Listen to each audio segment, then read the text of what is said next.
Alright, welcome back to the final act, everyone. I am super excited. Okay, so just like in case anyone's new, I am going in this Archon Quest completely blind, which means I haven't looked at any trailers, teasers, try not to look at splash shots, so I'm like going in completely blind as I can. But since I'm doing that, I like to be honest when I see something. For example, I have seen the name Skirk and I think a little bit of a design being shown everywhere on the internet, so sadly that was kind of spoiled for me.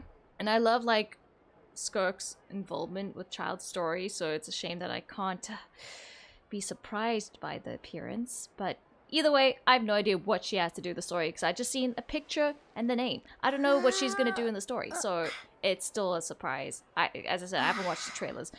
Alright. Masquerade of the Guilty. Oh, they actually say that in the Teyvat trailer, so that's cool.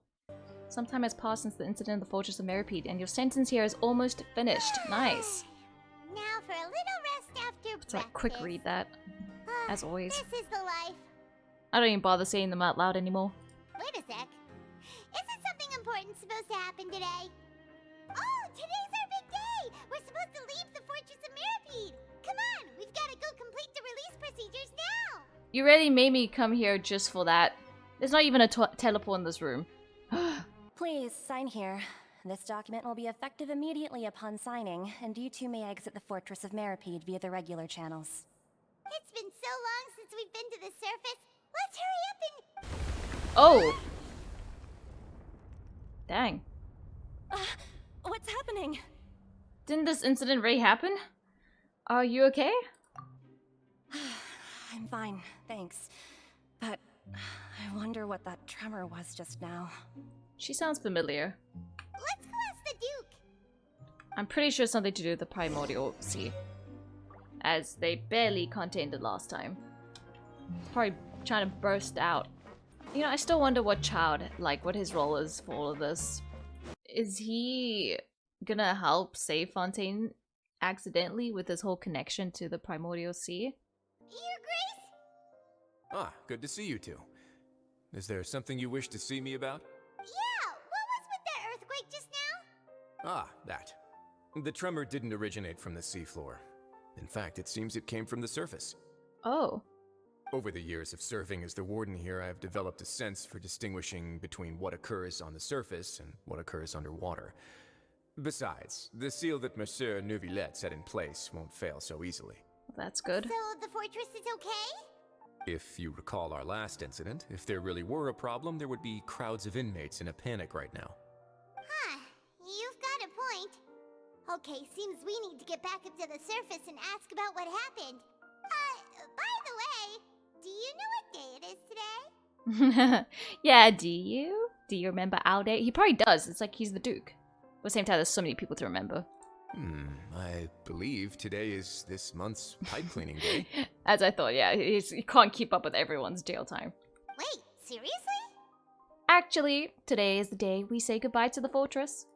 Ah, yes. It's like, finally. Have you completed your release papers? Yeah. Yep.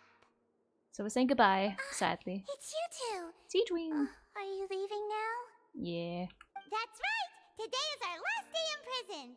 But now that Paimon says that, it doesn't feel like we were confined here.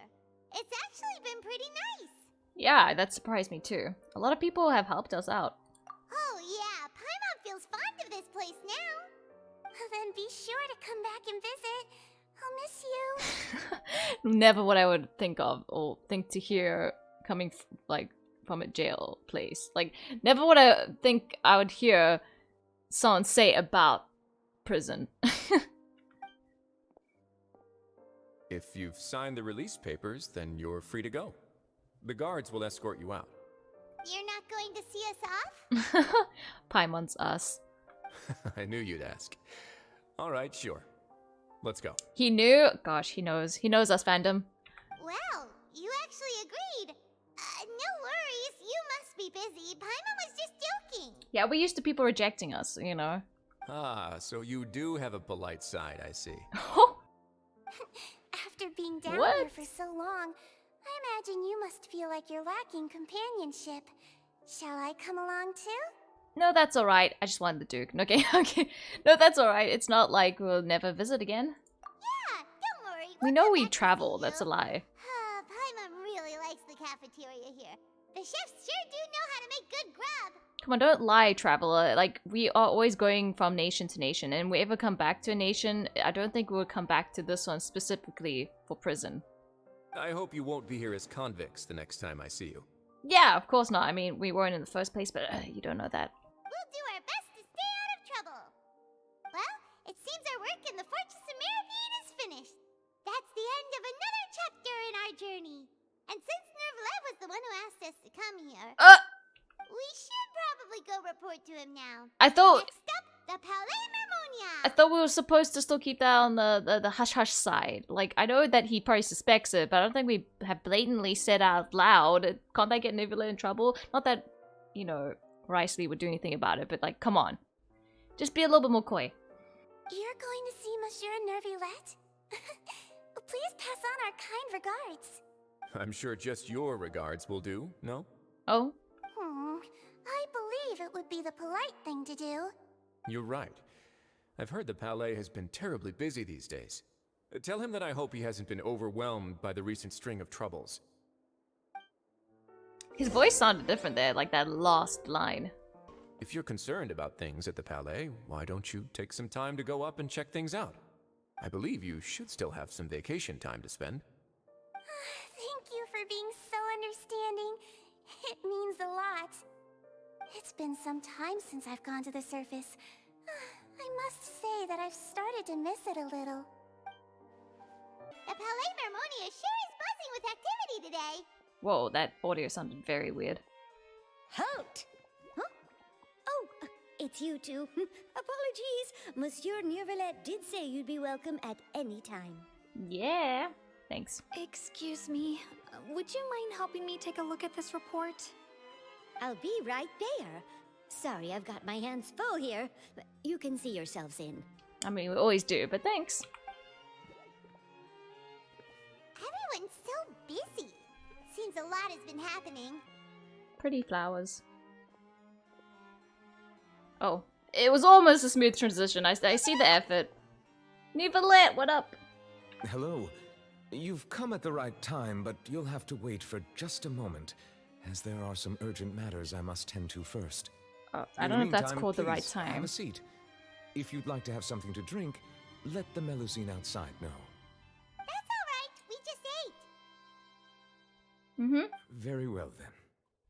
Let's take a break over there while we wait for him to finish his work. Okay. Interesting. Oh, is this indicating a lot of time has passed?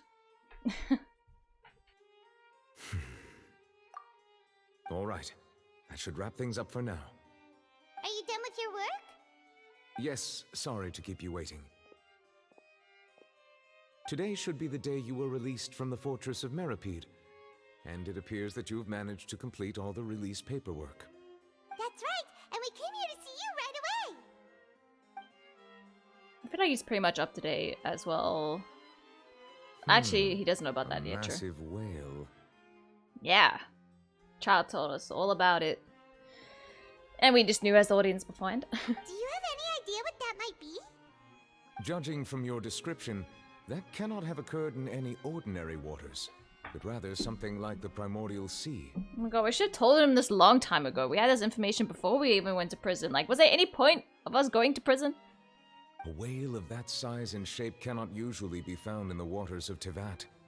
Therefore, we can only assume that Child is presently immersed in primordial seawater. Oh wait, so we did see Child looking at that whale as well. Okay, so it wasn't just talking about a whale like that he told us about. We actually saw what was happening to Child. Okay, I got it. I thought that was just for the audience to see. I forgot. Immersed in primordial seawater? But how? And is he okay? Oh, so you really can't get a whale that big in the normal waters? I mean, this is Teyvat. You got freaking like sea monsters and stuff like that. He's not from Fontaine, so he won't be dissolved. So he won't dissolve. Most people wouldn't be capable of entering in the first place. I'm not completely sure how he could have gotten there myself. Yeah, he's a weird one. There's something we'd like to ask you about. Yes? What is it? That was... What was that tremor we felt earlier? Ah, right! Paimon felt it too! We asked the Duke and he said it wasn't from underwater, so we figured you might know something about it. Paimon, I don't get you sometimes. You're like, yeah, I felt that too. Thank you for that self-insert. Even though I said we. We felt something earlier. Like, obviously. We love you, but, you know, chill out a bit. It turns out that I have just received a report about this particular matter. In fact, that's exactly what I was busy with a moment ago. The source of the tremor was here on the surface near Poisson. After the shaking stopped, the water levels in the Poisson area rose at an alarming rate. Oh, jeez. Is it maybe coming out another place? The primordial water? The water levels rose? Oh no! What about all the people there? Fortunately, the water levels only rose for a short period of time and have already returned to normal now.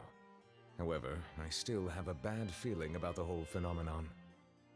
Well, I don't think anything is going to get better from here.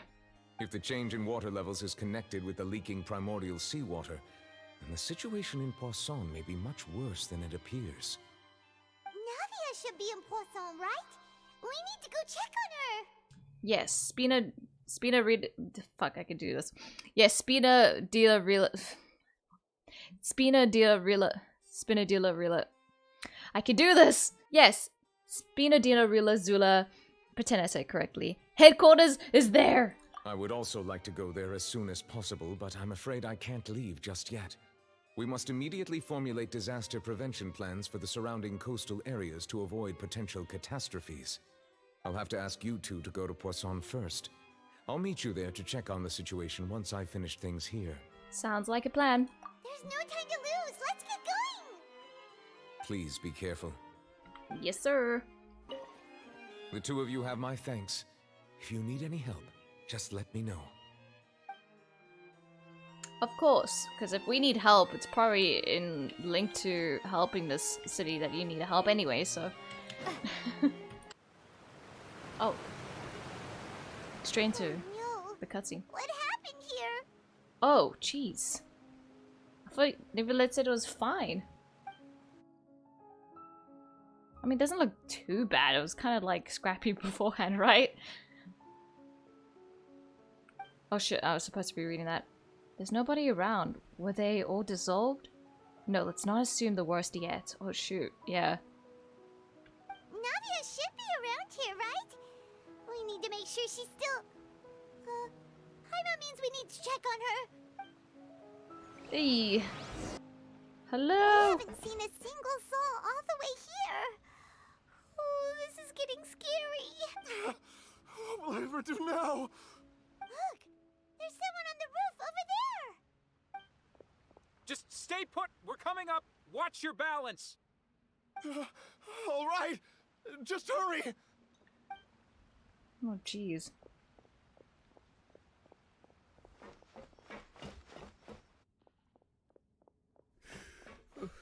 I'm not young anymore.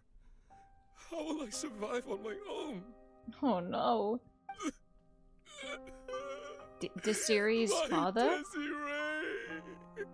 What happened? Oh, he looks pretty sad. Did she get dissolved? Child? His child? My leg. My leg. How could this have happened? It hurts. Oh, Just jeez. hang in there. Help is on the way. You can hold my hand if it makes you feel better. Jeez, it's gonna be more hectic than I thought it was. Oh gosh.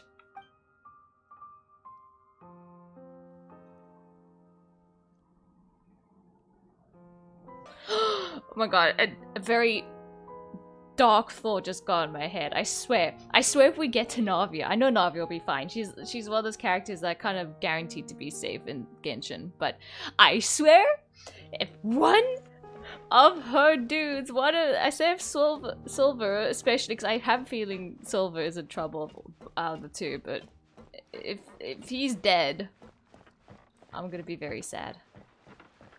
I'm gonna be very, very sad. I don't want to get there and be like, Traveler. I'm fine, but Silver's not. I swear, if that happens, I'm gonna cry. I love those two. Oh, it's Navia. She's over there. Hey, Navia, are you okay? Okay, it's not either of them. Okay. You're here. We heard there was a situation in Poisson, so we came as quickly as we could. Yes. As you can see, the water level suddenly rose. It caused quite the disturbance, in fact. Don't say it. Why you look so sad? I know it's like a sad situation, but it seems like something else. There was a wounded resident next to a building southeast of here. We've already transported him to safety, but we've run out of medical supplies. He's wounded? How badly? He fell, so it's probably a broken leg. He's pretty shaken up. When the water level rose, he desperately climbed up to the roof. Once the water receded and he saw the ground, he became terrified and eventually... Wait, what? He jumped down then. What? Find the leader of Squad 1 and tell him Okay, to take he's the fine. wounded resident to see a doctor. He should know where to go. It may sound like he died or something, but he just hurt his leg, I'm guessing, right? Understood. I'll take over his search and rescue mission in the meantime. Jeez, this is like a lot to take in. All right, you'll be in charge. I'm sorry. Where were we? The situation in Poisson? Ah, right. Allow me to explain. A little earlier, we suddenly heard a loud noise. Well, why is her At voice first, muted? everyone thought that something might A have bit. exploded in the waterways. But before we knew it, water started pouring out from everywhere. Oh, don't tell me it was mixed with primordial water. The rushing water seemed a little Oh odd. gosh. Almost like the unique color of primordial seawater. Some people didn't realize the danger and thought it was just ordinary water, leaking from somewhere. No! Everyone on the street who happened to be close to the water didn't have a chance to escape. As the water levels rose, they suddenly disappeared. Oh my god, I'm gonna cry. They I'm were getting all goosebumps. dissolved. No, I'm actually getting goosebumps. No. Those who realized what was happening started to flee in a panic, desperately trying to get to higher ground. Many were injured in the stampede, and some people fell from significant heights. Oh my god. Like, jeez. The Spina di Rosula initiated rescue operations as quickly as possible, but there have been a lot of casualties. Fortunately, the water began to recede after some time, and the chaos came to an end. Why did Neuvillette act like it was nothing big that happened? Like, this is pretty hectic. I guess he doesn't know the extent. The water that flooded the area contained primordial seawater, so the lower levels of Poisson are still hazardous. To ensure everyone's safety, I've asked the people there to leave as soon as possible. I think everyone should leave from everywhere in this area. If that's even possible. Just, can we please... Was it Malus and Silver? Could you just mention their names and tell me they're alright? I'm stressing for you to get to that point. No one knows if this could happen again. All we can do for now is try our best to help evacuate the residents. We still haven't completed the head count, but we'll have some numbers soon. Okay, so they seem fine because she would have mentioned it, I'm pretty sure. Unless this head count reveals that they are gone. How awful. And all of this just came out of nowhere. And I feel like these two would be by her side, so I'm really getting a bad feeling in my stomach. Yes, I really do care about these two NPCs. But they might not be by her side because they're trying to help her out by, you know, helping everyone else out. It was quite frightening indeed. I only wish that everything that just happened was a bad dream. Bro, Navia just has been through it. She's been through it. Like, so much has happened to her. Like, in the current timeline and the past. Like, oh my word. Is there any way we can help Navia? Yeah, we're here to help. You can put us to work. Thank you for being so willing to help in a moment of crisis like this. You don't know how much it means to me. I really can't express how grateful I am. Bro, Navia's voice actor is gold. Like, she is so good. Wait, we're missing some people, aren't we? Oh no, stop it! Stop it! Bro, you only mentioned this now. No, stop. Don't say that, Navia. That's what friends are for. Please, I'm actually gonna cry. By the way, where are Malus and Silver? Demoiselle, we've got a situation here. I'm actually gonna cry. Stop. I'll be right there. Those two are the most important NPCs to me ever. Sorry, I need to go for now. And off she goes. Seems it might be a while before she can take a break. I'm pretty sure you guys could tell they mean a lot because I have not shut up about where they are for the past 5 minutes. Or more, for however long this has been. Bro, is she just not telling us so we can't, you know... So we don't, you know, get really sad? The wounded are being tended to, and we finished Maybe a she's in preliminary denial. head count. More support has just arrived, so... I suppose I finally have a moment to focus on my own matters. Oh, stop. No, please. Of course, we should remain ready for anything, and continue doing our best to rescue others. I'll be sure to have everyone at the Spina di Rosula ready to render assistance. There better not be a but that says... Malus and Silver.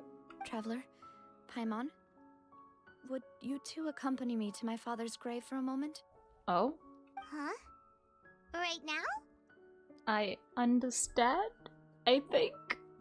I hope I don't. Thank you. Because I don't want it to mean what I think it means.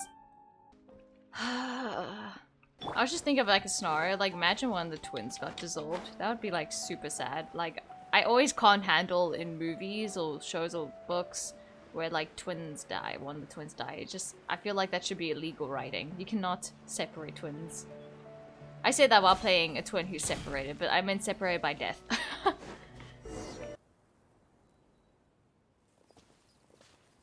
Not a lot of people here, huh? Well, given the time of day and the whole situation in Poisson, Paimon doesn't think there'd be a ton of people here visiting graves. Right. That's how things are now. The living are so exhausted that they've no strength to spare any words for the dead. Whoa, okay. Navia? Is she trying to like say the thing that I think she's trying to say? There's no need to push yourself so hard. Oh no. Navia, what's wrong? Sorry. Paimon, read the boom. I mean, to be fair, I also want to know. Just spit it out, please. I can't handle it. Malus and Silver. No! They won't ever come back here again. No. Both of them? Both of them? No, I'm actually getting goosebumps. I'm gonna cry. I'm gonna cry. Oh my god, no. I don't know why they mean so much to me. Oh my word, no. What should I do, Papa? Huh? What happened to them? I'm so sorry for your loss. Everyone agreed on the rescue plan, but still, I was the one who initiated it. They were helping evacuate the residents, but they couldn't leave in time. And they were caught in the seawater.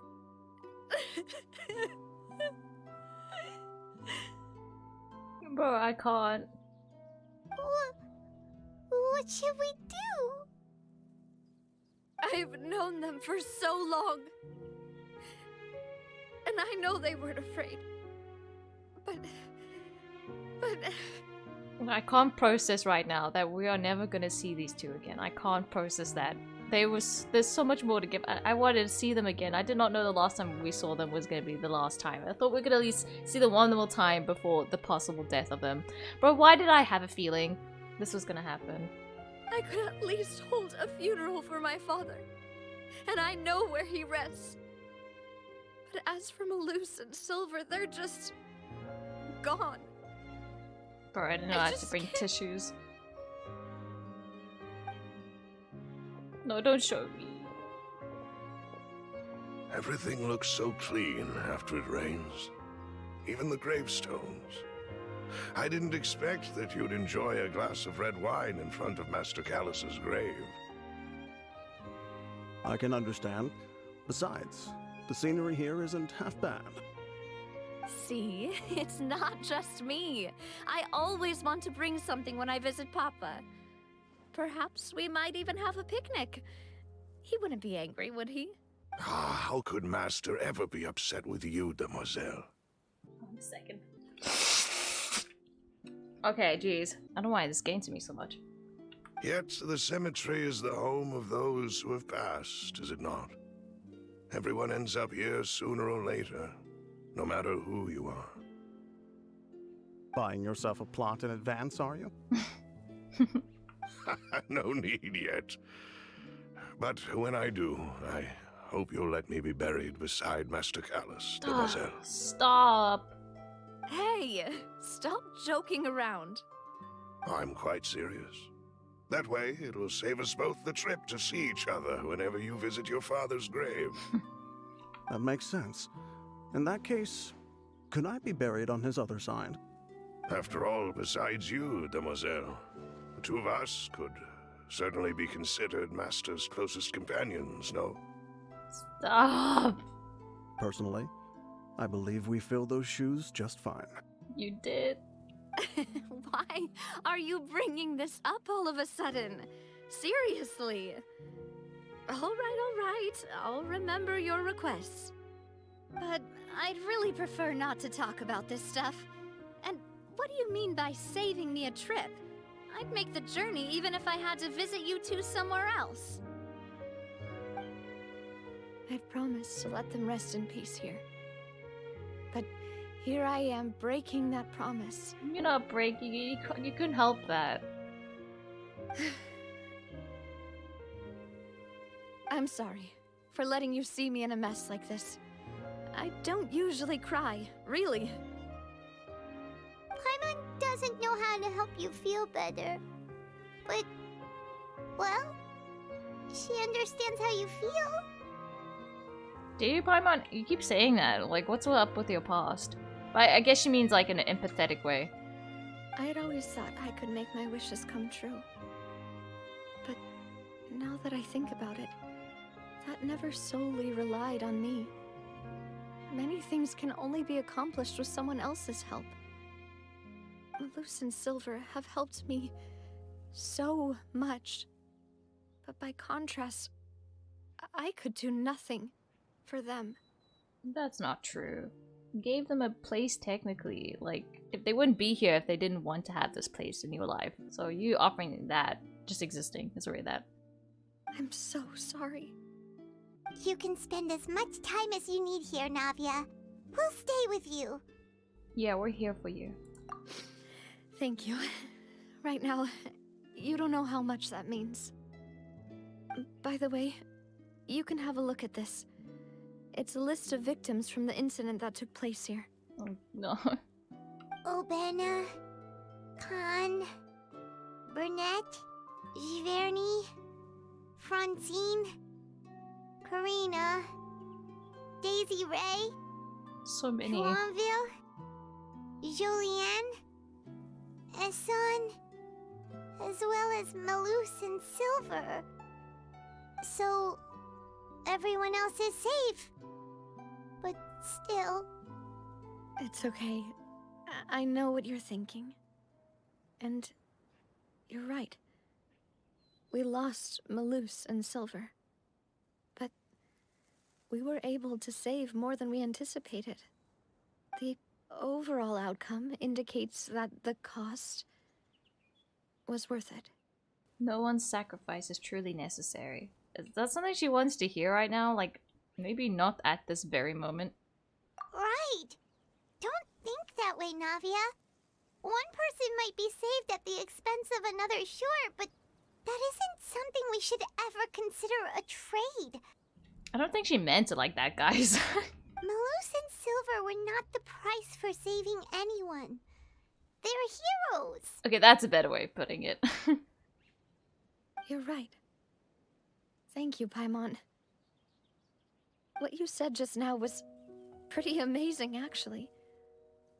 I'll remember your words. Oh, really? Like, it started off a bit rocky because, like, I don't think that's what she was trying to say, but the last sentence was pretty good. Seems you've become more eloquent in the time since we last met. Not now, okay? Look, you're cool and all, but, okay, this is not your moment. The knave? What are you doing here? But I'm curious, what's up? Is everything going well on your side? Oh, they're working together? Yes, my people are carrying out the mission according to your request. All the residents of Poisson have been evacuated, and we're preparing to relocate them to higher ground. As for these supplies, we have everything taken care of. There is no need to worry. Thank you very much. Wait, do you two know each other? We just met recently. Right, Miss Navia? Usually, I would call this a coincidental encounter, but that doesn't quite fit this time. Besides, it never even crossed my mind that a Fatui Harbinger would come looking for me. Thanks to the Knave, Spina di Rosula received generous support from the Fatui, which allowed us to complete the rescue and evacuation work so quickly. Mutual aid is essential to fostering positive developments. We were already in the area, in any case, so it was nothing. That said, I must say that you're a lot sharper than you let on. I'm sure you understand what I mean. I apologize for all the ways in which I tested you previously. We've never worked with a Fatui before, and it's extremely important for us to know who we're working with. True, true. My subordinates have reported that Fatui soldiers have been observing water levels and taking head counts in various locations. I hear that they've also prepared a large amount of emergency supplies. I'm quite surprised. This is nothing to brag about, nor do I intend to. It is simply the way of powerful organizations to act forcefully, whether they are doing good or ill. You've witnessed that firsthand, in any case. As I've told this traveler before, I know of the prophecy, and I intend to prevent the impending disaster. Lending your organization a hand was a natural first step in accomplishing that. As such, do not be troubled by this token of our sincerity. Perhaps one day, you'll also be able to help me in the same way. Without your help, there would have been many more casualties.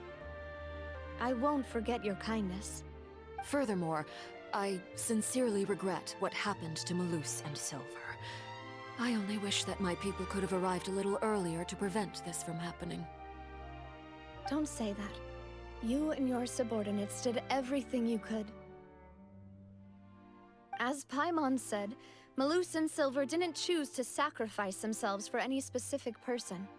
And they weren't the price paid for other salvation. They chose to become heroes themselves. I've never liked hearing people put it that way. It's like trying to relieve pain by saying some noble-sounding words. But right now, there's nothing more suitable. They really did become heroes. Oh god, bro. Ugh. I'm gonna be sad for the whole quest now. You're right. I'm sorry for your loss, Miss Navia. Water is life to Fontaine's people, and it also spells disaster. It's no wonder that people always say that prophecies represent fate. Fortunately, I've never been one for such opinions. So, you're one who will try to change fate then? Of course. That is why I'm going to Hotel Bouffe de Thé. I still have some things to take care of, and the children need my attention. By the way, Traveler, Paimon, one more thing. Alright, then we'll just... Huh? This isn't right. Paimon thought you would ask us to walk with you for a moment so you could tell us something in private. That is a clever and useful conversation technique, which I do like to use when necessary. But there's no need today. It would not hurt to have Miss Navia listening in. Traveler, I'm sure you remember that I said we could work together when we had the chance. You and I both know that there may be issues with the Primordial Sea. Previously, it was the Fortress of Meripede's sluice gate, and this time it was the water levels in Poisson. These are both signals. So, the time for jolly cooperation has come. Indeed. Allow me to share the latest intel I've received from the House of the Hearth's intelligence network with you. During some recent investigations, a child claimed to have discovered some ruins near Poisson. The ruins date back to ancient times, and seem to be worth investigating in many ways. A child as in one of your children? Because, like, I feel weird that you... Like, it's cute when you call them children, but then when you associate the children with work, it feels weird, because it's like, it seems like you are aware that you're working children. Like, you are making them do things children shouldn't. So, it's kind of weird when you call them children in that sense. Judging by the dating of the ruins, they may be related to the prophecy and the coming crisis. The situation is becoming more urgent, so any pertinent information will prove extremely precious. My people initially came to prepare for ruin exploration. Unexpectedly, this disaster struck, and at present, we're all busy prioritizing the rescue effort. So that's why the Fatui were already in Poisson. I wanted to take the children along, but unfortunately, Linny, Lynette, and Fremine have all been dispatched to higher ground to assist affected residents. Good. They're away from danger. I'm happy about that. Linny told me that outside of the house, the person they trust most is you. Which is why I want to give you this task. Are you sure this will be okay? Can you trust an outsider like me? The House of the Hearth's members see each other as family. But Linny, Lynette, and Fremine said that they also see you as such, even though you are not from the house. I don't know, I've seen a little more of their family. I mean, they're flirting with me 24/7. Okay.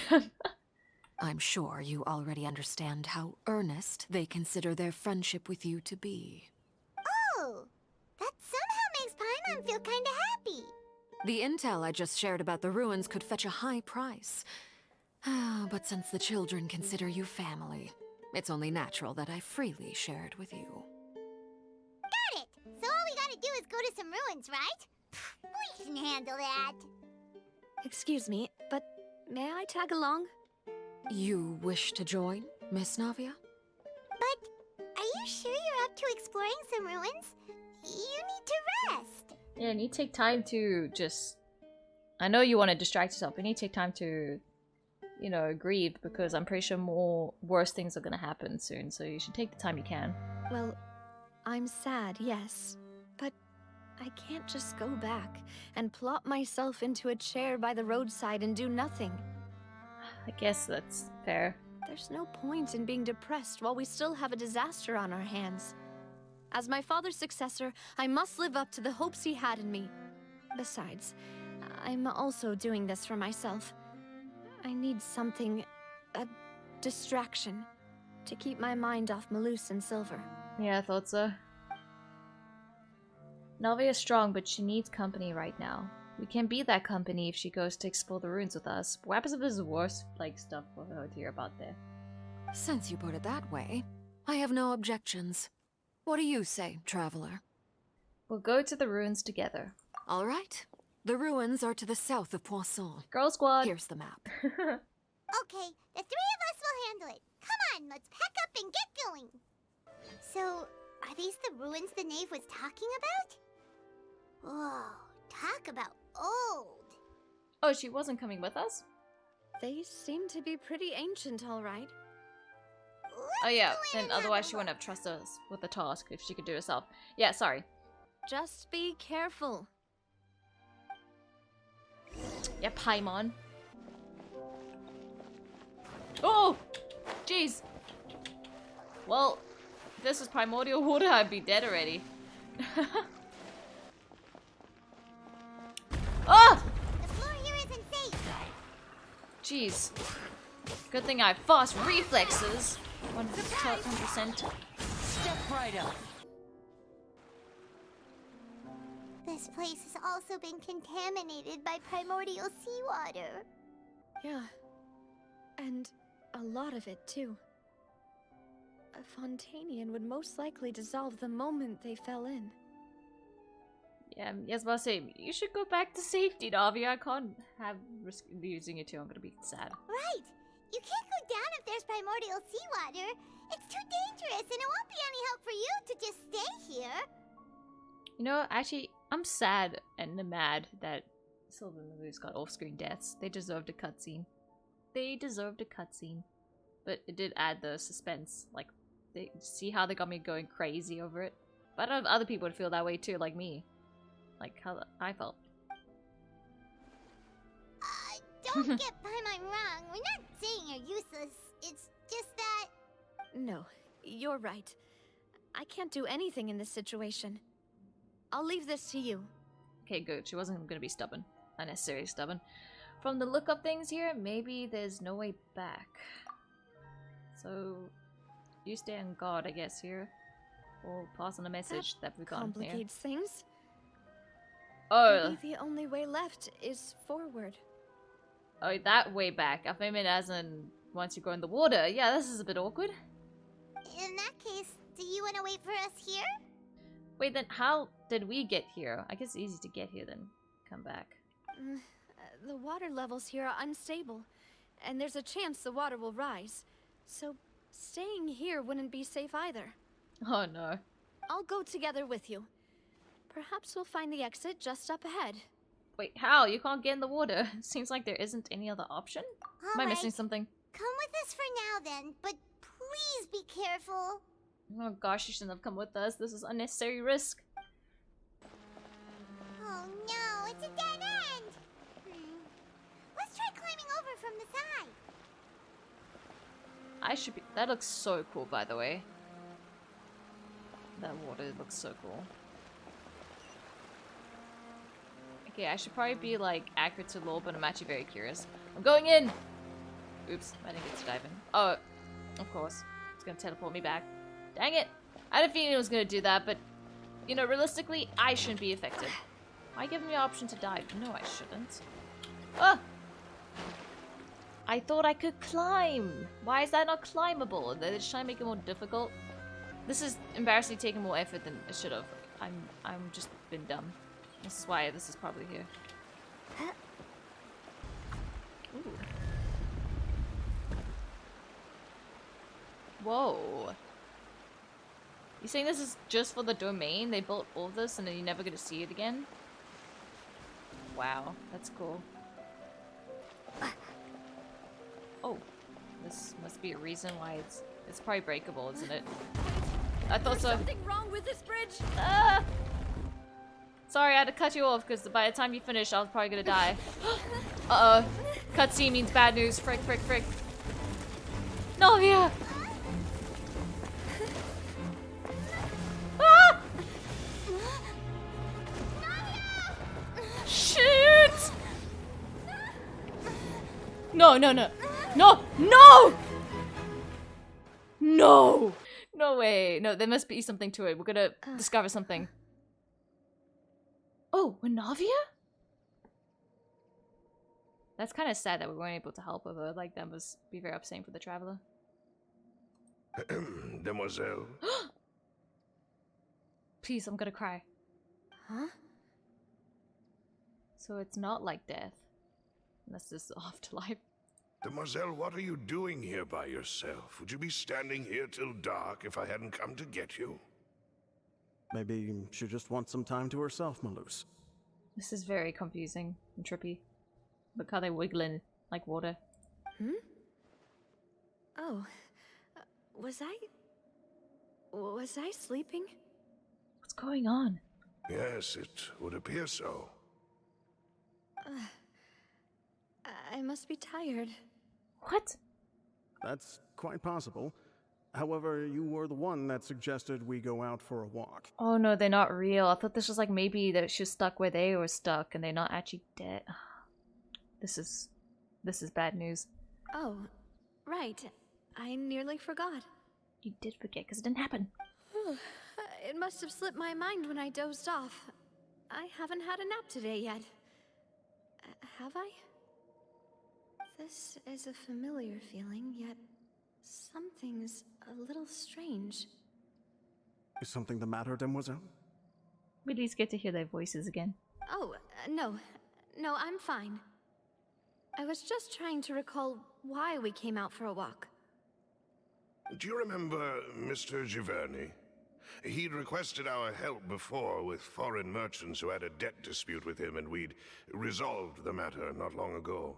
Geez, these are fake Malus and Silver, these illusions have prepared her a reason, jeez. We were headed to see how things were going with him at the moment. Ah, right. Yes. Unless it's I a remember memory. now. Is this a memory? Oh, Miss Navia. Ah, Mr. Malus. And Mr. Silver, too. It's good to see all of you. Wait, are these the other people that died as well? I need to hear the girl's name. Might ring a bell. How have you been? I've been great. Thanks to your help, those bothersome merchants finally realized that I wasn't the one they were looking for. Why, I wasn't even the guarantor for that person. They were knocking at my door day and night. Even my neighbor, Obina, was getting fed up with them. Sometimes force is required to calm someone down and get them to listen to what you have to say. That's right. Oh, by the way, Burnett, what was it that you wanted to give to Miss Navia again? Wait, I'm very bad with names, but these two names were also on the list, right? Oh, yes. One moment, I have it right here. Miss Navia, these are some flower seeds that I prepared. Please take them. They're a very good variety, and they'll become very big and beautiful once they bloom. I don't know what we would have done without your help, so this is a little token of our appreciation. I hope you won't refuse.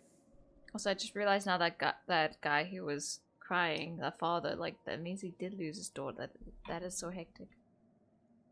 Children? Was it a child or like a grown daughter? His head. Ah, did you cultivate them yourself? Thank you so much. I'll certainly take them. Malus, we do still have some empty flower pots at home, right? Why, we can have as many pots as you'd like, demoiselle. Perfect. In that case, we'll swap out some of the decorative plants for some of Mrs. Burnett's flowers. Very well. Wait. So weird. Something seems to be off here. Yeah. Excuse me, madam. If I'm not mistaken, your name is Burnett, correct? That's right. Is something wrong? Yes. No, it's nothing. This is the first time we've ever met, but your name seemed familiar to me. I must have heard it when I was discussing things with your husband previously. I've heard this name before. Sometime recently, I'm Oopsie. Why My are bad. there so few people around here? We must mind the Oh, time, frick! I did demoiselle. again. We still have important things to attend to today. Huh? We do? Like what? Well, now, did you forget? Miss Navia, here you are. I've been looking for you. Please, come to the Opera House. Your trial is about to begin. My trial? Trial? Wait, why would I need to go to the Opera House? Yes, she's right, demoiselle. It's just about time now, so we should get going. Oh? All right then. What? This is so weird. Seeing her point of view means she's not dead, right? She better not be. A lot of death this Fontaine chapter. Look, it's Navia. She's here. Okay, I do recognize that name because I remember looking at that name when they're reading the list. Okay, these are the people that died. Enter to attendance. Yeah, with her. it is. Goodness, everyone's finally here. Yeah. Seems so. There sure are a lot of people here to see the trial. And they all seem to be oddly excited about something. I even know some of these people. Karina, Desiree, Joyville, Jolien, Essen. Why are so many people here? And why do I have no recollection of this case? And as for the judge... huh? Where's Monsieur Neuvillette? Please sit in the defendant's seat. Don't worry, Silver and I shall accompany you. All right. But are you sure you can stand behind me? Typically, it wouldn't be allowed, but today is an exception. I mean, we did actually in the real world. This is so weird. And Monsieur Neuvillette's probably not here because he's not dead. Hey, what kind of place do they think this is? Come on, do they have any idea what they're doing? Seriously. Enough with the whispering! Could someone please tell me where Monsieur Neuvillette is? And why I'm standing trial? The music's like muted as well. This is so weird, but very cool effect. Oh gosh, it's just gonna like be a trial because she failed to save the people. Is this gonna be like some guilt tripping? I hope not. She doesn't deserve it. My dear Miss Navia, have you not yet realized what you've done? In that case, allow me to explain. As all here know, you Kinda are sounds like Master Voldemort. Callus's successor, the head of the Spina di Rasula, someone held in high regard by every soul in Poisson. After you took over the Spina, you treated all of us just like the late Master Callus had. If anyone in need reached out to you for help, you responded.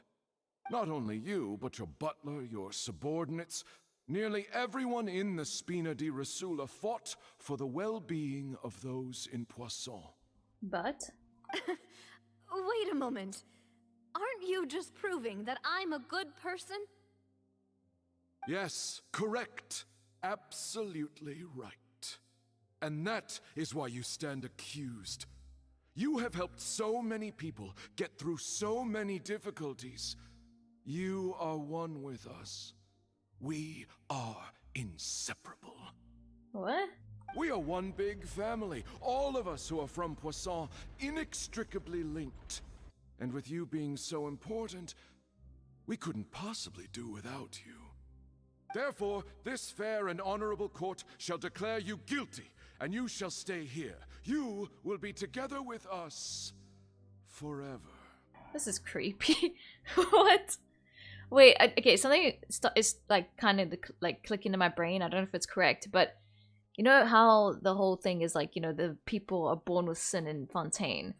So, and the Primordial Sea is to like claim them. I wonder once people get dissolved, this is like they face like a trial like this, and they're all super silly because you shouldn't be born with sin. So the case for you to be staying in the Primordial Sea is also a silly, you know, court thing like Navia's facing right now. So does Navia like now have to like, you know, win this case and she'll be like the first to escape the Primordial Sea? Well, Veneer didn't tell us any about this. She just said she felt released and that's it. She didn't tell me she had to go through this kind of weird stuff. Huh? What are you saying? Everything you have said is correct. I have indeed done a lot for my hometown, and I would be willing to be with you all, but what is the purpose of having me stand here like this? What is there to discuss? Ah, well, if that's what you think, then I have no further comments. What? And also it's like the Ortrice is like the one judging them, because it's like connected to the Primordial Sea probably. How wonderful, Miss Navia!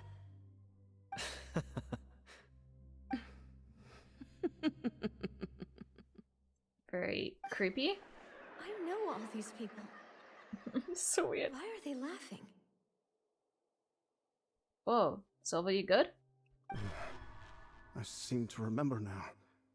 Yes, I get it. This trial is... Wait just a moment.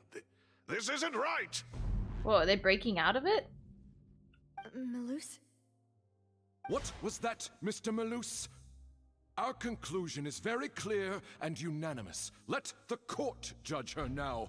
She's guilty! No, they're breaking out of it. Oh, they literally are the best. Always be by your side. Stay here, Navia! You're one of us! Demoiselle, don't admit guilt. This trial means to keep you here forever. I wish to exercise my right to defend Our Lady. Mr. Joinville, you only know of Navia's goodness, but nothing of her utterly independent mind. She was born a free and independent spirit. She has never been tied down by anything. Indeed, even the death of Master Callus couldn't stop her. Her actions cannot serve as proof that she identifies herself as part of any group. She merely acted as an individual, extending her hand to help others. Please do not mistake her actions as being otherwise. Really? As an individual, you say? Don't forget, we are all Fontainians here. This is the nation of justice, the nation of Hydro. Oh my god, they're really forcing the image of like individualism, which is interesting because Veneer said, well, and the victims of how did I forget his name? Marcel, his actual name. How did I forget his name? They literally always say it, but like the victims became one. It's like the same things happen here. They're becoming one.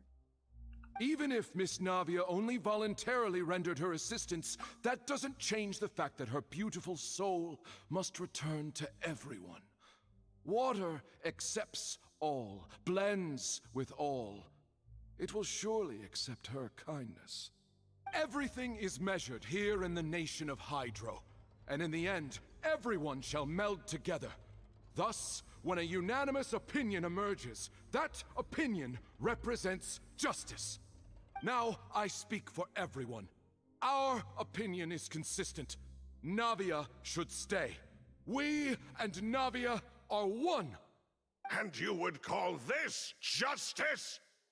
Preposterous. You are merely jealous that Demoiselle still has a chance to exist as an individual. Have you forgotten how much you all once longed to become individuals, to become independent? Do you mean to defy our justice? Oh, jeez. Your justice is flawed, then why should we acknowledge it?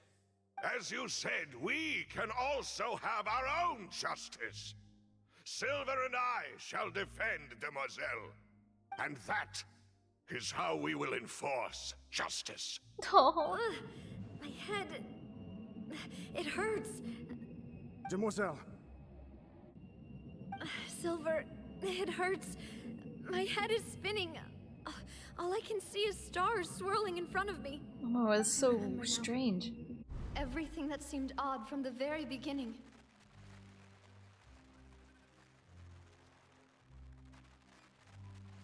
Oh my word. It's all coming together. I think I'm understanding what's happening. Joyville, Jolien, Essen, and Mr. Giverny and Mrs. Burnett, who we met earlier. Even Malus and Silver. I don't want to admit it, but they're all dead. Oh my word. Don't be afraid, and don't admit guilt. We will protect you to the very end. Who are you to say that she cannot be judged?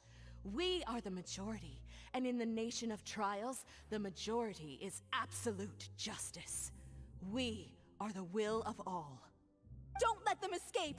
We shall keep Navia here with us! Oh. Mr. Malus and Mr. Silver, must you be so stubborn? Oh. How could the two of you possibly hope to stand against the collective?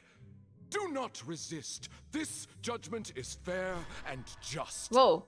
Navia belongs to us. I couldn't After all that see. happened, she should not Oh, be shit. left alone in Poisson. I suppose I couldn't see. It was What are flashing. you saying? No more excuses. Oh my. She says we're jealous. Jealous? How could she possibly be an independent individual? What's with these people? Who's This jealous is so of trippy. her? She belongs to us. Miss Navia, she... Oh my. Silence. Wait, what? How's he here? That's... What? Monsieur Neuvillette! Such commotion is prohibited in the court. The accusations you just presented are nonsense and cannot constitute a proper trial. The court will adjourn for the rest of the day. In this, I shall hear no objections from any unauthorized party. I'm so confused. How's he here now? It was starting to make sense until he arrived. Our thanks, Monsieur Neuvillette. Please leave with me, Miss Navia, while there is still time. So he's like aware? But... Go on now, demoiselle. This is your only chance to leave this place. No. What, can't bear to leave us behind or No, something? we can't. Come with us, please. Malus. My apologies. I couldn't resist making one little joke once I realized that this shall be our last goodbye. Oh. Malus. Silver. Quickly, you must come now. Goodbye, demoiselle. God! Stop! Bro, I'm full of emotions right now. No, wait! Just a second! So how did we help? Did just a body disappear again? Navia? You're awake. Good.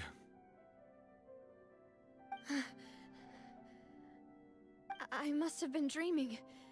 Malus and Silver were still alive, and they were defending me at some insane trial.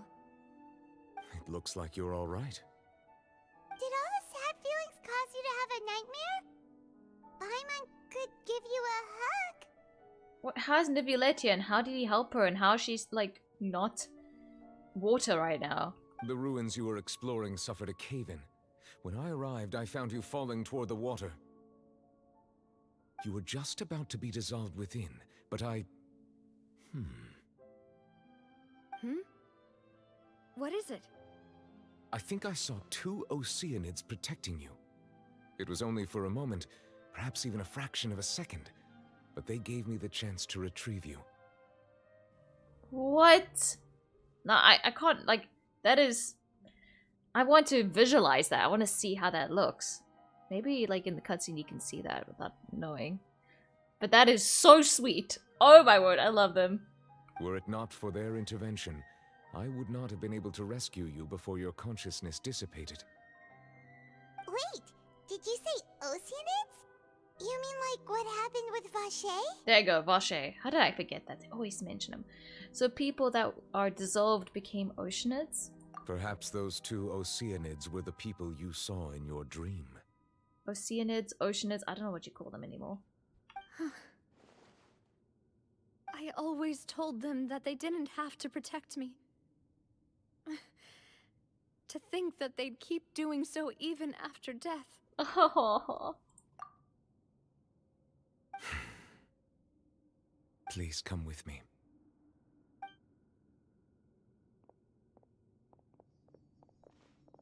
Neuvillette, are you okay?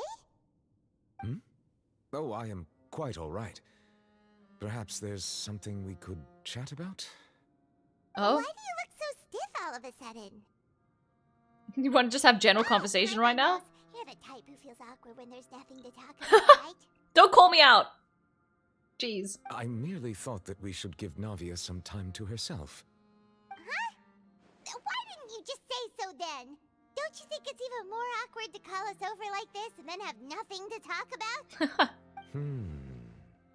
I suppose so. I love him. By the way, Sidrine sends her regards. Ah, Sidrine. I hope all is well with her these days. Oh, you said her that so, work like, in the Fortress warmly. of Meropide has not been too much for her, has it? So cute. No way, don't worry. She's doing fine down there. She's an amazing head nurse.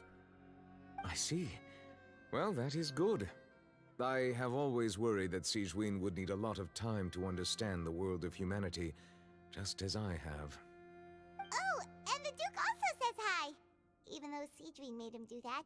He hopes that you haven't been overwhelmed Don't tell him by that. all that's happened lately. Thank you. I have indeed been busy lately, and I also hope that everything is going well in the Fortress of Meropide. He still doesn't know what to talk about. Let's chat about something else then. What do you mean doesn't know what to talk about? He just was talking. You're the expert here, Paimon. What should we talk about?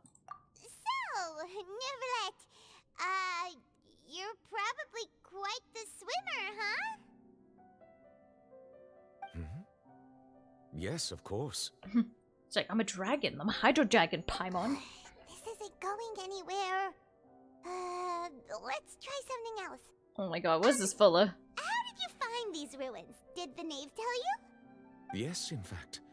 I had arranged to meet you in Poisson, but when I arrived, I discovered that the Fatui were helping the residents evacuate. They had even transported a large quantity of supplies to the area. Amid my astonishment, I ran into the knave, and we had a chat. She informed me that she had asked you to investigate the ancient ruins here. Yeah, we originally planned to meet up with you, but we thought you might still be busy with all those official documents. We didn't think exploring the ruins would take very long, and who would have thought you'd wrap things up so quickly? I hope Navia can get back on her feet. Honestly, she needs to like, she doesn't need any more torment. She needs to like, sit down and... I'm sorry to have kept you all waiting like that. I'm feeling much better now. Bro, you need a time alone. Get going again. Will you come with us, Monsieur Neuvillette? And reflect. Poor girl. Yes, if you wouldn't mind my company.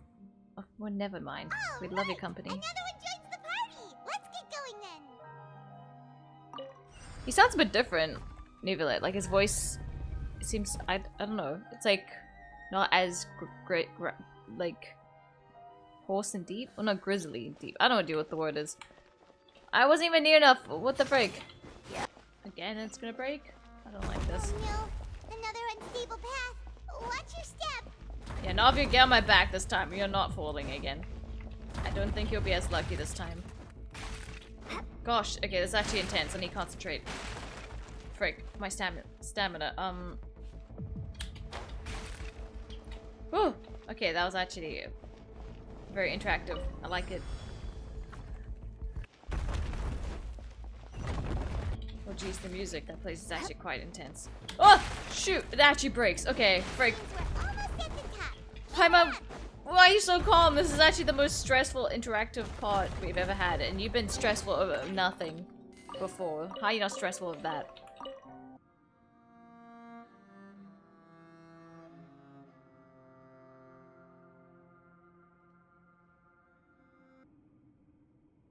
Looks like we've reached the end.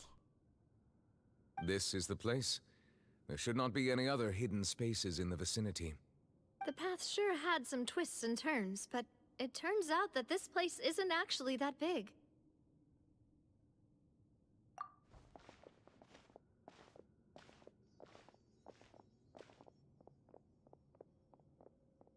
Stone slates? It seems like they were put here as an offering. Could we take them down and have a look? Take them down? Perhaps we should just leave them be for now.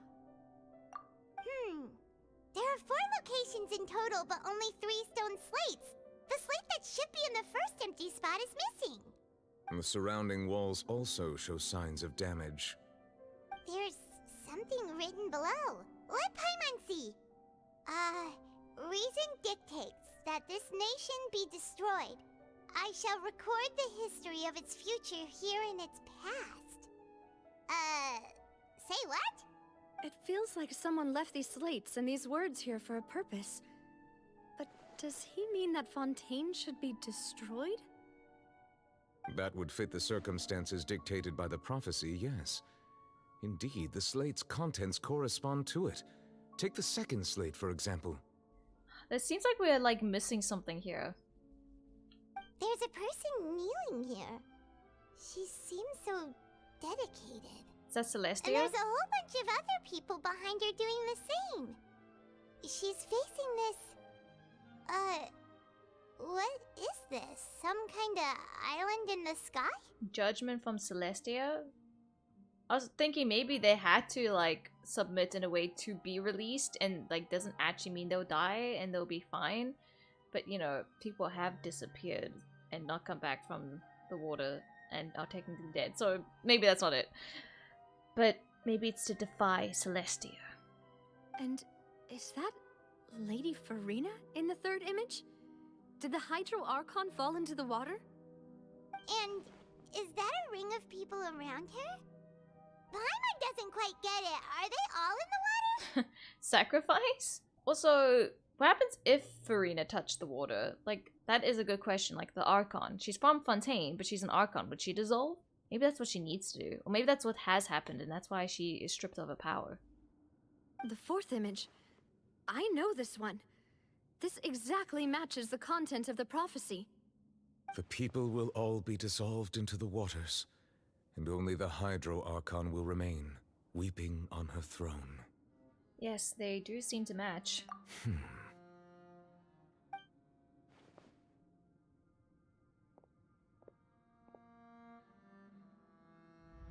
Oh.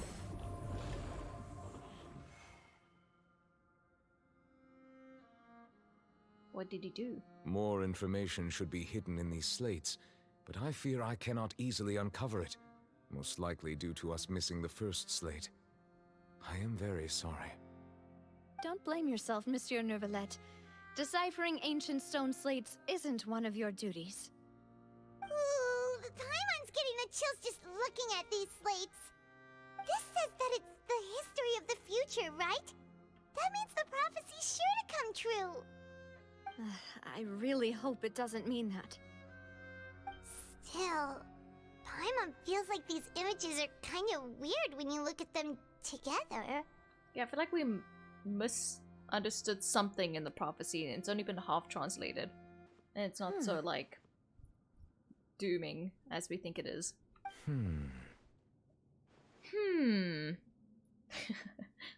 I get what you mean, Paimon. The issue is the order of the third and the fourth images, right? That's right! If the images are in chronological order, shouldn't the fourth, the waters drowning Fontaine, come before the third, where the Hydro Archon herself falls into the water? And yet the order is reversed here. The second image is also quite concerning. What sin are the people in the images confessing to? If we go by timing, Lady Furina only emerges in the third image. That means that the person in the second image might be the previous Hydro Archon. Maybe, like, Lady Furina is like the combination of the sins. I don't know. Egeria, then. I had never met her, but her appearance here does match the records. Well, that means they look the same. The previous Archon kneeling before the floating island in the skies, never mind. as if confessing a sin. So that's the Archon, the girl sitting there. Did she herself commit that sin? And if not, why would she be in such a posture? Maybe she's begging Celestia. Also, I'm still wondering why these ancient stone slates are here at all. Judging from their contents, could this place be the origin of the prophecy? Does that mean that someone, or some people, once saw these slates? But who would have created these slates and left these words here? It seems that any further clues will have to come from Furina. In that case, there's no time to lose. There's nothing else to be gained here, so let's head back first. Yeah, we better get somewhere safe for now. Honestly, who created the slates? Who created the slates doesn't matter now. The real question whether things will truly play out the prophecy foretells or not. Weapons of the past is the future, and the future was the past. Now I'm just making up some stupid shit. I don't know. So maybe the previous Archon was begging Celestia to not cast the sin on them. Well, I don't know why they upset Celestia, but Celestia seems to be upset with Fontaine. Something maybe that the previous Archon did. Then, maybe she sacrificed herself, gave herself to Primordial Sea, kind of stripping her from anything that made her Archon, and then became ordinary person that is Furina. Therefore, Furina has been washed of sin, and that's why she would be alone. I don't know. I'm just making it up. And also, where's the Gnosis? Is that in the oratories? That seems like to make the most sense. Or if not, maybe it's returned into the Primordial Sea. Not returned, but gone in the Primordial Sea. Because I'm pretty sure they emphasize how Furina is like basically not an Archon. Teyvat has its own laws. Whoa, I never seen something like that before. Let's split up here. I'm going to check on what's happening with the Spina. You know how it is. There's some things you just need to be there for yourself. Yeah, you take a rest and not be near danger, thank you. You deserve it. You still have energy for that, Navia? Paimon's already beat. What's better than her being near the primordial seawater? Just head back to the Fluvsandre and have a rest then. Thanks for keeping me company all this time. I'll depart as well. Thanks for your hard work today. Rest well, everyone. Traveler, I will go talk to Furina tomorrow morning to ask about the stone slates. I'm sure that you're concerned about this matter as well. If you have time, drop by my office. I will share the results of our discussion with you.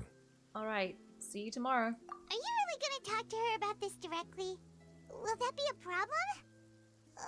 Paimon's getting a little scared now that it's come to this. She has long been harboring secrets, and will not give them up easily. Which makes it all the more my duty to ensure that she understands the present situation. Yeah, why is she so secretive? She probably has to be, but it's about time she probably starts giving some information.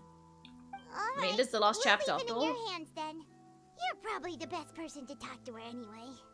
I will be carefully considering my words tonight. Traveler, Paimon, our safe house at the Fluvsandre is always open to you as ever. So please don't think you're an imposition. Alright. I'll be on my way then. Goodbye, Navia. Be alright, okay? Navia never depart. You and Paimon back to Spinnery Desert base, okay? Spina de la Ruisula. Frick, they said it and I freaking messed it up again. We're finally back! Welcome back. We've got a special menu prepared for you two tonight. That sounds very ominous. Yay! And there's good food too! Navia, no, the boss is the best. You did great as well, Paimon. Ooh, desserts! Nice, these are all Paimon's! Paimon's already starting to forget what happened today. Huh? Mona? I recognized that hat instantly. I had no idea she would actually be in those Fontaine Quest at all. But that, I am so down for that. Oh, that voice. Is that who I think it is? But you should leave because, you know, you're Fontainian, right? And I don't want you to dissolve. Huh? It's you two. What are you doing in Fontaine? Mona! I like Mona. Mona? And she's all about prophecies. I mean, to be honest, she fits here. Lady Magistus, did the stars not tell you that we might meet here? Seriously, nobody just uses a scry glass whenever they've got time to just see who they'll meet on the road. True. Also, why would you want to? Like, no surprises. Still, we didn't expect to see you here. Wait, you're not a Fontainian, are you, Mona? Well, I have some business to attend to here, so I booked a hotel in the city. I was just out for a stroll when I bumped into you. Quite unexpectedly, if I might add. Wait, you didn't answer the question. Are you Fontainian? I'm pretty sure she is, because didn't she say she came from Fontaine to Liyue and now she's a Mondstadt? Why did you think I was from Fontaine, though? Is that because Magistus doesn't sound much like a Mondstadter surname? It's maybe because we did your story quest?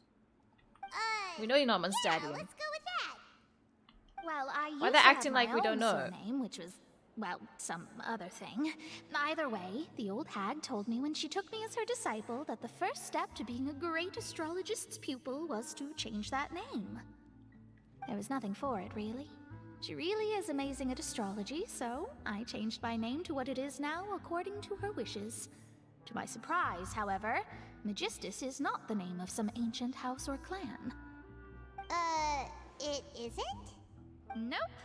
Although it is used by us in place of surnames, it generally just means great. Wow! Imagine including a boast in your name. Wait, are you gonna have to put that into your genealogy as well? I reckon so.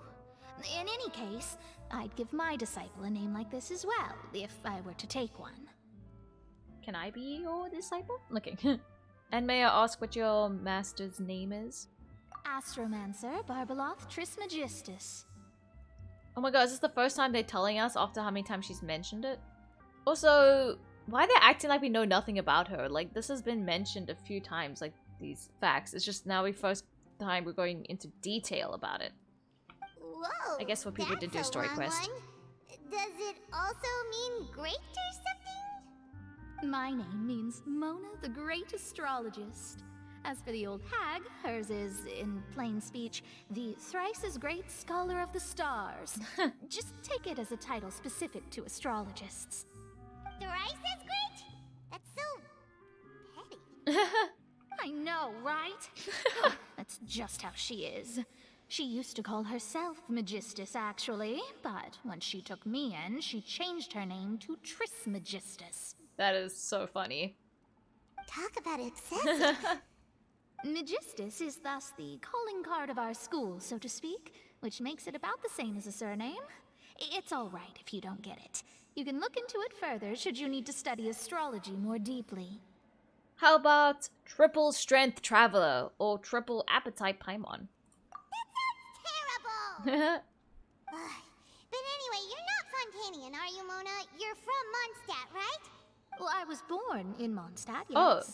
My parents migrated to Dorman Port, and I traveled with the old hag for a while, after which I settled down in Mondstadt City. Wait, are they just completely disregarding her story quest? Because I swear she came from Fontaine, and then she was dealing stuff in Leeware, and then we helped out with, like, by the way, helped her out settle down in Mondstadt because she needed a place to stay.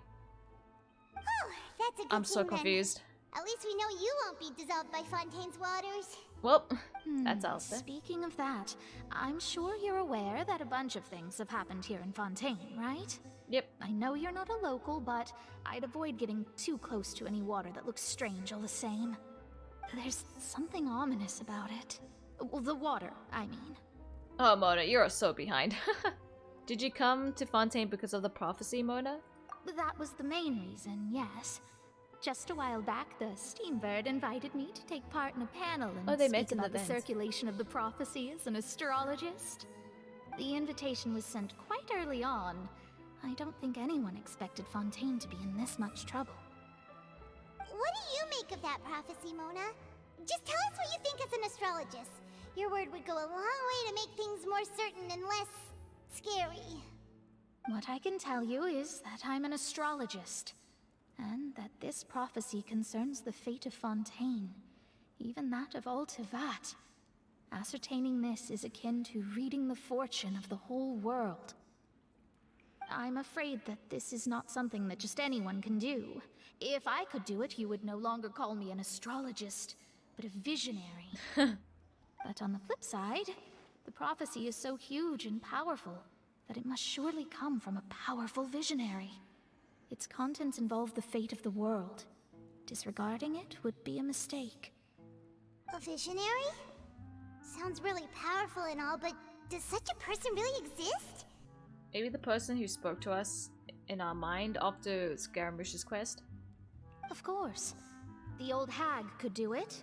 And I'd bet there are others amongst those Hex and Zirkel colleagues of hers who could do something similar.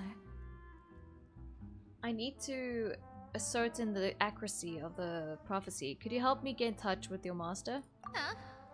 Are you sure? Oh my god, we can actually meet her? All right, I'll help you. It isn't often that I see you with such a serious look on your face. I'll tell you once I hear back from her. What? I never imagined that we would meet Mona's master finally in this quest. If we are. Thanks, Mona! You're amazing as always! Oh, well, this is something only I can do after all. So yes, your praises are quite welcome. That's the greatest of astrologists for you! Of all the people we know, you know the star's the best! Indeed, indeed. That's the spirit. Ignore me, vain people are annoying, but I don't know why, she's so funny. Oh, sorry. I came to see what all the commotion was about. If there's anything you need, do not hesitate to inform the Spina di Rosula. Spina di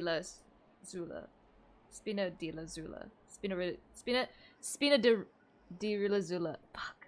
Oh, whoops. Guess we were getting a little too carried away there. Well, I'll go tend to my own business now. If I receive any news, I'll be sure to come find you two again. And there she goes, quick as rushing water. And here we are with the Spina guy giving us suspicious looks. I mean, he's being suspicious. Well, we're making a ruckus, so try to keep it down next time, Paimon. I mean, are we? Right. I don't think we but are. we were able to recruit Mona's help, didn't we? Our Fontanian friends will thank us someday. After the conversation, decide to have a good night's sleep to replenish your energy. Good morning. To be honest, Paimon's still feeling kind of sleepy. But it's time to get up, Traveler. We agreed to go see Neuvillette, so let's pack it up and get going. You're here! Finally! Is everything okay? Is something wrong? Monsieur Neuvillette and Lady Furina, they seem to have gotten into a dispute. Please go see for yourself. Uh-oh.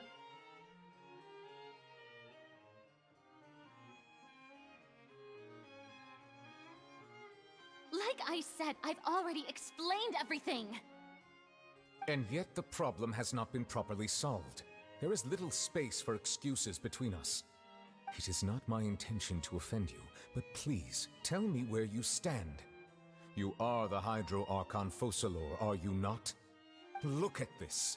This is a list of the victims from the recent Poisson incident. Ooh, they're getting aggressive now. Fairly enough. Oh, I don't like how many times the eyes have to look. You mean they're all...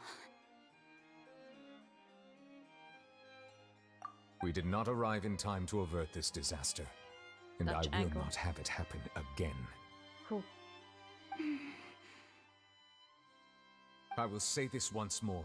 You must tell me everything you know. Yesterday, I found 3 stone slates in some ancient ruins near Poisson. Do you know anything about those? Seriously? You're questioning me like this is a court case now. I don't know anything about that. But you found them in some ancient ruins, you say? That's correct, which is why I came to ask you some questions. There should have been 4 slates, but one of them was missing. The other 3 featured different images that seemed to correlate to the prophecy. The prophecy? The second of these slates depicts the previous Hydro Archon Egeria kneeling before a floating island in the sky, as if confessing something. Do you know nothing of this either? I like how, I don't know if it's on purpose, but there's kind of like a line between them here in this lighting. I don't. I've never seen such slates. I'll ask you again. Do you really have no information regarding the previous Archon? My deciphering of the slates indicates that the Hydro Archon Egeria once had to confess to, or apologize for, a certain sin. If anyone would know about it, it should be you. All gods don't have the same secrets, you know. She was herself and I'm me. Is it really so strange that I know nothing? Are you yourself though? What happens if you're like a split version of her? Kind of like Nahida in a different way. I understand your concerns, Like what's but going on with your eyes? I'm sorry. I just don't have anything to tell you. Also, her eyes are kind of like shaped like a dewdrop. Is that because like the whole water thing, or is it like almost like tears? Forgive me for saying this now, Lady Furina, but I have long known of your various secret investigations into certain matters.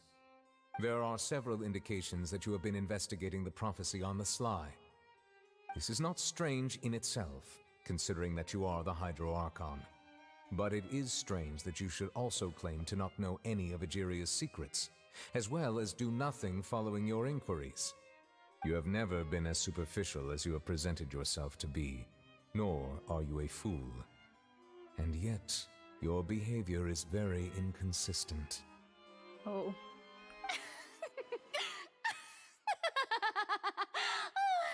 So you've been watching me all this time, have you? I didn't think you were that type. Oh. You. Dang. Well, since you know about my secret investigations, then you should know I'm actually working to take care of it. There's no point questioning or suspecting me. You're the Eudix, but you're still my subordinate. You should be following my lead. Just trust in me, your Archon, and do as I say. Never mind whether you can truly convince yourself to or not. It'll all turn out fine. I mean, I bet she is working on it, but you know, she knows that you can't just simply say trust me. Like that can't go unwarranted. Like there is like some type of trust since there's an Archon name involved with it, but then, you know, you have to actually, you know, present something. That's Doesn't all work I have otherwise. to say. We do not discuss this matter again. Oh, the opera's about to start. Toodles!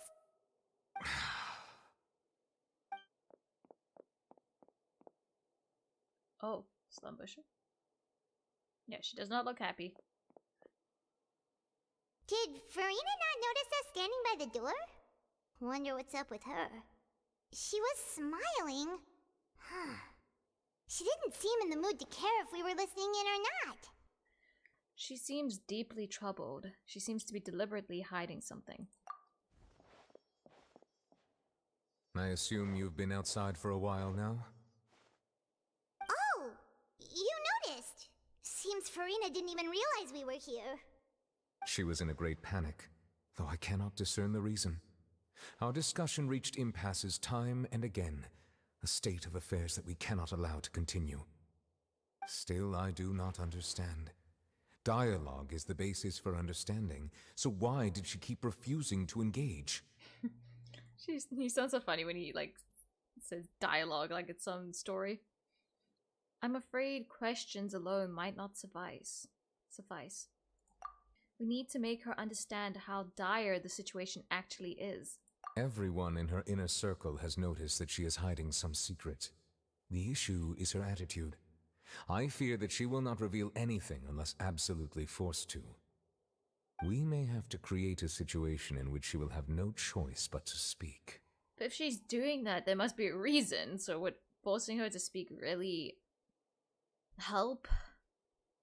I guess we have no choice since we have to have something. Can't just be sitting ducks. Oh? Like what? Normally, people will only reveal the truth when standing trial. Perhaps we must have the Hydro Archon experience just such a scenario. Oh, the Hydro Archon being on trial? I've never thought that would happen. But Furina's seen so many trials, and she's really good at dodging questions. How do we make sure that she won't just slip away at the first chance she gets? We will need to consider this thoroughly, join forces with various parties, and then do what we can. If at all possible, I would prefer to recuse myself from this affair, but we must prevent the prophecy from coming to pass. This may be cruel to her, but all Fontaine is in crisis. The information a god possesses is too precious, and so we must take a chance on this. In that case, we will need help. But who will lend us their aid to do such a thing? Yunfei! Okay. Actually, will her time finally shine? No way they'll miss this opportunity. Like, they foreshadowed it so long ago. Unless we're just gonna call on Mona, but I feel like Yunfei fits better. Oh, I know who to call. Oh, switching point of views? Well, that's everyone, huh? Speaking of which, it was pretty smart of you to think of hiding here. Wait, what? Poisson was just involved in a disaster, so it's presently devoid of people. That naturally makes it the best choice. And here you are drinking tea like it's the most natural thing in the world, huh? Risley? That's what family should do. Sit and enjoy a leisurely time together. Oh, wait. Never mind. It's nice to enjoy tea here, you know? Care for a cup? I mean, I thought it makes sense if it was Linny, because, you know, Lynette, but the way... Every time they mention a cup of tea, I just think of Risley now. Lend me your ears, everyone. Or perhaps one of you might like to start us off. How about you, friend? Me? No, I don't think I can. I don't know what's happening. Then, how about you, good sir?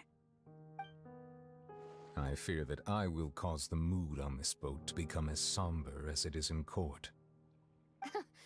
Well then, I guess we're lucky we've got a local like me to organize things. Wonderful, the spotlight at last. I guess I'll be facilitating things from here. That was a little long-winded, don't you think? Chlorine! Oh, you might be right. Anyway, to cut to the chase, our friend here, the Traveler, has brought us together to discuss something. As for what that is, well, let's start by saying that we'll be pooling our efforts together to create a series of traps. Oh, how intriguing. This is intriguing. Well, it's just an expression, really. One that I just learned from Chlorand, and used on the spot. So, let's invite her to explain in detail. Huh? Oh, oops, my bad. Didn't you say that you would be facilitating this? Oh, come now. Your work doesn't involve much public speaking, right? This is a good chance to practice. You might even pick up some fancy oratory tricks to impress your boss with in the future. I see. And what does my boss say? He is glad that you consider him your boss. Do go on.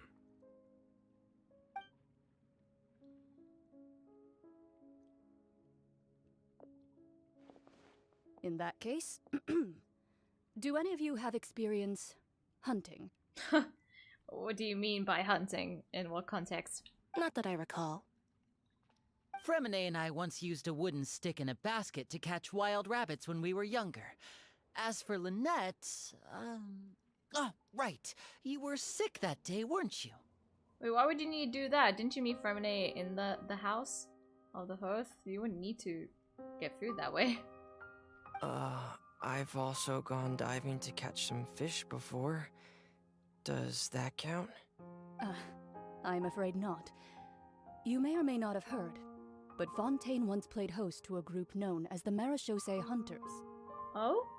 Though that was their name, they did not hunt animals, but rather various monsters left behind by the ancient dynasty of King Remus. Remus Lupus? Lupin, I mean? Okay. Today, Fontaine's monster population has already thinned greatly, so the hunters have blended back into society, taking up arms in other lines of work. They even left a unique methodology of hunting in their wake.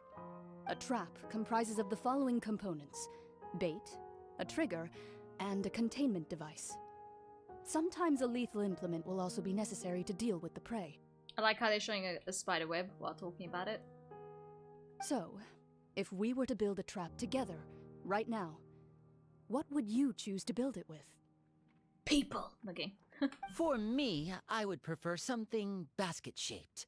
Pigeons and rabbits will see the bait and naturally enter the snare. Our line of work requires a deft hand, and we're some of the best in the industry, so you can count on our techniques. You used some of those techniques while moving the people of Poisson, didn't you? My subordinates mentioned that you even performed some magic for the bawling children. Yes, and I even managed to gather some intelligence in the meantime. I'm quite the multitasker if I do say so myself. I'm afraid I can't claim that as my strong suit. I prefer more stable methods, like placing bait in the water and waiting for the fish to come within reach. That's the kind of method I would count on. Calm and steady. Exactly the kind of person who would catch loads of fish. Patience is one of them. And I can be their assistant. With discretion, I'm sure. Lynette, you're so much more than that. You have a smart mind. I bet you could come up with a very smart plan. I'd probably use some sort of mechanical animal. Papa once bought me some small clockwork squirrels, mice, and such. When placed in the forest, they can attract others of their kind. I remember that you liked those too, didn't you? Wait, how far back do these two go? Like, what is their relationship? Are they, like, friends? Are they sister-like? Are they romantic? Are they platonic? Are they, like, motherly and daughterly? Like, what's, I can't tell. How much older is Chlorand? I did. And that would be a good way to go about it. If they're realistic enough, animals of the same kind will follow them all the way to the trap. What about you, Monsieur Neuvillette? Why are we discussing it like this? Can we just get to the point of how we're gonna trap Furina? I'm guessing that's what you're trying to say. I fear I do not have any related experience. I like how Chlorand was like, this is a roundabout way to get to it, and then she's doing exactly that. That makes sense. You usually solve problems directly, without the use of any such tricks. But I do have one more question for you, monsieur. If we were to create a trap now, how would you design it? I would like for it to be effective, but bring no harm to the prey. A more gentle trap would be ideal. No, he's so sweet. I would too. Such Kind a gentle as soul. always. However, our intention doesn't necessarily change the containment device and the type of implement we need. If we wanted to kill the prey in one strike, we would need a powerful implement. However, that also goes for prey that must be captured and safely contained. Wait, why's that? Only a hunter who's a true expert at subduing their prey can snare it without harming it. The line that divides life and death is often exceedingly thin. So are we going hunting together? Huh. We hadn't thought of seeing ourselves as hunters. It kinda works, but maybe it's still not the best metaphor. If our means of capturing and dealing with our prey is to put them on trial, then the hunting metaphor is actually quite accurate. But we shall require much more courage than any hunter to judge a god, a being whose seat is an exalted throne. That's right. Oh, so that's what's going on. Sounds very interesting. Yeah, very roundabout way to get there.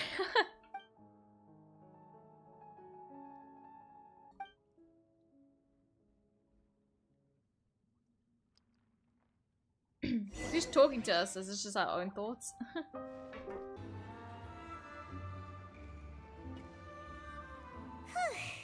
It's been a tough few days, hasn't it?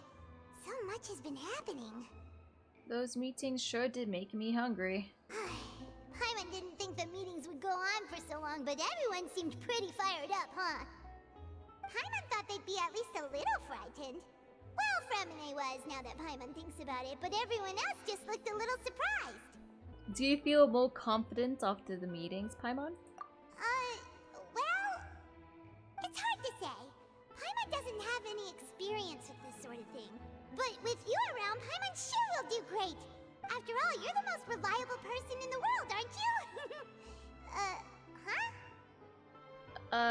Is something wrong? Did you just pour some tea? Paimon didn't notice you doing that at all. No, I didn't. Then what's that? Huh?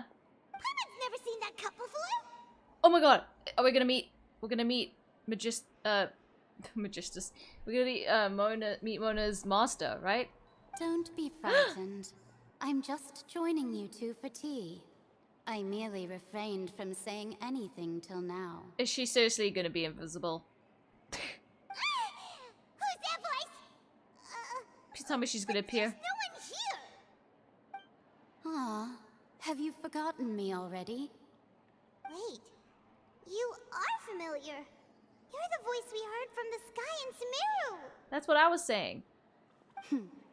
The voice from the sky, I fear that description is wrong.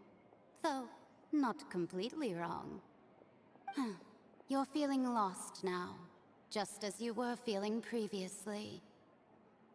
I sensed that confusion and thus came to you. Guiding people is an irresistible hobby of mine, after all. Who are you, and what do you want with us? Consider me a passerby. Just accepting a commission from my friend's disciple on a whim. Friend's disciple. So this is one of the friends of Mona's master, the enigmatic end of the Hexen Circle. Wow, you put that together quickly. I thought it was her master, Mona's master herself, but it was a friend of hers.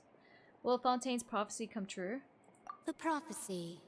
Yes, what has been prophesied will be fulfilled.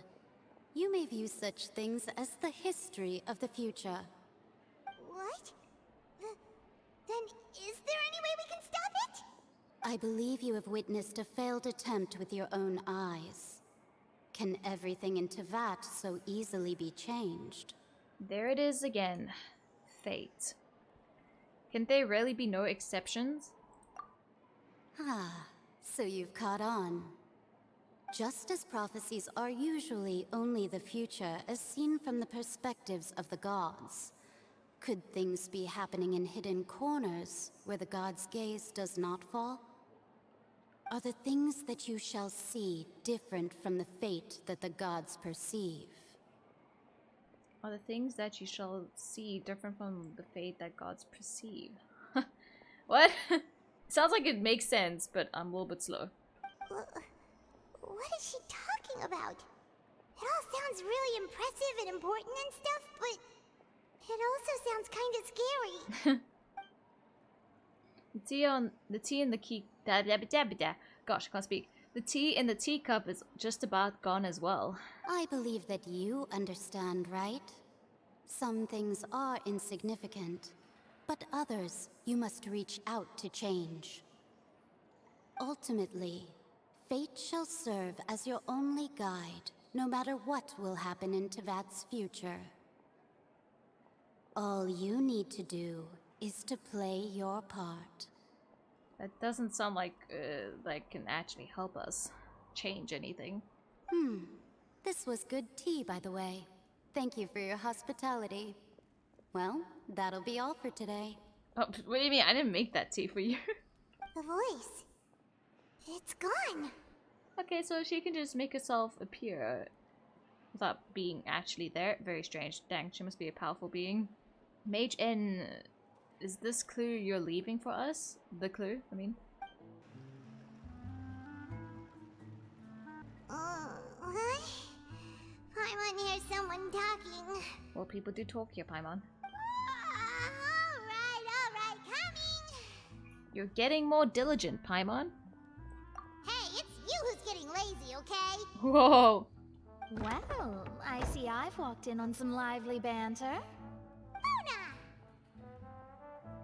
How have you been these past few days? Fine, just fine. I went to take part in that Steambird panel. It turned out to be more interesting than I expected. Not all Fontainians are pessimistic about this. One journalist mentioned that sitting around and waiting for the end to come would be wrong, and that they should make their own rescue preparations. I agreed, so we had a brief chat with her. Did she have pink hair by any chance? Why, yes! It was Charlotte. You remember her, right? That daredevil journalist? Yep. I'm in full support of her view. Prophecies are very important, but how can people allow their lives to be commandeered by just a few words? That's right! Paimon's glad to hear something sensible for once. Ah, yes. About what we had discussed before. I did try, but I'm afraid I couldn't reach the old hag. I'll try again tonight, but I wouldn't get your hopes up. Actually, someone already came over. Huh?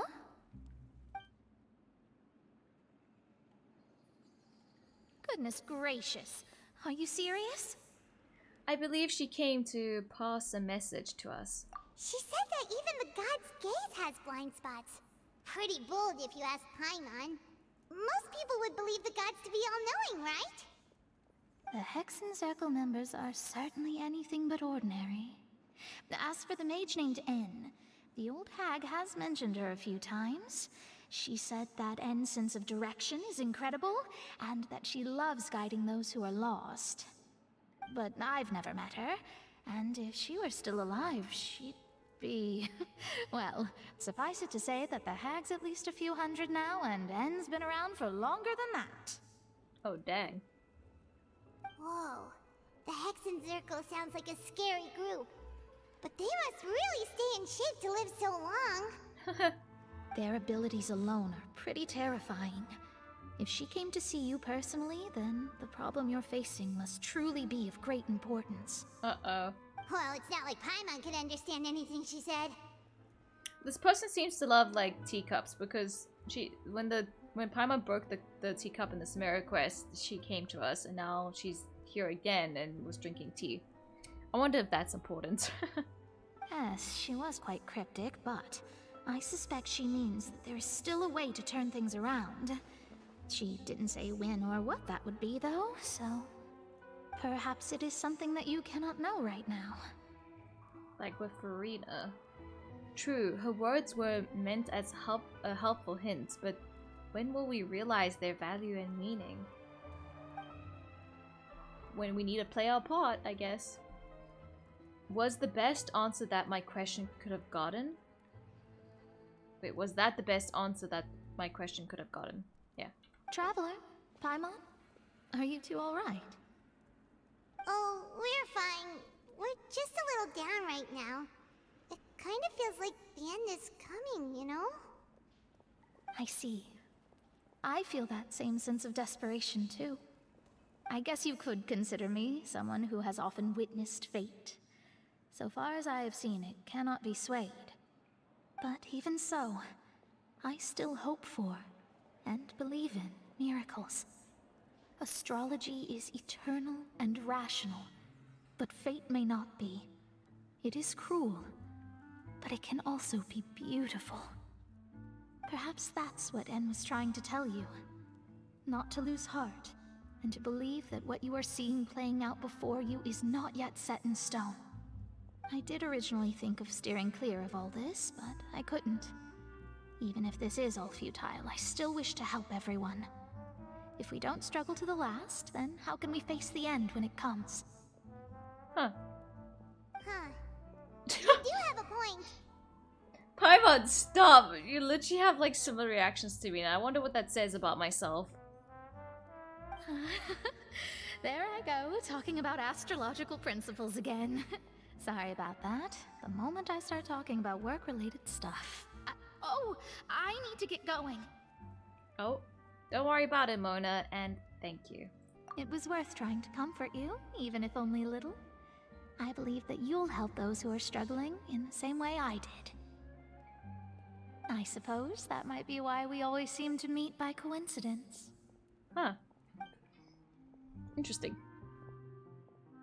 Paimon feels kind of moved by what Mona said, but also kind of sad too. Yeah, very deep. Hey, Traveler, Paimon suddenly feels like going outside for a walk. Let's go. Let's walk around the city, shall we? There's a few spots we always like to walk by. I feel like we're always passing a lot of time. Is that smart? Huh? Our names are written in this newspaper. What's going on? You know, I love how Child's been the center of this kind of like situation a bit, and is like super important. Yet we have not seen him that much. Dang, I wanted more interaction, but yet he's like so important without being here. Maybe we're famous. Let Paimon see! The underwater stronghold, the Fortress of Meripede, has continued in its noble autonomy, but that does not mean that others cannot interact with it. My recent attempts to enter the fortress bore little fruit. Huh. Guess Charlotte still hasn't given up on that. Oh yeah, when are we meant to help out? Thus, did an Outlander friend become the focus of this report. A blonde adventurer with their white fairy legends trailing in their wake. It is said that this mysterious traveler once visited the underwater fortress. So while the fortress's interior remains a mystery behind closed doors, do not fear, for the tales of the traveler contain surprises in spades. Journalist Charlotte's biggest scoop yet, the Traveler's Trail, World Walker. Huh. Charlotte took so many awesome photos of us and we never even noticed her. She hasn't been able to get a hold of anything at the That's fortress, kind of creepy. so since we're easier to find, she's using us as the subject matter instead? Well, journalists gotta do what they gotta do. That sure seems to be the case. Seriously? Well, fine. Those headlines and photos do look cool, so Paimon will forgive her this time. So these are the kind of headlines they're going for these days. I swear so, if you say that one more time, I am going to delete you. He said that literally, I stopped recording, but he said like that 5 times in a row. It's driving me insane. Jeez. We're here! Paimon's hungry. Should we go in and get something to eat? Oh. So it was an animation for a second. Got nervous. Why does it seem so ominous? Quick! Look! That's the limited edition only 16 slices a day cake! Wait, yeah. It hasn't already sold out for the day? Wait, It was Arlecchino here? The last time we tried it, despite the tense situation we were in, let's give it another go. I'm sure it'll be great. I don't know, seems quite suspicious, but okay. We can't let anyone get ahead of us. 1 slice of cake, please. Someone showed up after all. It's fine, it's just 1 slice. Oh. We can share. Wait, you're the one from the Palais Mermonia. Oh, are you here to buy cake too? It seems Monsieur Neuvillette was right. You really can eat. He said that. Wait, did he really say something like that? Bro, Paimon, why are we like sometimes the same being? That's right. Even he has his own preferences when it comes to food. As for me, I love the cake and coffee here. Hmm? Do you come here often? Usually every day. Every day? No. It's part of my daily schedule, apart from work. I shall have my cake and coffee. Sounds nice. What's so weird about it, Paimon? Then what if someone told you one day that this place would be closing soon, and you wouldn't get to eat cake here anymore? What would you think? That's so out of nowhere. But why would it close? Well, Paimon doesn't know either, but maybe the waters will rise tomorrow. You know, like in the prophecy. I think we'll be focusing on that rather than that this place won't be open, Paimon. Was the sudden depression mood you're in? What the? Like, they have to worry about it more than you, Paimon. We're kind of safe. Oh, the prophecy. To be honest, I haven't paid much attention to that. No, still, even if there'd be no more cake tomorrow, that wouldn't keep me from having some today. True. I like how she thinks. Got focus in the present. Also, I like the voice actor. Like, I like how different it is. No, it's the same for eating in general. You might not be able to eat tomorrow, but if you can do so today, then you should carry on. That's what people call living, you know. I love her. Huh. Don't be sad. Excuse me, could I have 2 more slices of cake to go? These 2 slices are for you. Sijuin said that this kind of expression you're making is what humans call being sad. Aww. Oh, you know Sijuin? I sure do. She was born before me, and she sometimes comes to the surface to teach us things about humans. She said that humans are creatures that are saddened easily, yes, and you can only lift their spirits by feeding them delicious food. So please try the cakes here. Oh my word. I've got something else to do, so I'll be going now. You two try to stay in a good mood after eating, all right? Bye. So cute. Bye. How do I say her name? Sadine? So cute. And there she goes. All right. Let's dig in. I'm unsure this cake will be delicious. Wait, she didn't say anything more, but did say Paimon hopes to see her later? That better not be foreshadowing, because they've been doing that a lot and they keep dying. Better not happen. Wait, would Millazines be affected? Do they count as, like, something in Fontaine that would be dissolved? Or is it only, like, the people in Fontaine? Or everything in Fontaine that is living? It's more delicious than last time! And the flavor gets even better with a sip of tea. It sure would be nice if we could come again tomorrow. Sure would be nice if we could always eat delicious food here. Paimon, jeez, chill. We gotta focus on the present, okay? And you make it seem like we are doomed, there's nothing we can do about it. There's no point thinking like that. I guess they're saying that so there can be like some life lesson and like something to turn the tables. Because they seem to be trying to sullying the sully mood. Oh, we're near the Steambird office. Let's go look for Charlotte and have a chat. The way she said it. Let's have a chat. Wow! If it isn't the Traveler and Paimon! Oh, have you seen the article I wrote about you? Yeah. Ha! You've got some nerve! You just used us to make some quick mora! I don't know, I think she's just doing her job. Can we negotiate a profit split? Oh, you needn't worry about that. I think we owe her, don't You we? were in Poisson some time back, so I sent you a letter to discuss just that. It appears you didn't receive it, though. It's all right, though. I've set aside the amount intended for you. I've even set the table with some food. Oh, thanks. Really? Oh, you're the best! just a little too easy to win over, Paimon. If I were a journalist with ulterior motives, you'd be in trouble now, you know. Oh, Paimon knows you're not like that. Still, what brings you here all of a sudden? Were you looking for me? When Mona mentioned you, we thought of coming to see you at work. I see. It seems you've already bumped into Mona here in Fontaine. So she mentioned me? What did she say? She said that you're a real daredevil of a journalist. Nice. In which case, can this daredevil journalist dare to request an exclusive interview with the legendary traveler and Paimon? Huh? So your article in the paper today doesn't count? Oh, of course it doesn't. That was more like live photography. What I'd like to do is dive deeper and ask you to talk about the things you've seen and experienced. You seriously want to interview me? Yeah, she said so. Yeah, are we even qualified enough? I don't think anyone's qualified to be interviewed. That is what the interview is for. Normally. Why not? If I say you're worth an interview, then you're worth it. But not right now, of course. I'll need a few days to prepare. And honestly, we should be. We traveled and saved so many countries, so yeah. Oh, in that case, we'll just chat when you have the time then? Oh, so that's a yes? Ooh, splendid! I'll tell the editor-in-chief immediately. I'll have to apply for lighting, a venue, some props, and... Whew, so much to get done now. Talk to you later. Wait, Charlotte, Paimon's still got a question for you. And what's that? If, just for example, Fontaine were to be flooded tomorrow, what would you do today?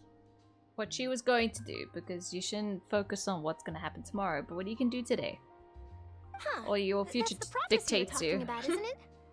I mean, I do hear about it often, but I've never once thought that the day could be tomorrow. If you're seriously asking, then I might try and think of a way to leave Fontaine. Oh, but I'm still a journalist first and foremost. That means I have a duty to be reporting from the scene. And secondly, I wouldn't forsake my homeland that easily. Well, you wouldn't be able to tell until you're in the moment, so this answer doesn't count, does it? From what I've seen, most people don't know what they'd do should the worst come to pass. In truth, it might be better just to behave like normal rather than worry over such an end.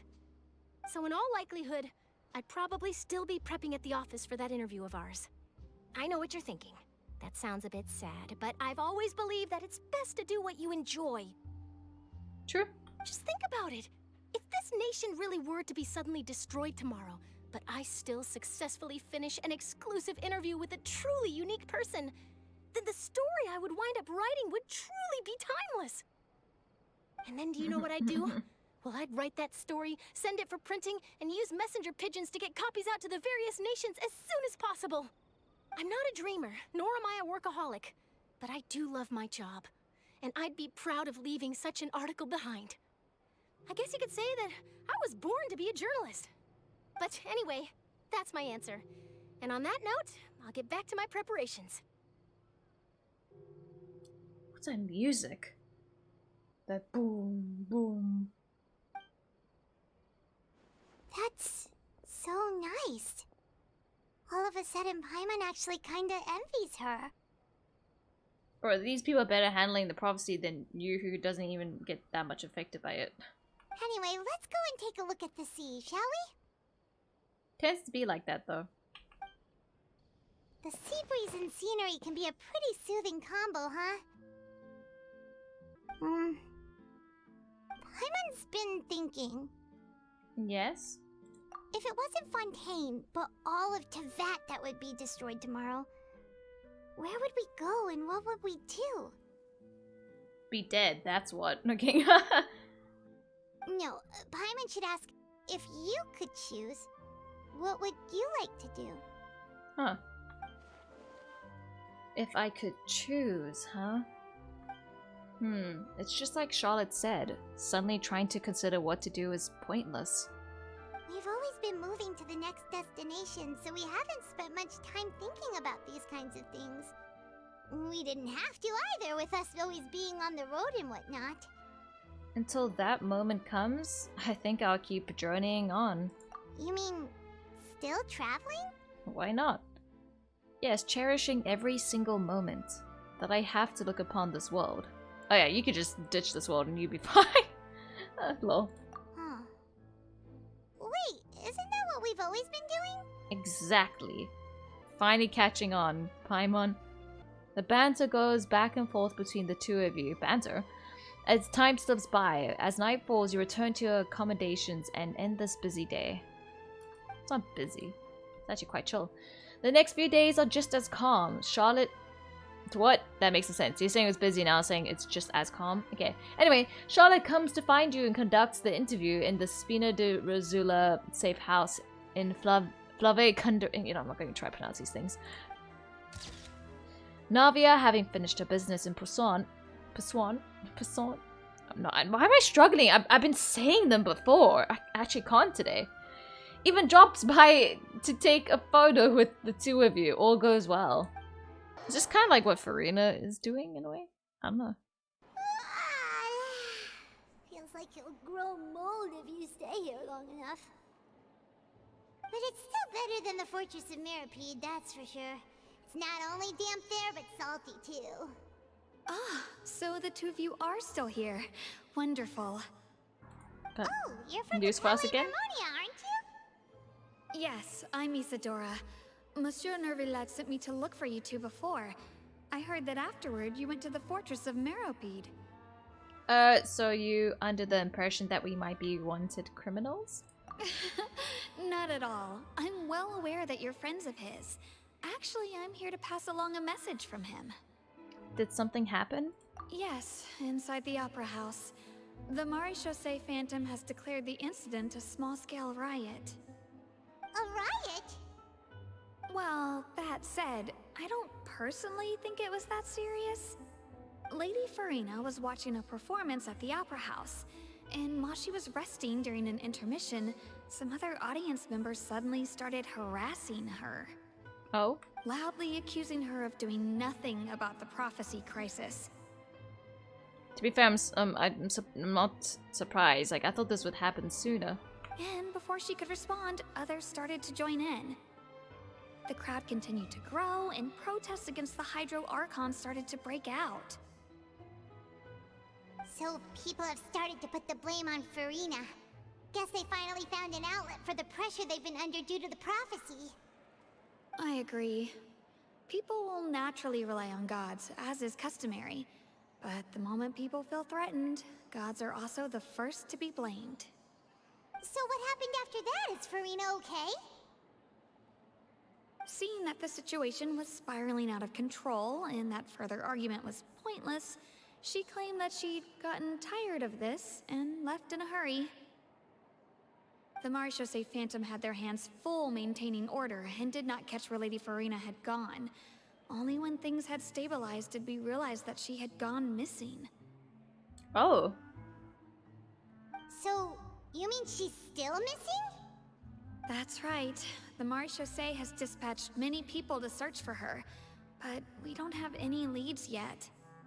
That said, I don't think there's much to worry about. She is a god after all.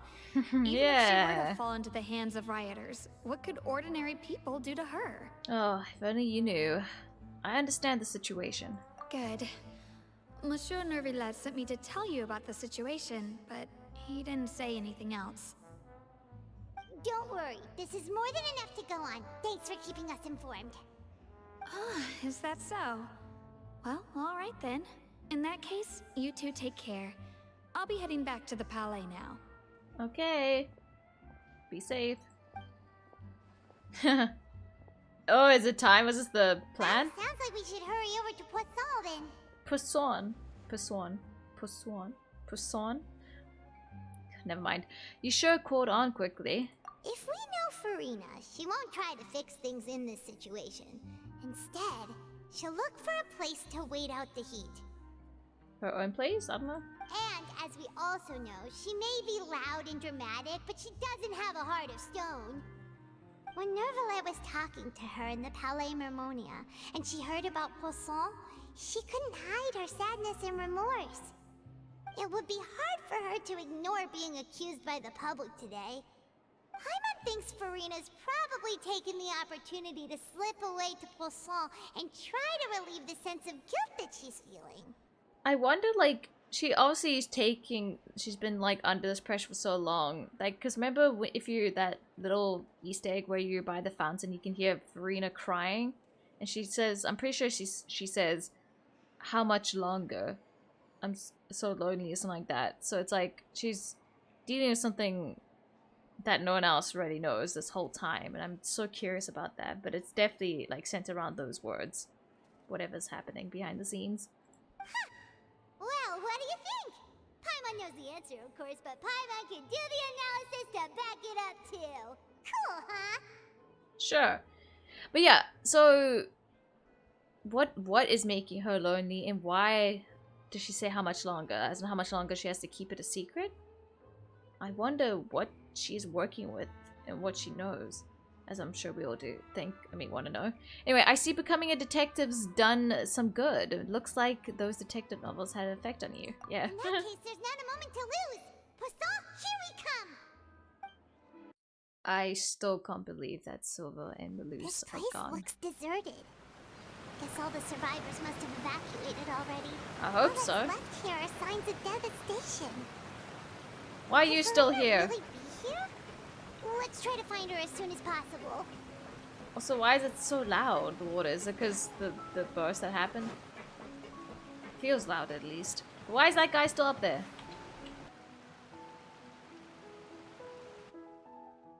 Aw, shame. That's Furina, right over there. She really is here all on her own. Shh, stay quiet for now.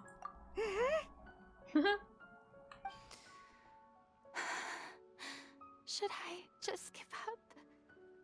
This is all meaningless.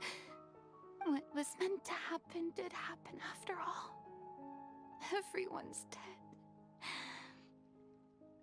I'm sorry. I am so sorry. Give up, Furina. There's no point in holding out. I'm sorry. But what can I even do other than to repeat meaningless apologies over and over? Shame, I don't like know her situation, so I don't know how to sympathize. But shame, she sounds so distressed. Furina. Who's that? It's us. Don't worry, Furina, it's just us. Yeah, exactly what she said. So it is you, blonde traveler from another land. Why, I almost thought you were someone from that mob of my ignorant subjects. Come to kneel and beg for my forgiveness. Oh. Man, like, you know, I like how there's different type of strengths. I always say this, like, you don't have to be only strong, like, physically. You can be strong emotionally and or just strong in other type of senses. And I think Furina represents more like being emotionally strong, like being able to withstand this problem she had for so long, or has for so long. Well, yet she's not really a strong, physically strong god. Furina, you were crying just now, weren't you? The tear stains on your face are obvious. What do you mean, tear stains? Oh, I remember. The show at the Opera House earlier this morning was so moving. I'm still trying to process it. Who did that uncivilized rabble think they were, disturbing my enjoyment of the arts? They even dare to tout their Archon. I must teach them a lesson. I can just imagine their twisted and frustrated faces once they realize that I'm nowhere to be found. Oh, and I'm sure Neuvillette and those people from the Maréchal Phantom are freaking out right next to them, too. Oh, dang, she really knows how to put on an act. Stop trying to act tough, Furina. You're actually beyond devastated right now, aren't you? Of course not. Hey, there she is! The Hydro Archon's over there! Jeez, they tracked her down? Even into this dangerous place? Oh no, they should leave. Quick, after her! What are you gonna do? seem just to gonna be beat up after you. someone? Like sounds pretty vulgar. They are... They're just some rabid fans who want to cut the line because they haven't been able to meet me in person, aren't they? That's against the rules. I can't let them get their way. Oh my god, is she actually able to defend herself a bit? Furina just ran off. Oh, she just she just ran. No way. Quick, we have to catch up with her. I literally thought she was gonna like show some type of defense she's able to do. I mean, she's good at, you know, the run, hit and run tactic, I guess. Bro, I'm so scared these people are gonna accidentally get hurt. Because I know we can help Furina protect her, but what happens if these guys fall in the water?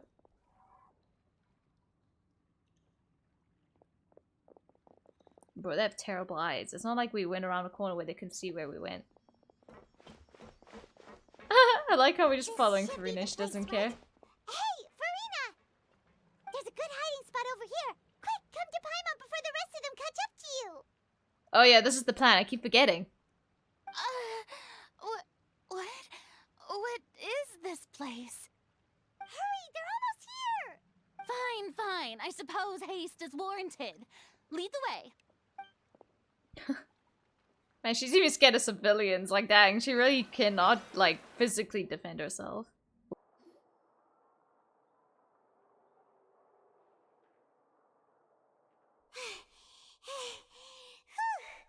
Paimon's exhausted.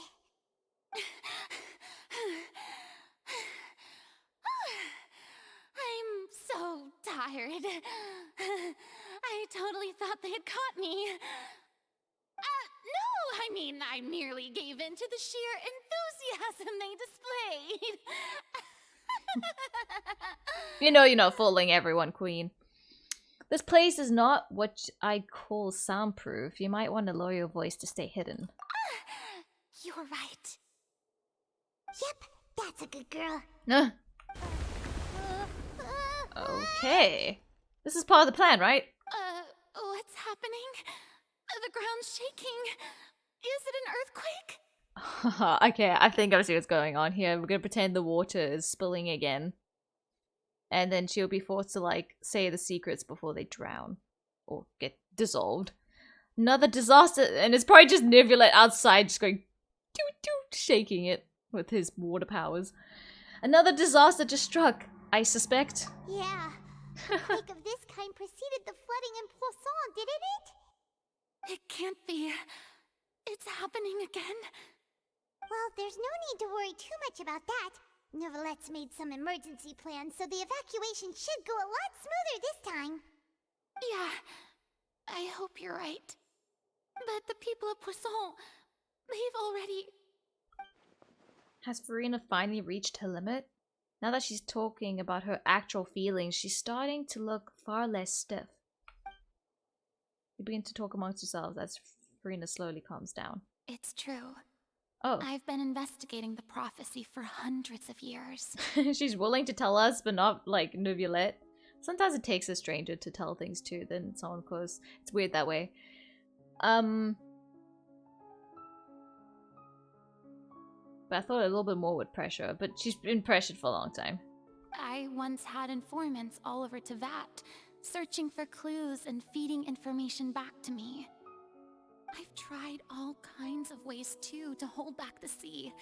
Anything to keep the coastline from advancing. But all my efforts proved to be futile in the end. Really, the truth has been clear to me for a very long time. We cannot make an enemy of the divine. No matter what we do, the will of the heavenly principles will have its way, and the prophecy shall be fulfilled. But even then, you still haven't given up, right? Give up. I do love the sound of that phrase. It would mean finally coming to terms with fate, but also for me to finally be free. But that would also mean that all hope would disappear. Indeed. I've thought about giving up so many times, especially after we almost lost Poisson. Fate is really unreasonable, isn't it? It has no heart and obeys no rules. The prophecy has only just started to come true, and so many people have already lost their lives. But just now, it all became clear to me. I still don't have the right to come to terms with fate on behalf of everyone else. As long as the final moment hasn't come, it's still not too late. But what has been your plan? Don't worry. I will keep hope alive for everyone until the very end. Well, that's enough for now. I got the impulse to play the stricken maiden, but honestly, considering my rank and station, that wasn't a good fit at all. Jeez, they did that switch up so well. I feel like if I didn't skip that dot dialogue, it would have even been better. Don't take any of what I just said seriously. How could I possibly let Fontaine fall to the whims of trivial prophecy? Come on! Paimon could have sworn you were actually being honest just now. We're running out of time. We can't just go back to square one like this. I have to get more information out of her. She really is like split. It's just a way of coping, I guess. Furina, you might not have to shoulder this burden alone. Yeah, what makes you think you have to? Although I don't know what you might be keeping from everyone, your people are more than willing to share your burden with you. Share my burden. That's impossible. It was fated right from the start that this would be my duty alone. But even your burden doesn't need to be shared. You can still choose to confide in someone. Just share it with me. I'm what you'd call a witness. A witness? Yes. I've heard that you came to Teyvat from beyond the stars, yes. In other words, you never belonged here. And if Teyvat is, in its entirety, a show on a stage, then you're just a spectator, aren't you? If that's the case... There's no time left. Please, Furina, just spit it out. Oh. Cutscene. Whoa.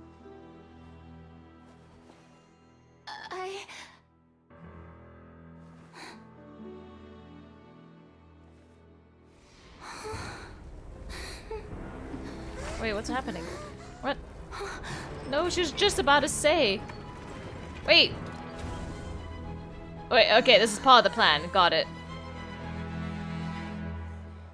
Oh. But should we rather just gotten the information out of her? Okay. I'm just gonna be the spectator. I don't know what's going on. Ladies and gentlemen, ooh, this concludes cool. my opening performance. Now, without further ado, we may proceed to the trial of our god. So this is what it is. Yes, you deserve praise for the effort you took to raise the dramatic stakes. Do not forget, however, that I am Focalor, the god of justice, the embodiment of justice itself. Does it not strike you as even the least bit absurd to bring the very concept of justice to trial? May I interpret these words as your refusal to stand trial? In that case, you will have the opportunity to defend your honor through a duel. Oh. You would draw your blade against a god? Ooh. I see. It seems like you have made up your mind. Oh.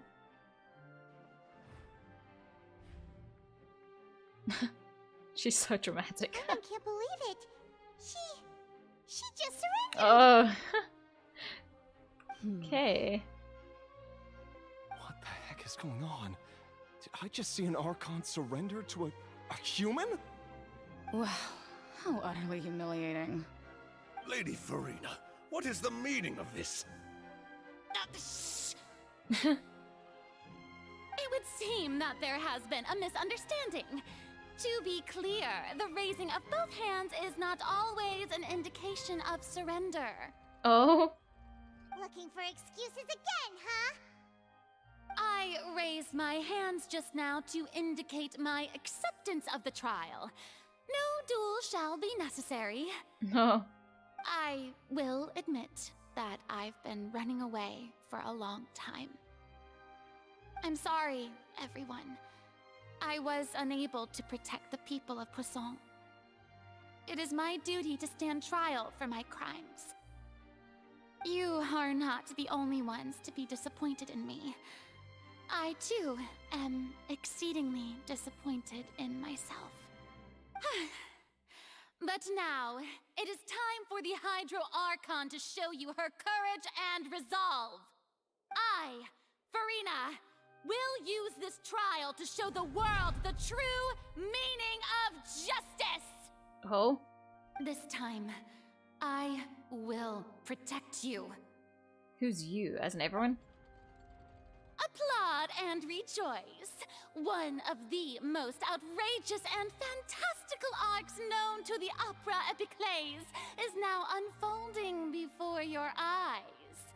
Mark my words. Oh. This shall be one of the most exhilarating and brilliant shows ever to grace the stage of Fontaine. The trial of the Hydro Archon, Focalor, will now begin! Like how she's announcing her own trial. Woohoo! Oh, now we're making history. He's like, oh, dramatic as always. Why does it feel like Furina just took over the whole thing? Like, come on! Didn't she just get forced to stand trial for her crimes? She's really good at this. Also, even though she's still acting super dramatic, she is taking this seriously this time, right? It's like she wants to be honest without making people lose hope in her. All right, then. Who will be my opponent in this trial? The court asks the prosecutor to please take the stand. Yeah, I thought so. Thank you, Your Honor. Is that so? Very well. Then please speak, witness of Tivat, my accuser and fated opponent. We were so close to getting her to tell the truth, and it still turned out like this in the end. Yeah, that was bad timing. It's like, we didn't have to do this next step of the plan. It's okay though, as long as we can defeat Furina in court, we will still have a chance to figure everything out. Cool, so dramatic.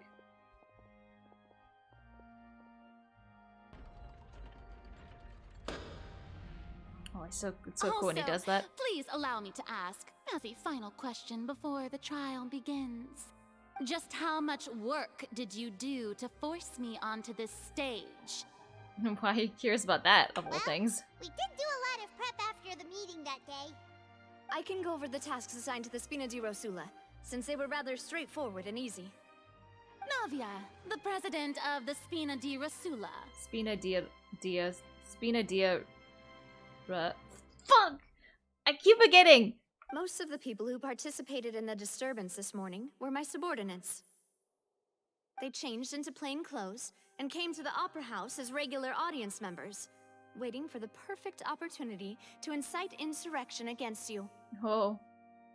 The people's resentment against their Archon has been building as more and more of the prophecy is fulfilled. A spark was all we needed to turn smoldering anger into a flame. Moreover, according to our understanding and analysis of you, when something like that occurred, you would likely flee the scene and head to Poisson by yourself. So, we arranged for a second group to lie in wait there. So, you mean, the ones who scoured the settlement for me were also from the Spina? And their goal was to force you to step into the giant magic box so you may personally participate in the greatest magic performance in all of Fontainian history. That's right. That house was a magic box, rather than someone's residence. As the super ultimate version of the setup that I used when I first performed at the Opera Epiclese. The volume of the box was increased by a whole order of magnitude, and the distance it traversed was the entire gap between Poisson and Areneas. Its cargo, of course. I don't know how you managed to do that without us knowing you were being carried there. That's a long distance. Was an Archon instead of a human. My thanks, Furina. Without your help, we could never have pulled off such an extraordinary performance. You're welcome? Of course, this performance was only made possible with Father's support. The House of the Hearth spent a massive amount of labor in Mora to pull this off. This is so weird to see, like, the Fatui helping us. We had to select a location, construct the giant magic box, dig a tunnel, and open up a path through the water. It was a lot of work for all of us. Through the water? That is dangerous. So, in other words, the earthquake that we felt within the giant magic box was just a normal tremor from the transportation of the whole house? That's right. It wasn't a sign of another disaster to come. Sorry about that. We deceived you back there. Then, I can guess Neuvillette and Cloran's parts. You gathered a crowd, prepared a stage, and made sure that the champion duelist would be immediately ready for a fight. Freaking wiping a sword. Also that as soon as I appeared on the stage, the trial may commence without a hitch. Am I right? Yes, that is correct. Well, Clorand, I must commend you for your courage. Only the most outstanding champion duelist in all of Fontaine would accept a duel with an Archon without flinching. Thank you. As for you, Traveler, I suppose your role was to keep me distracted with conversation once you found me in Poisson. You'd make sure that I didn't notice anything amiss before revealing yourself as my prosecutor once we'd arrived onto the stage. No, you guessed wrong. Oh? My mission was to give you one last chance. We hoped that you'd share your secret with us before the magic box arrived onto the stage. Yeah, well, she was about to. It should be like a little secret knock to reveal. Is that so? Then I suppose I must have missed my final chance. No. It's fine. It matters not. What's done is done. The stage is already set, so there's no reason to disappoint the audience. Let's see this trial through to the very end. Didn't think this would be happening in the final arc. There'll be the actual crisis. Yeah, the only thing we can do now is judge the Hydro Archon. Still, I can't help but be a little bothered by that conversation earlier. What did Furina want to say to me right before we arrived on the stage? Yeah, there should have been a secret knock to, like, tell them to open it if she didn't confess. Well, it was like a little time. Please allow me to pass this along. This is a document that Miss Charlotte applied for and received permission to share with you during the trial. According to her, it should speed up proceedings. Huh? Charlotte wanted to give us something? Oh, so she's here too! Hey, Charlotte! Oh, let Paimon see. Isn't this the exclusive interview that she did with us before? So she's already finished it, huh? Oh, wait. Then that means this document is a perfect timeline of everything that's happened ever since we stepped foot in Fontaine! So in other words, we can refer to this anthology of evidence every time we want to use something from our journey as evidence for an argument! It's a super practical gift. I never would have thought of using it this way. Let's quickly confirm the information in it. Just think of it as a refresher, alright? I'm fine, please. Can I skip it? You defeated Dang the it. Hydro Archon in the very first duel you took part in at the Opera House. That's one for the history books, all right. I didn't think that you'd wind up getting to the bottom of the case I'd been following all this time. I guess you could also see this as a happy coincidence. This is the first time Monsieur Neuvillette had a difference of opinion with the oratories. Even the Hydro Archon can't figure it out. A Fatui Harbinger. She's an extraordinary person. Her instinct must mean something. Child's also Fatui Harbinger, but they glance over that. The fortress of Meripede was almost destroyed in a single day. that I didn't witness that scene personally will always be a source of professional regret, I think. Oh my word. According to Monsieur Neuvillette, both Child and that whale should have been in the Primordial Sea at that time. Oh, that's public knowledge, I guess. I nearly lost my awesome friend Navia. To be honest, that still gives me shivers. I know, right? The words of someone as extraordinary as a witch can probably only be truly understood when something surreal happens to you. The prosecution and the defense are both in position. The trial shall now begin. Oh, come on, Neuvillette. There's no need to repeat all the unimportant legalese. Just fast forward to the part where the prosecution lays out my offenses. As the defendant and the lead actress of this performance, I still haven't even been informed of my supposed guilt in all of this. That's true. Also, would the auditories like declare her guilty like it did Child? I'm kind of curious about that. Of course, it is Was only it in her favor? natural for humans to struggle to understand the actions of a god. However, you will need more than that to convict me of a crime. That's true, but Oh. my charge here is unrelated to your conduct as an Archon. Oh, she speaks. Let's go. Instead, I would like to charge you as a fraud who's never been the Archon in the first place. Oh, we're actually getting there. Wait, what was that? Lady Furina's a fraud?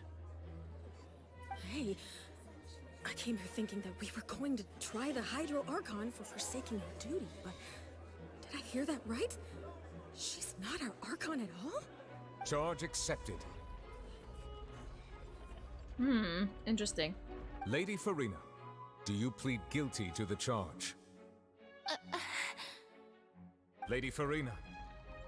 I plead not guilty. How can I be guilty? There is no way that I, Focalor, otherwise known as Furina de Fontaine, a member of the Seven and the Regina of all waters, kindreds, peoples, and laws of Fontaine, could be anything other than your true Archon. Yeah. Even though Lady Furina can be rather eccentric, isn't it going too far to doubt her very identity? Yeah, I've never questioned her identity either. Sure, Lady Furina can be super irresponsible, but what grounds does that prosecutor have to make such a huge claim? Well, if it's not the case, she has nothing to worry about, right? I have cause to believe that common sense will prevail in this case. Many of the members of the audience have known me as the Hydro Archon ever since they were born. There would be no fooling their memory. See? Even the Oratrice has decided to show me its favor. Are you sure you want to commit to a charge that will never be upheld? Yes. If you wish to drop the case, I can promise you as the God of Justice that you will not have to face trial for making a false accusation. We will treat everything that's happened as a dramatic spectacle and move on with our lives. What do you say to that? Now we've gone too deep. Let's go. An argument with near impossible odds, huh? You have to not only refute Furina's claims, but also overturn the long-held beliefs of the people.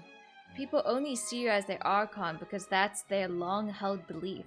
Well, I tried to give you the chance to surrender. If you must persist, then let me ask. If you believe I'm not the Archon, then what manner of being do you think I am? Just an ordinary person. Okay. And Possible, if I though. was not the Archon, then how did I manage to live for over 500 years? That is a good point. That's gonna be hard to refute. But maybe she is like an Archon, but one strip of power. Like the Gnosis. I've got to think carefully. What do we know to be special about Furina exactly? Oh, the meeting with the knave. First of all, you may be a member of another long-lived race, Oh. which would allow you to naturally possess an extended lifespan. And second of all, even if that wasn't the case, there could be other ways to extend your life. Such as a curse. Who gave you that idea? Was it the knave? You'd sink so low as to use a harbinger's words against me. It doesn't matter who gave us the information. What matters is the veracity of the claim. A curse? I once thought it possible that the aura of an Archon might naturally resemble a type of curse. But in light of this claim, perhaps what I sensed was not your divinity, but a curse after all. I heard people saying, like, before this came out that she might be cursed. But I wonder by what? You sensed it too, huh, Neuvillette? Celestia? I don't feel like she's not, like, exactly... I feel like she's some descendant of the Archon, but she's not properly an Archon either. A cursed Archon. Oh no, it wasn't what people were saying. It was, like, Arlecchino said that. Instead of an Archon, you could just be a cursed human. Oh, that, yeah. Furina is actually a human? Well, it is true that it's extremely difficult to tell humans and gods apart just by looking at them. It's not impossible. Oh. Right, you ditching Archon that quickly? No kidding. Celebrating too early now. Even if I have been carrying a curse like you said, how does that prove that I am merely a human being? Besides, everyone knows that the main difference between a human and a god is the possession of authority. Gods can do what humans cannot. That's why they're worshipped as gods. For centuries, manifestations of my authority have served the nation of Fontaine. One need only to turn their eyes towards the Oratrice Mécanique d'Analyse Cardinal in this very opera house, or consider the endemitium that is used in every aspect of life. Yeah, you probably didn't make that though, which is why you're confused about the Oratrice. Wait, that one trial proved the opposite. Furina actually had no control over the Oratrice at all. Exactly, child.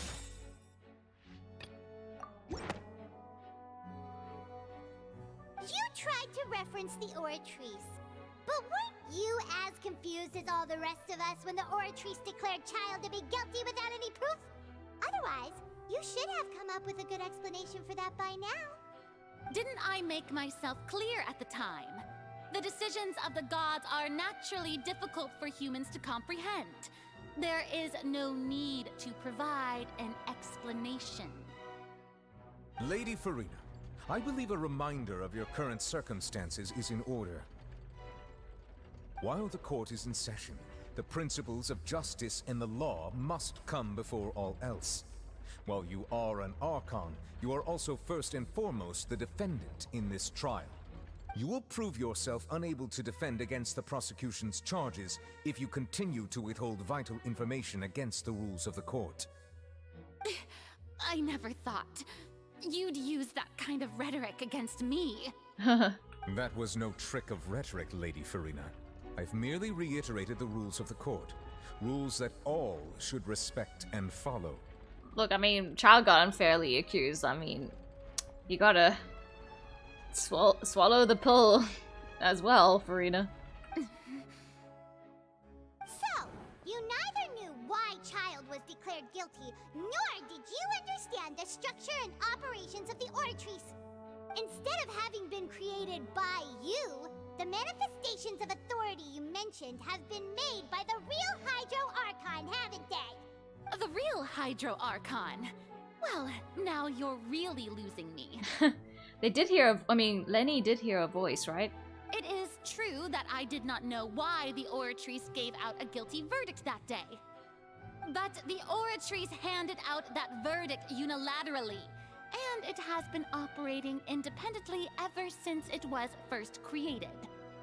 You can't argue that just because a divine creation is flawed, that the god behind it must also be no god at all. She's still throwing out all kinds of excuses. Seems like she's confident that we won't be able to produce proof that she has no power over the Oratrice. Sure, we can put the Oratrice aside for now. But then, Miss Furina, could you give us a brief demonstration of your power as an Archon? My power as an Archon? There are many ordinary citizens in the audience. How can I just carelessly demonstrate the formidable power of an Archon? If that poses a concern, I'm prepared to extend my protection to the audience. You don't need to go that far.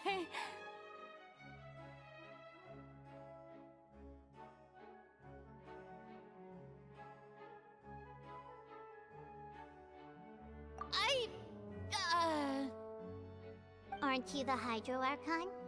Or is it that you can't even wield the power of Hydro, much less the authority of a god? Indemnitium! Yes! It's all because of Indemnitium! All Archons derive their power from the faith of the people, and I've converted the people's faith in justice into Indemnitium! Thus did I give up all of my divine power to provide everyone with energy for their daily lives. Have you ever seen a more magnanimous god? Man, she's really good at, like, covering up. Isn't that a huge stretch? It is a huge stretch, but can we exactly prove her wrong? Yeah, no matter how generous an Archon can be, how could they give up all their power? Can a god with no power even still be called a god? I mean, if we look at it like that, what about Nahida? Her power comes in a different way, and that can be the same for Furina. So in a way, she did kind of make a good point. But it seems like the game's saying not, so. It seems like nobody's buying Furina's excuse. Hey, come now, everyone. Please don't stare at me as if I was a liar. I'm still the same Furina you knew, right? The one that you loved. Shouldn't you want to believe in me? Please? You've got to believe me. Oh no. If what the prosecutor said is true, she really has committed a grave offense. Did she deceive all of us? And all of our parents and grandparents too? And all of our ancestors? Ever since they were born?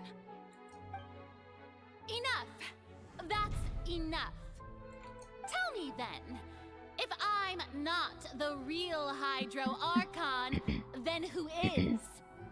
If you have no evidence of another Hydro Archon's existence, nor can you find anyone who can back up their claim to be such, then what grounds have you to say that I'm not actually the real deal? Wow, she came up with yet another argument. How can we refute her now? Seems like she really doesn't want to give up. Seems like her giving up here means giving up in general. But why? What does she know? If we can't prove that she isn't the Archon, we can try to prove that she is just a human. And if she's only human... True, come at it from a different angle. Maybe because she was wrong about Linny and she... That's something gods can't be wrong about if they're all-knowing? I don't know. That doesn't sound right. Yeah. Doesn't think this clue can be used as compelling evidence to build our case. I don't know if we have anything though, but I can see why that's wrong. I'm just gonna go through all of them then, because I don't know. It has been established that all Fontainians can dissolve in water from the Primordial Sea. And that means... I was thinking it too, I was like, maybe you can test by dissolving, but I didn't think we'd go that far. Since you insist on claiming to be a god and not a human, then there's a method that you can use right here and now to eliminate all suspicions of you being the latter. Huh. Miss Navia, please apply to serve as a temporary attorney for the prosecution before addressing the court. Though you act in partnership with the prosecutor, you must still adhere to proper procedure. She's like, sorry, just a habit. Super sorry, Monsieur Chief Justice. I swear this really will be the last time that I'll speak out of turn. Now, I've brought some seawater from Poisson. As everyone knows, a massive flood struck the area not long ago, taking many lives, including those of some of my closest friends. So, Miss Furina, would you dare to touch some of this seawater?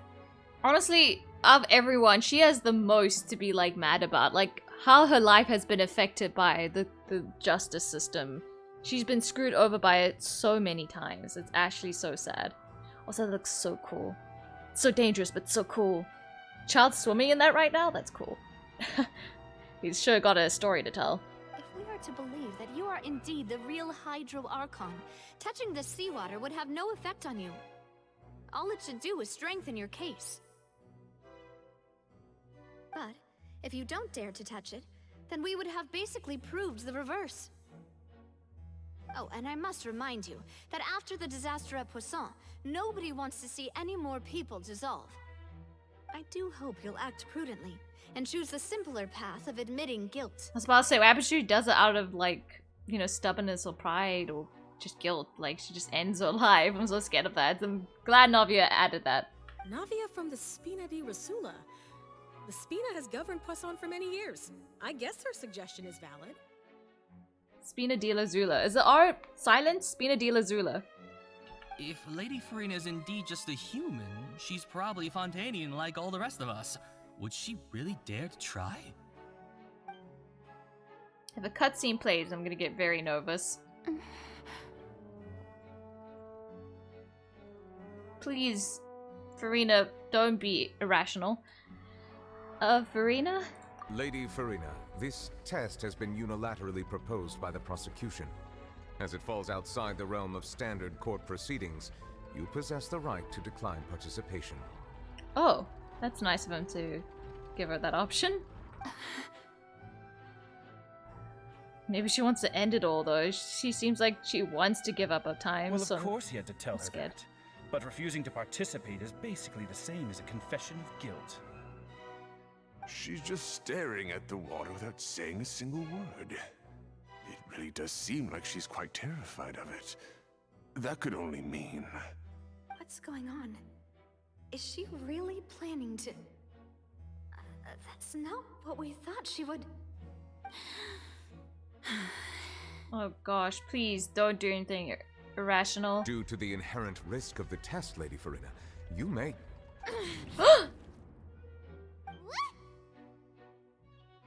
She doesn't know probably if her curse would protect her or not. I mean, to be fair, she was the last person sitting on the throne, so no matter what, if Archon or not, she is protected by it. She actually... Man, she got guts. I'm fine! Look at me, everyone! My hand is still here! I haven't been dissolved! Will you believe me now? I really am your Archon! I'm nothing like a normal human who would fall apart as soon as they touch this water! Really? Was this not the most obvious thing in the world? Miss Siegewin? If you are present, Miss Siegewin, please come forward and attend to the defendant. Siegewin? She knows her? Don't be nervous. It'll just take a few seconds. Wait, she shouldn't touch it though. Let me see. That should be enough. What does she even do? Please announce the results of your evaluation to the court, Miss Siegewin. As everyone doubtlessly saw, Miss Furina was displaying symptoms of hyperventilation and flushed skin. These indicate that she was experiencing the adverse effects of exposure to primordial seawater. The extent to which she was affected is the same as other humans when exposed to primordial seawater of a similar concentration. Oh. Thank you, Miss Siegewin. Lady Furina, you may return to the defendant's stand. So it wasn't enough to make you dissolve? Because not that concentrated? That looked pretty concentrated to me, more than whatever was in that cord beforehand. But that made someone dissolve. Oh wait, what did she just say? I didn't get dissolved! Shouldn't that be enough to prove my innocence? Well, considering your tendency to run from your problems, we did originally prepare a direct sample of the seawater around Poisson. However, after extensive discussion, we exchanged it for a sample that is not concentrated enough to dissolve an actual human. After all, on the off chance that something entirely unexpected might occur, we don't want anyone else to lose their life to the sea. Yeah, so out of regard for Furina's life, you secured a low-concentration sample and asked the head nurse to serve as an expert witness. Smart. That scared me that, wow, she was really willing to do it without knowing then. It's a great thing that the direct sample wasn't actually used. Furina could have... I can't believe... you... But what's really going on here? Furina can't have not known the consequences of touching that water as a human. This is too unlike how she usually acts, unless it's actually more important for her to keep up her facade than to save her own life? But hadn't she given up on everything a long time ago? Listen to me, everyone. Please don't give me such cold and disdainful looks. What happened just now didn't prove a single thing. Are we wrong to expose her? What does she know? Think about it. How can you conclusively prove that an Archon can't also be affected by the primordial seawater? Also, like, why would she put on like such an act and make people like theater and stuff? It's like she really needs people to believe in her, and she wouldn't go through that if there was no reason. So maybe we shouldn't be doing this. Also, if I was really just a human, why would I dare to just put my hand in that kind of water?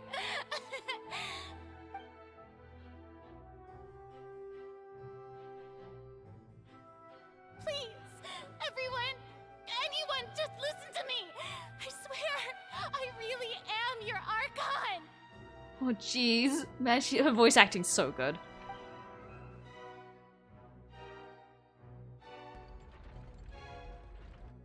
Oh no.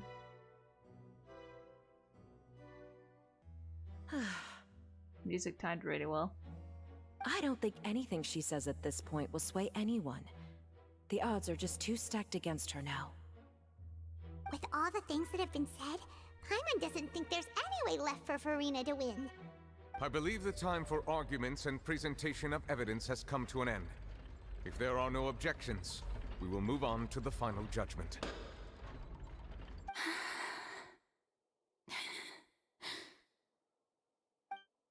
Oh.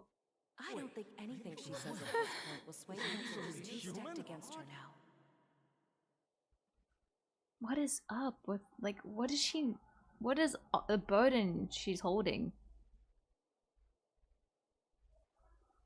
Shame, I kinda want to just give her a hug. In my capacity as Chief Justice, I shall now render judgment on Furina's misrepresentation of herself as the Archon of Fontaine. As a human who knowingly deceived her fellow citizens, Furina is guilty. Oh my word. What would the oratory say though?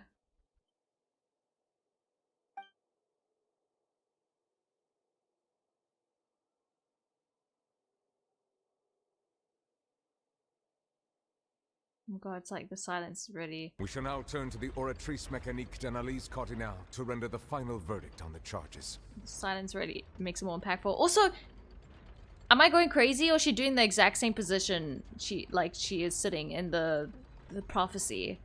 Is this actually the prophecy?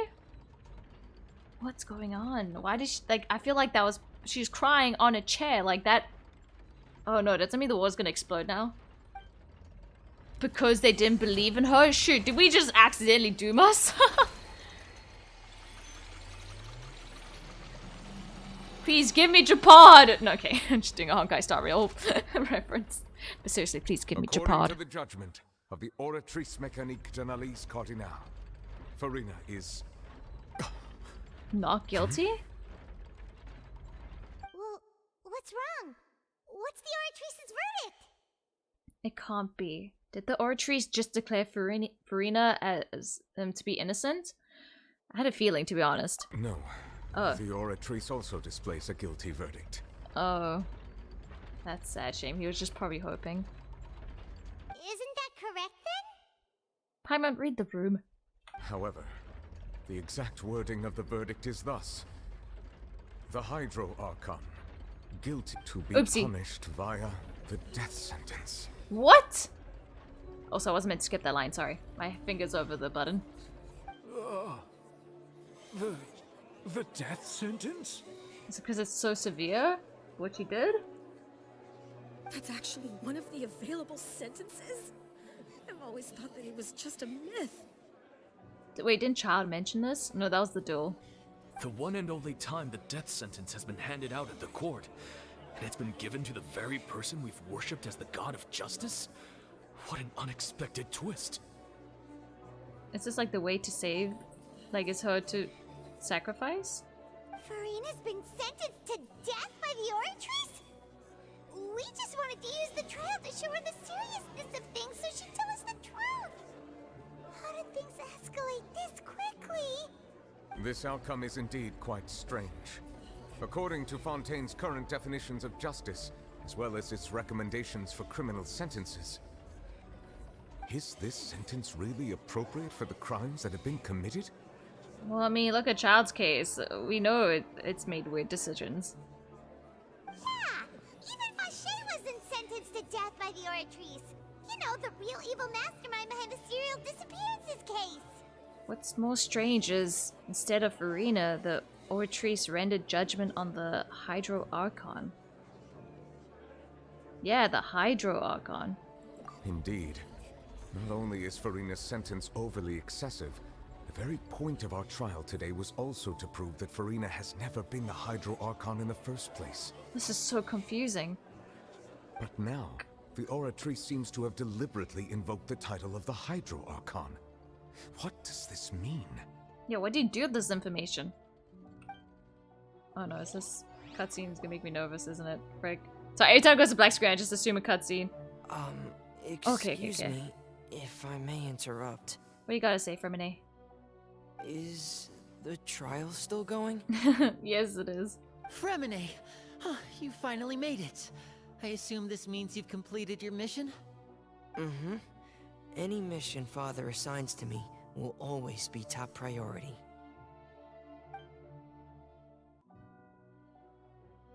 Okay. Oh, you found it. Prophecy slate? Nice job, Fremine. You did like the most important thing we need. Huh. So the knave privately arranged for Fremine to try and find the missing slate. I looked everywhere and finally found it at the bottom of the sea.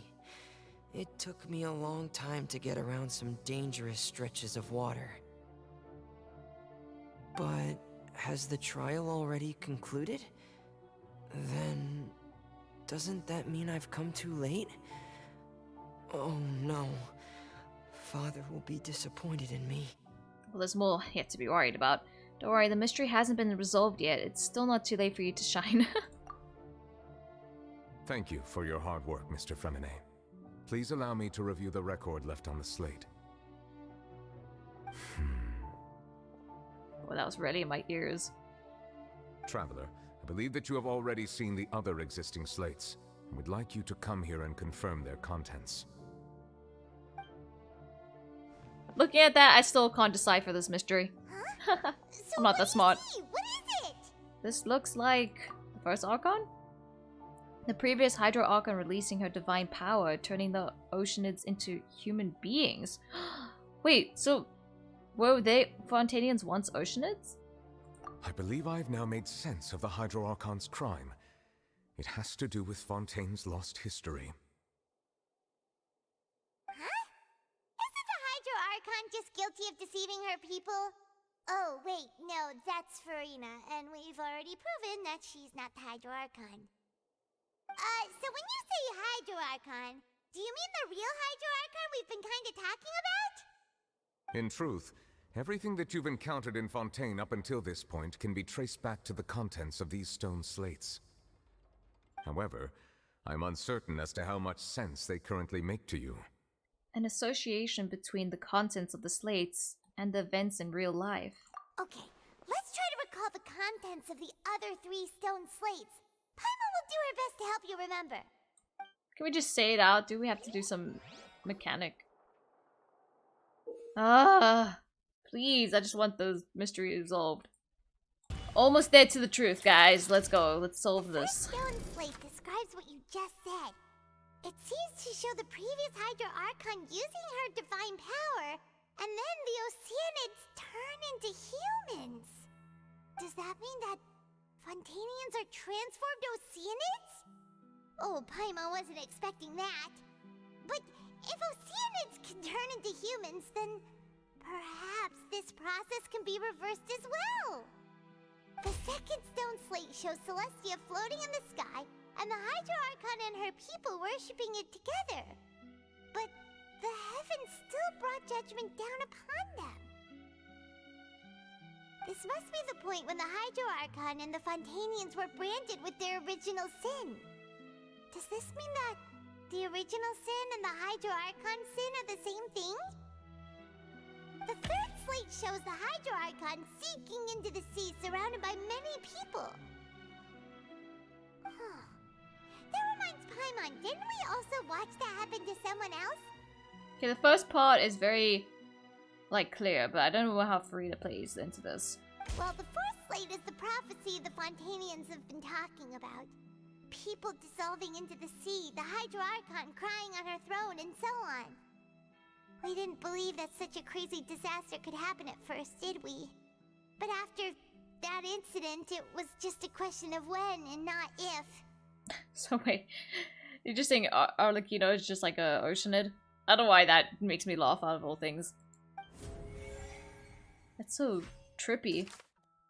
The stone slates, okay, yeah. Okay. It turns out that fountains can be dissolved by water from the Primordial Sea. Okay, we know that by Marcel's event. We know from the case of the serial disappearances of young women that Fontanians can be dissolved in primordial seawater. And the first stone slate tells us that long ago, the Hydro Archon used her power to turn Oceanids into humans. This might be the reason that Fontanians can dissolve. Okay. That's a cool shot.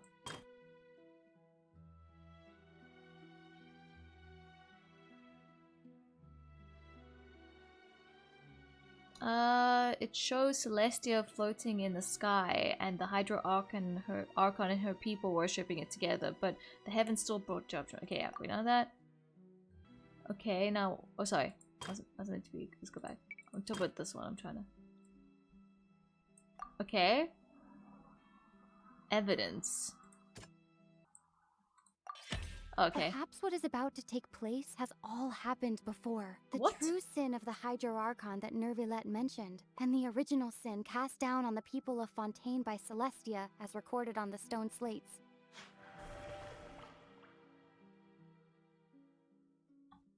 I was only joking before about the past is the future and the future is the past. Like, what?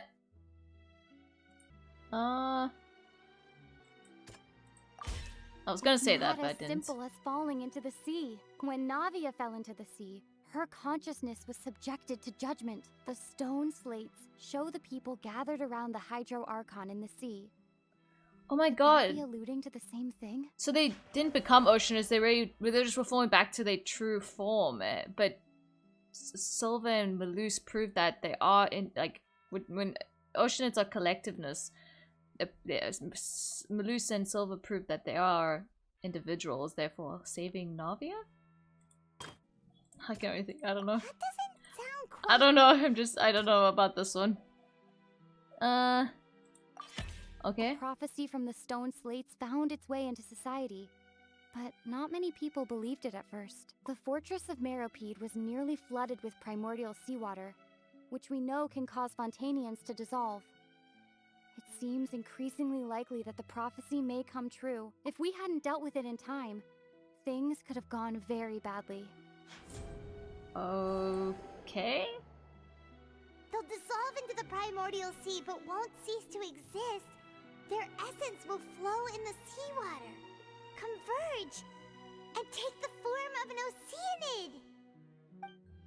The Hydro Archon was sentenced to death in court, shocking everyone present. Perhaps this means that her sin was actually Fontaine's original sin. Navia fell into the water inside those ruins, and she nearly dissolved. She was surrounded by the people of Poisson in a court within her consciousness, and was forced to take part in a trial meant to make her stay. The eruption of the primordial sea at the fortress of Meropide was the surest sign that the prophecy was about to come to pass no matter what. But it didn't. The contents can all be verified by recent events. If we combine what we know together, loads of truth should come to light. Okay.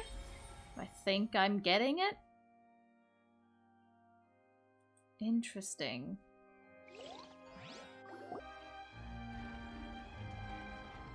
Huh? Oh, Paimon gets it now! So that's you can make sense of it. But then it feels like we're going to have to share some truly shocking revelations. Let's hear them. The first slate reveals that Fontainians are not real humans. Incredible. Linny, did you hear that? We're not real humans. Love how Lynette seems excited and interested, and Linny's like terrified. All Fontainians were originally created by the late previous Hydro Archon, with Oceanids as their basis.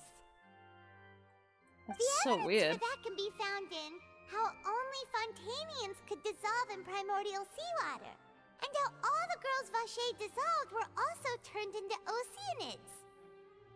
Oh, and according to Navia, when she was about to get dissolved, she also saw everyone gathered around for a trial, all of them in the shape of Oceanids. So what's this got to do with child? Indeed. The second slate reveals that the crime of the Hydro Archon was her creation of the Fontainians from Oceanids. Yeah, and it follows from the content of the first slate that she probably angered Celestia by creating humans without prior permission. That could also explain why the Oratrice judged the Hydro Archon to be guilty. It's to account for that ancient sin. The Hydro Archon's true sin was creating us? That's so sad. And yet, after many hundreds of years, the Hydro Archon's creations have turned around to try to judge the Archon within the Opera Epiclese. The twists of history are often the most unexpected of all. As for the third slate, I'm still convinced that it should come after the fourth slate. Yeah, isn't the image here just like when Navia fell into the sea? Huh. So wouldn't it be trying to show the image of the Hydro Archon also falling into the sea once the prophecy has been fulfilled in the fourth slate? The fourth slate depicts the fulfillment of the prophecy as it's already widely known. In the end, the people will all be dissolved into the waters, and only the Hydro Archon will remain weeping on her throne. Only then will the sins of the people of Fontaine be washed away. I think we're on this part of the prophecy right now, because we've seen her doing this right now. Did Paimon get all that right? You've made some keen deductions. I must say, given how much you still don't know, it is impressive that you've already managed to connect so many pieces of the truth. Good thing I'm not actually behind this. However, while you were able to decode all the information on the slates, they've also been etched with an additional layer of hidden information using a different power source. When we were at the ruins, I tried to decipher the hidden information recorded in the slates. But since we only had 3 slates at the time, I was unable to come to a full conclusion. Now that the slate collection is complete, I shall make another attempt to decipher the narrative recorded within. If everything goes well, we should finally be informed of the unadulterated truth. Okay, good luck.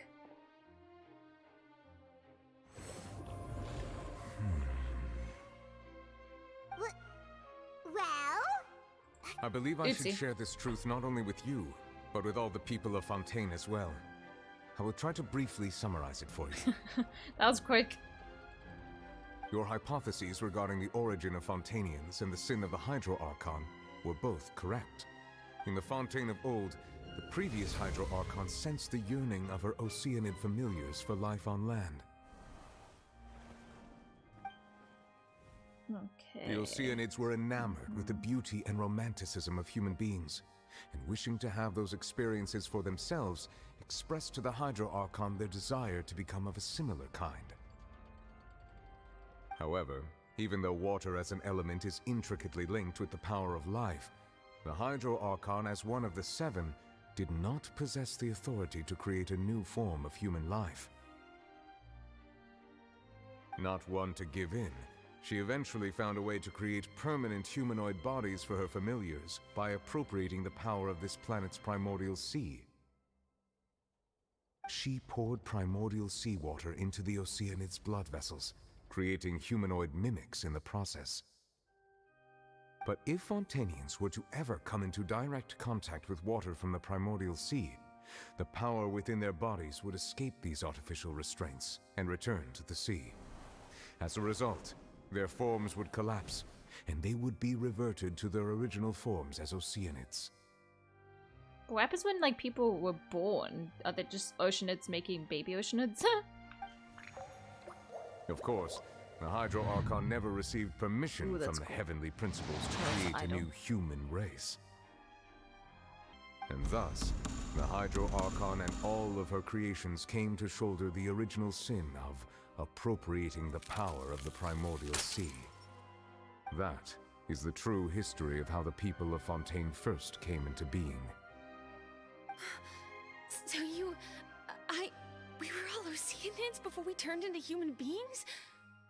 Well, you weren't, because you were born in front of your mom and dad, but, you know what I mean? I mean, you were conceived, so, like, I don't know how that works. That's way too Are you much just still information considered for me. an Oceanid? I think I'm just going to pretend that I never heard a single thing. How people react to things, so true. Wait, but if that's the truth, we can't let the Hydro Archon be sentenced to death. After all, her only sin was creating us.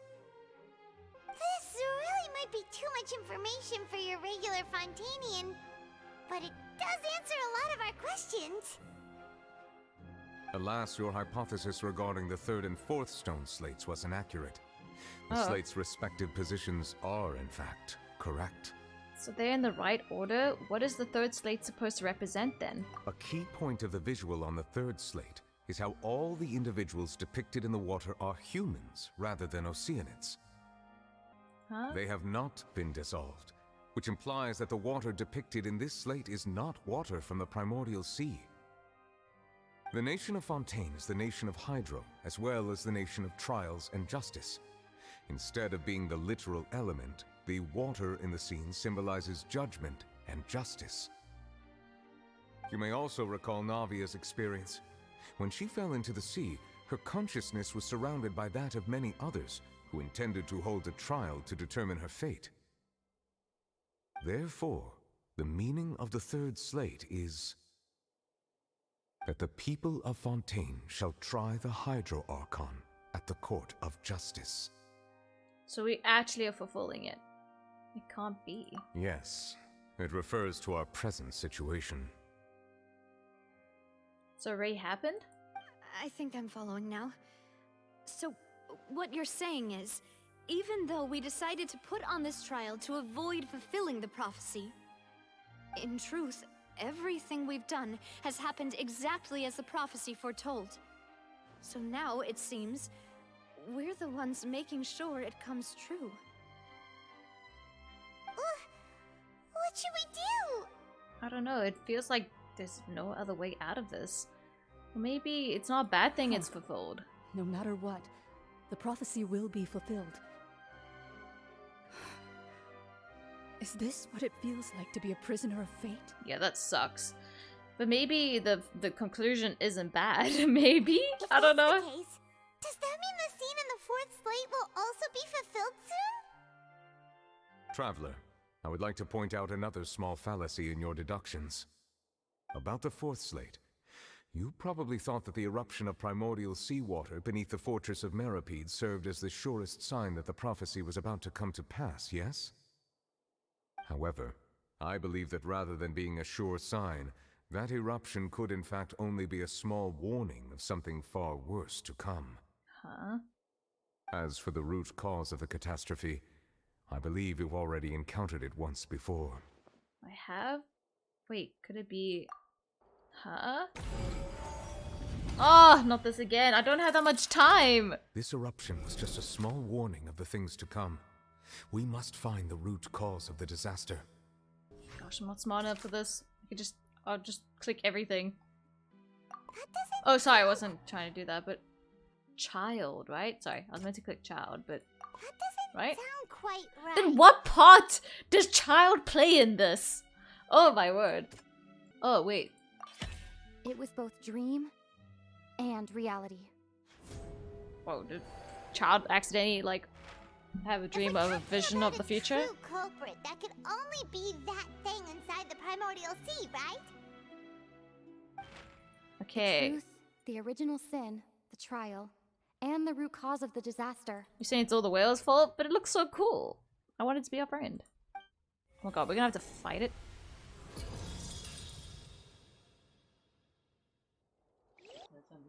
Okay, thanks.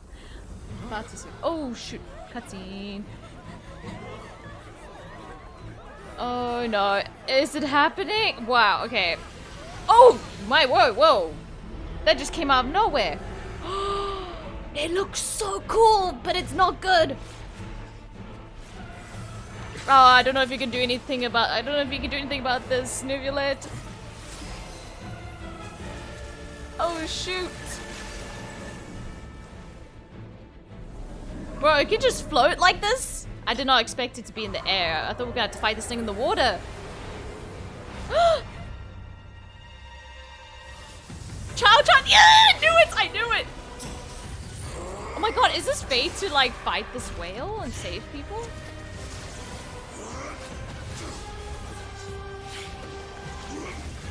Oh my god, is he even doing a dance on it though? Oh, there we go. Whoa, this teamwork I would never expected.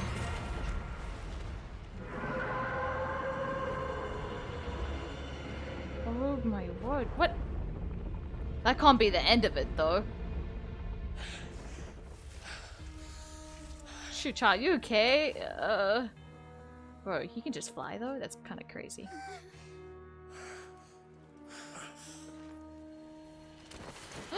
No, please! Not again! No, you for real! You for real? Oh my word, what just happened? Way too close! How did that thing just burst into the opera house? Wait, are we gonna dive in there? Please, please, please. Was that the huge whale you saw in your dream? That's right. I'd wager that it's also the one thing that child saw when he was young. So we've met it at last. I understand very well why it has chosen to make an appearance here. Bro, I don't think I have time to finish this, but it's got so exciting. That whale does not belong to Teyvat. It is a monster that has traversed the stars, weeping all the while. What? It has been greedily consuming the energy from the planet's primordial sea, using it to grow. Oh. That is the main cause for the rising sea levels. How do you deduct that? And once it has finished consuming all of the energy contained within the sea, its next step will be... You said that when the Hydro Archon first created Fontanians out of Oceanids, she filled their blood vessels with primordial seawater. Precisely. That whale finds the blood of Fontanians nigh impossible to resist. Dang. Therefore, when it left the primordial sea, it decided to make its next stop a packed opera house full of food. Food in the form of Fontanians. This is not what I expected. We just barely managed to push it back, right? In that case, won't it come back to target the people again once it's managed to recover its strength? Bro, Child's been fighting us the whole time or something? Oh my god, has he been protecting? Like, that is correct. Shame. Indeed, it is more accurate to say that we should thank that Harbinger for buying us some time. Without him, the whale would have likely come onto land far sooner. But it's so random. Why Child of all people? Why is he tying this? Why did he see when he was young? Was he destined to sacrifice for himself for Fontaine? I hope that's not the case. He better not die. From the way he looked, he must have been fighting the creature for quite a long time. Bro, he's gonna get killed by his abyss form. Maniac. We've always known that he had a special connection with that whale, but we definitely didn't expect it to help us out like this. Yeah. Anyway, now that we know that this whale is the actual cause of the disaster recorded in the prophecy, all we need to do to stop the prophecy would be to find a way to beat it up, right? I hope It it's is that too simple, but I late. don't think it would be. Yeah, what do you mean? It had already absorbed too much of the primordial sea's energy before we could notice it. At this point, it has become practically integrated with the sea itself. Even if the entirety of Teyvat were to be destroyed, it could still survive and swim off towards some other world. So are we trying to save even countless worlds, not just this one? That's not something I will accept. We've already done everything we can, and we even found the true culprit. We've come so far. You can't just tell me that the last hurdle is some impossible foe. That's just not fair. Indeed, that's not how a grand performance should end. I'll fight it to the end, no matter what. So the prophecy will be fulfilled no matter what, huh? Paimon just like not trying to be hopeful like the rest of them. Whoa, what's going on? The prophecy. Yes, what has been prophesied will be fulfilled. You may view such things as the history of the future. History of the future.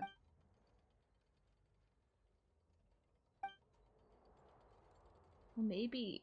Wait, what if this is all about fate? Just as prophecies are usually only the future as seen from the perspectives of the gods, could things be happening in hidden corners where the gods' gaze does not fall? Visions? I don't know. Ultimately, the fate best shall serve as your only guide, no matter what will happen in Tevat's future. I feel like we just have to play along. All you need to do is to play your part. Exactly, that's what I've just been saying. I feel like you just have to just continue going with it because you can't really defy it. I think we just have to play it as I said apart. Like the whole build up with like, you know, asking Charlotte what she would do, or the Millazine what she would do. Like it's all kind of the same kind of thing. Could it be that even the prophecy will be fulfilled? There will still be a way to save everyone? Did I miss something? Wait, I forgot about Furina. What was it that she wanted to say to me at the last moment in the giant magic box? What is her real secret? But I don't have time. Frick. No, I don't have time to continue. Frick. Another cutscene already? Where is Furina? She's been so chill. I believe it is preparing to carry out the death sentence. No!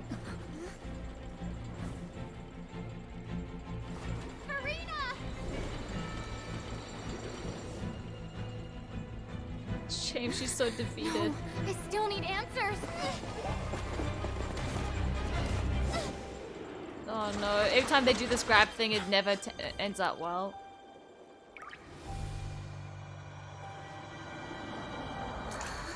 What the?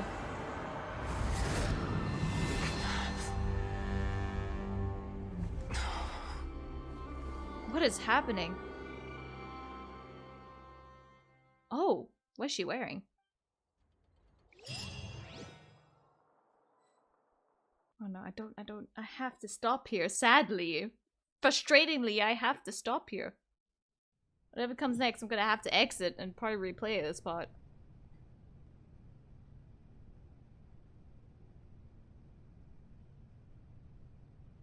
Wow, she looks very cool though. Wait, she looks kind of like the original one? You. I'm gonna have to force quit this game. Dang it. Please don't tell me I have to do the whole quest again. I'm gonna be mad. But if so, then that's what I need to do. Anyway, I wouldn't mind seeing those cutscenes again in person. Fuck. Well, I have to see the questions. No, fuck it. I'm playing at 12 AM tonight. I don't care. I'm gonna finish it tonight. Okay, I'm back. That was a painful 2 hours. To leave it on that note forcefully. Let's go. I don't know how far back it's gonna take me, but I will get there again. I need to know what happens. I am finishing it tonight. Great, not far back at all. Why does she have no shoes though? You. You? Do you recognize her? Is it the old Archon? Why does she seem so calm and happy now? She was literally distraught a moment ago.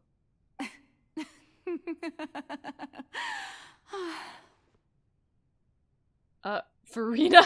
The freaking name. Sorry. Doesn't sound like her. That shocked expression on your face is just too amusing. I couldn't help myself. You are not Furina. Who are you? Oh, does he miss Furina? I miss Furina already. Bring her back to us. She better not disappear. I'm gonna be sad if so. Ah, the sweet sound of bewilderment. Marvelous. A sure sign that my attempt to deceive everyone was a resounding success. But to answer your question, I am Focalor. You know, the god. It definitely has, like, Furina's personality, but like toned down a bit, like an older, wiser version of it. More god version of it. Fusolo, why did you deceive us? To deceive Celestia? Oh, that wasn't my goal, of course. Goodness, no. But I had to fool everyone else too, if I was to stand any chance of deceiving the heavenly principles. I thought so. Deceiving the heavenly principles? And why is it just Neuvillette here? It's all because of that pernicious prophecy. Dreadful, wasn't it? Everyone doomed to dissolve. Fontaine condemned to be flooded. Bro, is this the same voice actor? What range? One was not amused. In fact, one was positively bemused when that problem was thrust upon me by my dearest predecessor. That's the former Hydro Archon Egeria, for the uninitiated. It hardly gets more disastrous than a preordained national catastrophe, now does it? Wait, so is this still Furina, but not... I'm confused. Is there like 3 Archons? Oh, Furina was an Archon the whole time, but cursed by herself. She knew full well that the prophecy would surely come to pass. And as one of the 7, she also knew full well that one defies the heavenly principles at one's peril. So yes, as you have no doubt surmised, it was a rather impossible situation that I found myself in. I spent a terribly long time mulling it over, alone on the ocean floor. And I was almost growing barnacles by the time I finally realized there was only one possible solution to this confounding conundrum. This feels weird. Like, I kind of want the old Furina back. Like, this feels weird. Like, I feel like I'm looking at a stranger. And I love Furina and Neuvillette's like weird friendship. I had to outwit the heavenly principles, allow the prophecy to be fulfilled, ostensibly at least, while saving everyone at the same time. I'm a genius, I know. I can only assume that's why Egeria chose me as her successor. I mean, don't get too ahead of yourself. I mean, people still died. I guess it's better than everyone, but as you said, there shouldn't be any, like we said before, there shouldn't be any trading. Although, looking back now, it was hardly the inheritance one dreams of. Between the task of saving the nation, the quotidian duties of the Hydro Archon, and not to mention the original sin of creating a new race of humans, I dare say she left me quite a colossal mess to clean up. Indeed. But one can only play the hand one is dealt. I did not choose this, any more than I chose to be one of her Oceanid familiars. Wait, Oceanid familiars? So you were also once one of the Oceanids, transformed into a human by Egeria's hand. Huh. Yes, I was. I always dreamed of becoming human. And I still do, even now. In my eyes, to be human is to be part of the greatest opera ever known. Yeah, this is definitely the same voice actor, and that's so impressive. That's so sad though. Like, I was gonna say, wait, how's she an Archon then? She's not human, but I forgot that most Archons actually weren't human. I mean, like, I'm pretty sure Venti was like a little floating fluff ball, so like, yeah. After becoming a god, I separated my divinity from my body and spirit, leaving behind only a self that was as naive and bewildered as my past self on her first day as a human being. How do you do that though? How can you just simply separate that? Just convenience? The me you see before you now is that divinity. And the human counterpart I left behind, I named Furina. She could feel joy, sorrow, and everything in between. She could be as vain and conceited, or as meek and vulnerable as she wished. Her strengths were of a kind only a human could possess, as were her shortcomings. So strange. Why are so many like Archons like splitting themselves in different ways? Okay, Venti is like a double of his friend. I don't know if that counts. Zhongli is himself, but he pretended to be dead, so his self made a fake self as well. I don't know if Venti and Zhongli count in my analogy here, but I mean my reasoning here. But from like Raiden onwards, Raiden made a puppet, like a twin puppet of herself, right? And then Nahida had like a reincarnation of herself, and then this one split herself. I did see like theories before Fontaine was even released that, you know, each Archon kind of splits himself in some different way, like how there's a puppet, reincarnation, and then just like literally splitting oneself. But in my eyes, Furina's humanity was what made her perfect. She was perfectly human in every way. The person I always wanted to be. He made her suffer, alright, though, and he with a burden that no human should have, so that's kind of a bitch move. Anyway, so then I cursed her. Yeah, anyway, like, she's everything I wanted to be. Anyway, so I cursed her. It's like Snow White in here. All part of the plan, of course. The plan to deceive the heavenly principles. Do you still remember the final scene of the prophecy? The Hydra Archon, alone, weeping on her throne. In order that the prophecy might appear fulfilled, I invited Furina to be an actress, to play the part of the Hydra Archon in the prophecy. She really was the main actress, like she said she were. Under the curse I placed on her, so long as I, Focalor's divinity, continued to exist, she could not die. But nor was she free to live her life in the pursuit of happiness. That is so sad. Instead, she was forced to take the stage in the opera house, to embrace the role of leading lady, to forever play the part of the god from the prophecy, all to create a deceitful appearance of that prophecy coming to pass. I suppose now you probably understand why your court is called the Opera Epiclese. But Furina is only human, isn't she?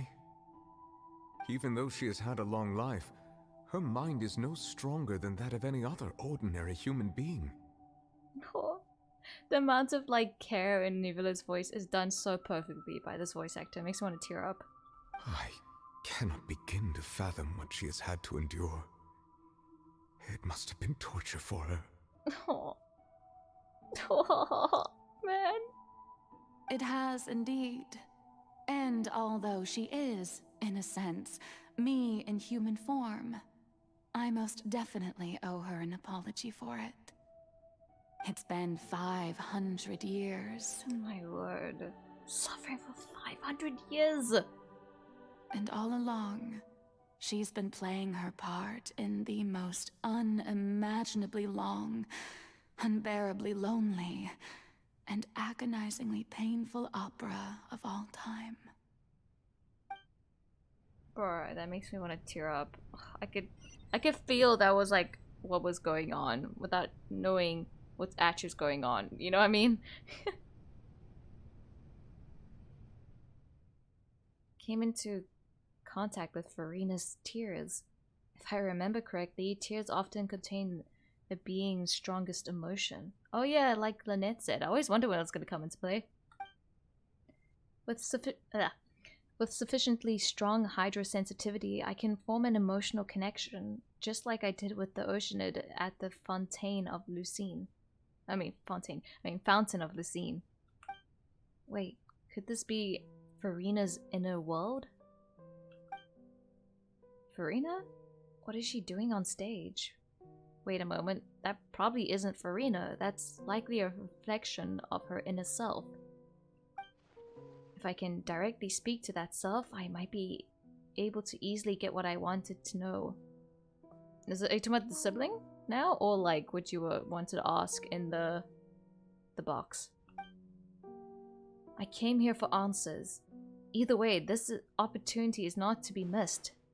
Let me try talking to her. Ooh, I'd like to see... I hope it's a sibling thing. I'd like to see sibling a little bit selfish. Especially they've been so selfless the whole time. And I'll make them not perfect. I'd like to see her being selfish with her sibling for once. Also, it would be nice to show that she isn't forgetting about her sibling. Go! Furina, I need answers. Oh, but she looks so pretty. Can I take a picture here? Ah, dang it. Wait, I can, actually. Hold on. Never mind. Oh? Who permitted you to come onto this stage? Now, I understand your admiration for my august self, but I must ask you to keep to the rules. Come on, it's me. Furina?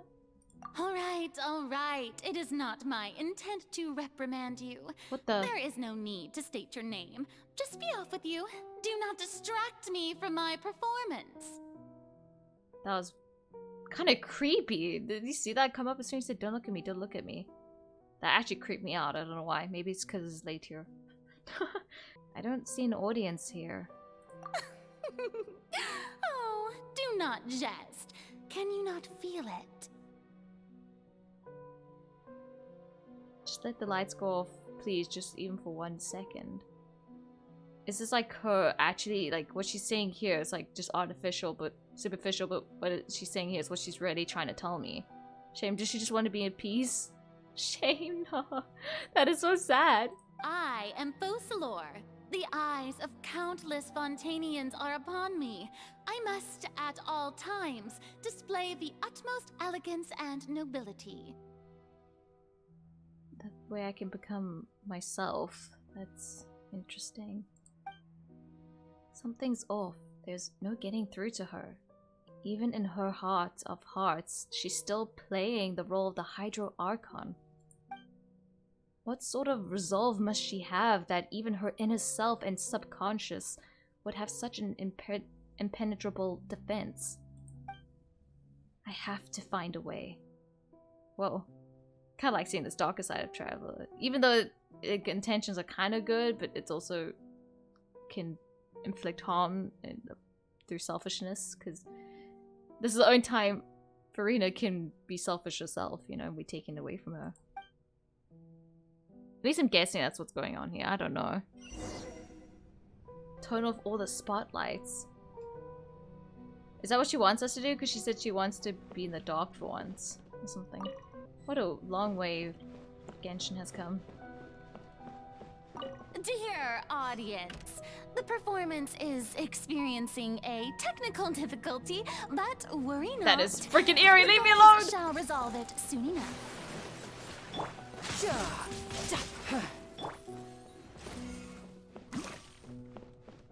This is so sad. I feel like I'm cutting off a life support or something. Hey, what gives? The audience is still watching me, you know. Guards? Wait, where are the guards? Guards! Why do I feel like I'm doing something terribly wrong right now? This feels very wrong to do. And voila! Over here! I don't know about this. Well, Furina, I guess it's time to get out of the spotlight.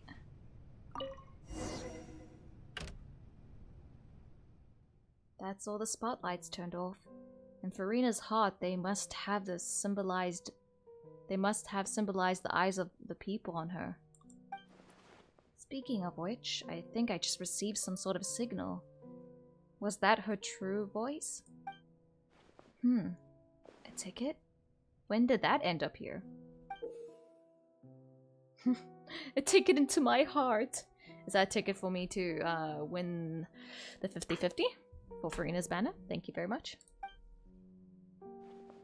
Oh, is that for me? Am I gonna be in the spotlight now? This is so eerie. Either way, looks like the show is about to begin.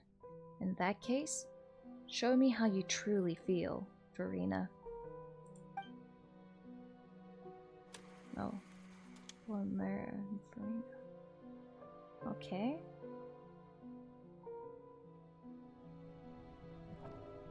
Oh, I'm playing as her. Oh my god, free trial? I haven't even done it yet. No, okay. There's no attacking. Oh, look at her design! I love it. Much better than the actual fossil, not gonna lie. I don't know, I just personally dig this more. Please don't tell me this is the last time we're gonna see you. Please come back to us. And can I give you a hug? Wait, she's doing like the little cat face smile. That smile isn't real. I know you're suffering, Furina. Just tell me how you're feeling. I will hug you. Wait, has her hair always been this short? Furina. Furina. Huh? Who's that? Who's calling me? Where are you? Be not nervous. Be not afraid. Oh. I am before you. Wait a moment. You're... mirror me?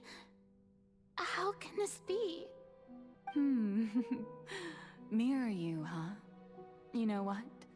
That's not bad. Let's go with that. I mean, it's not technically too wrong, right? Mirror me. What do you wish to say? Mirror, mirror on the wall, who's the fairest of them all? The prophecy. Have you heard of it? That is a bold question to ask. She's been suffering with it, lady. For you. What prophecy? Wait. I know. I think. I don't know why, but it's in my head somehow. Wait. Okay, now I'm just confused. She's forgotten it? You can't tell me you forget 500 years of suffering. The people will all be dissolved into the waters, and only the Hydro Archon will remain, weeping on her throne. Only then will the sins of the people of Fontaine be washed away. Oh, sorry, this is the first time she was created, I think, and the first time they're speaking. Sorry, never mind, I'm being dumb. Oh, so innocent. Very good. You know it well. What's going on? I can't seem to remember anything clearly. The only thing I know for sure is this prophecy. Will it really come to pass? Yes, it will. And that is why I've come to you. Disaster will come to Fontaine sooner or later. Things will develop just as the prophecy declared. There is no escaping it. But doesn't that mean everyone will die? I'm a Fontainian just like them. Will I dissolve too? Oh, that's why her hair is short. I thought I was going crazy. It is long, just because, but now it's short because it's the beginning of her life. Oh, that is so cool. Honestly, I prefer it short. I wish they kept it like that. And poor girl, she does not understand yet. Oh, don't worry. Magical meetings exist in this world precisely to give people a chance to turn things around. It is the reason why you met me today.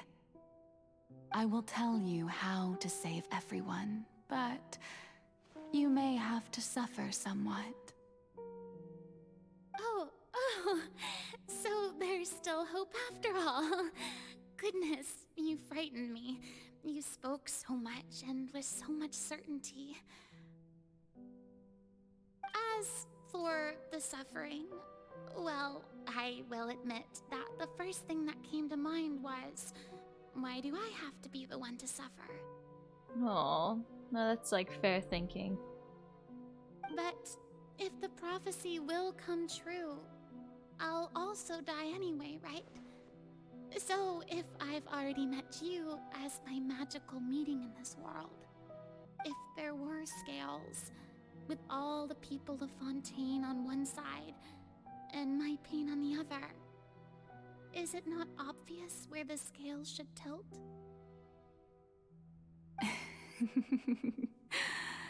You truly are the perfect human. My ideal. I suppose this would also be the justice that belongs to you. Huh? Don't worry, it's nothing. Listen well. Fontaine has just lost its Hydro Archon. I need you to play a role. That of the new Archon. Wait, is this part her skin? If so, it confuses me how this part is open. Does that mean it's just covering her boobs? But if so, how young is she? Or is she a flat chest Archon? That's fine as well. We accept everyone here. I don't know, she's kind of like a tall young lady, if that makes sense. But dang, she looks so much taller. Like unnaturally long-legged. Like that doesn't look like the right portion. It looks, they obviously played it up a bit just to show the difference. Play as a god? That's right. You must begin a never-ending masquerade. You must never let anyone suspect your identity. Masquerade of the guilty. Huh. If you can keep it up, then I shall have my way of defying this prophecy. But should your identity be revealed, then all hope will be lost. But how will I do this? A human assuming the role of a god without being exposed. Don't worry. What you must do is not to turn yourself into a real god. You simply need to play the role of a god as humans imagine them to be. So she was just told to play as one and no one was to suspect her, like, but not the full details as well. So that is painful that, you know, if she doesn't get told the full details, imagine you just know you have to play the role. And that's why she was in such distress in that courtroom. That is so sad. Being a human yourself, I'm sure you already know what such an entity would be like. Remember, your true challenge will not be pursuing divinity, but contending against humanity. I'm still not sure I understand, but I'll try. I'll try to do this. So, how long am I going to have to play this role? To accomplish this mission, you will have to stay on the stage for many, many years. You will endure and not grow old until your task ends. But I promise you, all will eventually end in a magnificent and dramatic trial, and everyone will be saved. A trial, huh? How exciting. I'll be looking forward to it. No wonder why she likes the trial so much. Oh, this is so sad and making sense. Scene 2. Accession speech, Furina. Accession? Sorry, I can't read. Oh yeah, hair's longer now. I actually liked it short, it was pretty cool.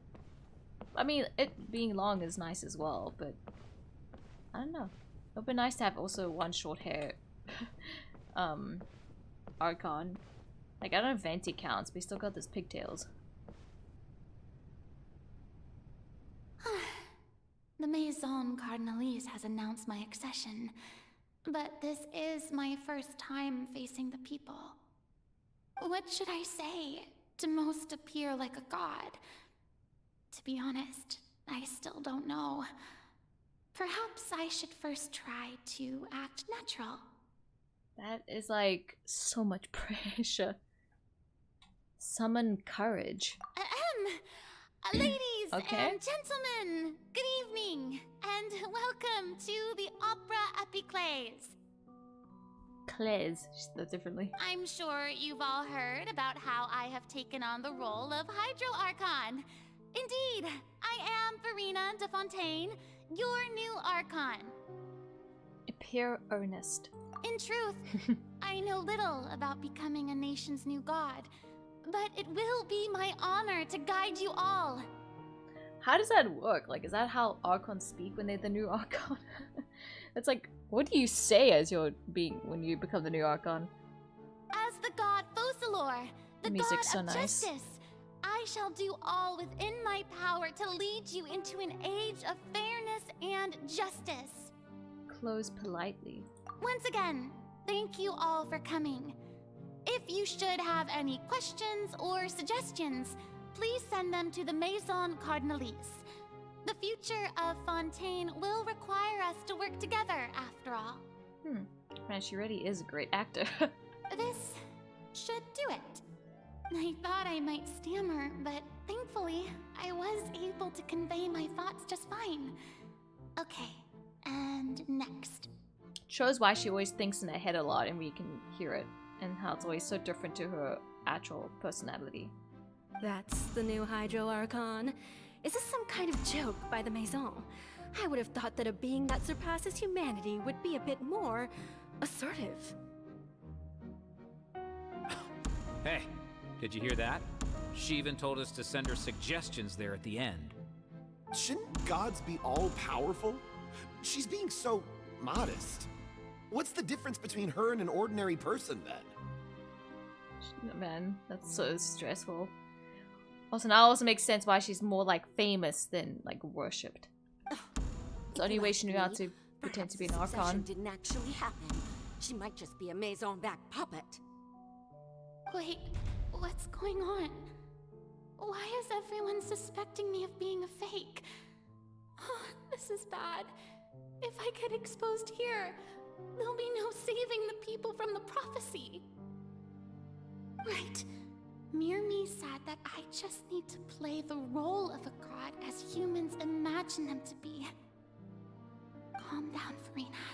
Think. What do the people want? How would they imagine a god to speak and act? Oh my god, how Fontaine's run now makes so much more sense. I love when things come full circle. Assertive, with a strong sense of presence. One who can dispel all doubt. That is the character I'm fated to play. Man, and we've seen how good she is at it now. That's so crazy. Dispelling all doubt like she did in the courtroom. I got her first laughter. Let's go. Very good, my people. Only ones such as you are deserving of my rule. Her first iconic laugh. Let's go. Debut. Now, I was wondering if some weak puppet were to one day come onto the stage and claim ownership of this opera house, would the children of Fontaine follow them? Well, it seems that you would all see right through them. Having passed my test, you are qualified to witness wondrous trials alongside my august self, here in this opera house. You may consider my previous act a door gift of sorts. I thought it was a debut that suited the atmosphere. Now then, let us be reintroduced. Ah, so that was just a performance. How could I have forgotten that we were inside an opera house? A personality? It's quite shocking, to be honest, but I suppose it's a better look than before. Such a fascinating and bold deity. How wonderful! Our future may yet be bright after all. Wow. It seems I've turned them around. Best follow this flow and restart my accession speech. Summon courage. Resolutely. With conviction. My dear people, whether you acknowledge me or not, whether you trust me or nay, I say to you, keep faith in your ardor for justice. We have heard it said that this nation's sins can no longer be washed away. Well, I say that justice is most fragrant when it blooms amid sin. Pure earnest, turn up the drama. Well, we know this works, so even though it would be nice that. The scales of justice should not weigh heavy in the hands of its god. On one side, it must carry fairness and justice. And on the other, praise and applause. May law be the prayer on our lips. May judgment be our worship. Let us light the fires and drink to the future of Fontaine! There is no trouble in this world that justice cannot solve. All that is needed is for you, my people, to believe in it, heart and soul. So long as I, the Archon Focalor, stand within the Opera Epiclese, so long as I stand before the Oratrice, I shall even judge the gods of this world! Wow, she is so good. And the voice actress for her as well. Also, that must be an idol animation because I've seen that again.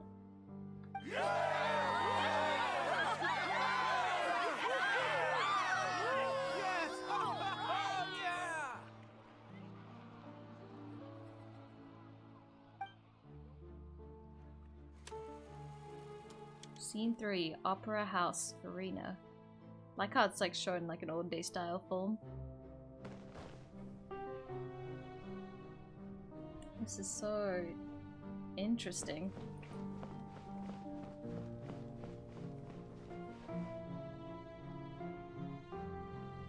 Lady Furina, here are today's case reports as well as a summary of the follow-up for your perusal. When did Neuvillette come into like Fontaine, like the whole equation? Come now, was I not just at the Opera House in person? Leave these kinds of things to Neuvillette. Besides, none of these trials were the one that I'm looking forward to the most.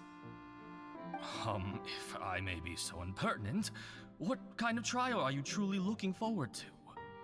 A magnificent, dramatic, and wondrous trial. A trial to end all things. How could you hope to understand? That makes so much sense now. That's true, I fear I lack the ability to grasp your divine thought, Lady Archon. No need for fright, and do not take what I said before too seriously. Go now, do your duties. The trial I await. It will come one day. I wonder why she also attends to all trials. Lady Furina, I don't know what to say. Thank you for agreeing to see me. No need to thank me. Or rather, thank your own sense of perseverance instead. Long have you stood in line to meet me, have you not? Oh, I'm afraid that's just an inevitable consequence of my divine charm. All right, Deoteria, is it? How is your son's illness? You remembered me, and you knew of my family too. So interesting that we can't actually see the NPCs. It's like a small detail, but it actually is so impactful in its own way. He is doing much better now. In fact, he is far more of an ardent believer than I. He was the one who forced me to seek an audience with you, and to bring your words back to him. Oh, good. Very good. If this should happen again in the future, please do not hesitate to come and tell me. Going down to citizens' homes every so often, while not usual practice, should serve as a fine change of pace. You're such a gentle and wise god. Thank you once again, on behalf of my son. I really like the choice that they don't show the NPCs, because they could have easily done that. I don't think it's laziness why they're not showing them. I can't explain why it works, but it does.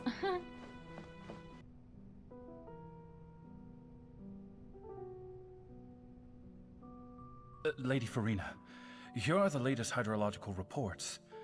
As for the specific parameters you asked to take note of, I'm afraid things still don't look good. I see. It's as I thought then. As your god, I did already expect this, but I wanted to see how far your human wisdom would allow you to analyze it. All manner of signs indicate that the prophecy will still come to pass. Forget it. That's not something you need to worry about right now. Well, as I understand it, the Fontaine Research Institute is also trying to find a way to counter the rising water levels. Really? Have they found anything? I'm afraid that they haven't found any effective solution thus far. Oh, is that so? Well, no wonder. This issue has reached the realm of the gods after all. Still, their spirit is praiseworthy. Jeez, how lonely and painful this job must be. The day is finally over. I haven't had a moment to breathe this whole time. But it's good to see that everything's getting on track. There are no longer any voices of suspicion. Maybe this is fine. I just need to keep going, and everyone will be saved. Alright, Furina, don't think too hard about this. You need rest. Tomorrow's a new day.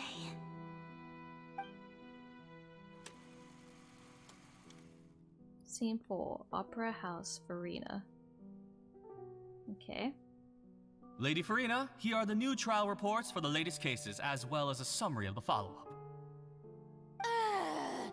There'll be no need for that.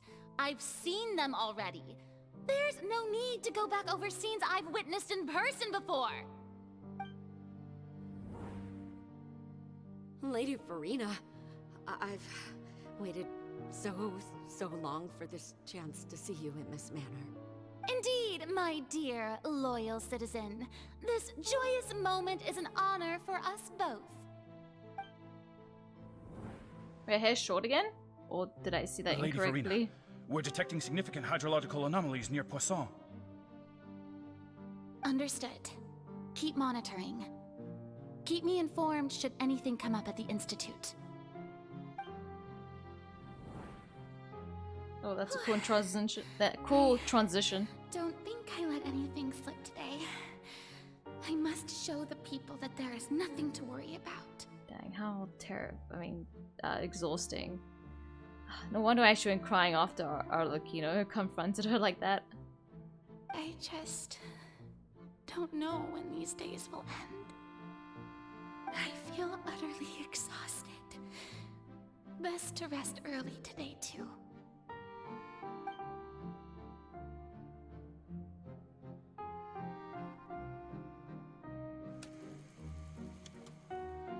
Scene 5, Opera House, Furina.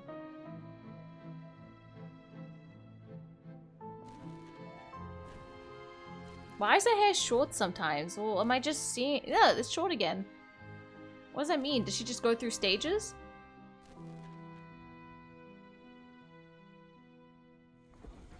Or did they do that accidentally? Oh my word, it's like prison. Because she's technically in her own prison. Lady Furina, it's like a dream being able to speak with you up close like this. I've heard that the first member of our family who was honored to receive an audience with you was Madame Dioteria, almost 20 generations ago. Oh, wow. And what a fine family yours is indeed. It brings me great joy to meet such a faithful believer. A descendant of a line most ardent. Oh my gosh. You can hear the pain in her voice. I mean, especially, like, it's also sad because she's technically human. So she's, like, having to watch these people go that she knew long ago as well. Surely you exaggerate, Lady Furina. My lady? What is it, good citizen? Oh, are you crying? Oh.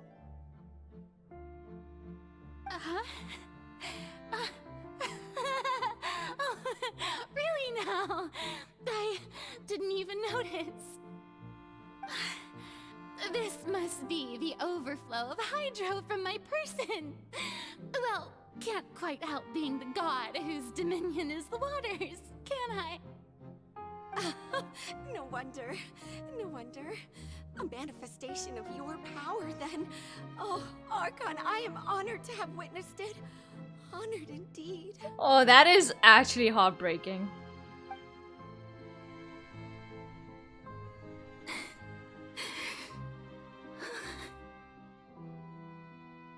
So interminable. So lonely. Just how much longer? Oh my god, that's the line in the fountain. Hundreds of years must have passed by now. Perhaps the show must go on for hundreds more. I never imagined that it would hurt so much. Man, this actress, voice actress, like, does so well with the crying voice lines as well. Like, her and Navia do the best crying lines in this game. Have I reached my limit?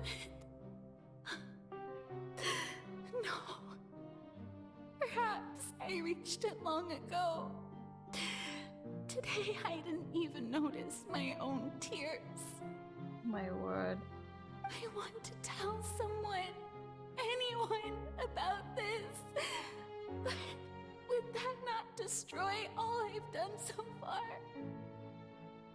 Bro, this actually gave me, like, teary-eyed again. Bro. Ah. I've conducted so many investigations across the centuries. But there's not even a sliver of hope that we might break the prophecy. All I can do is keep heart. I must maintain this act. It is the only way to save Fontaine. Please, mirror me. You have to succeed. Wow.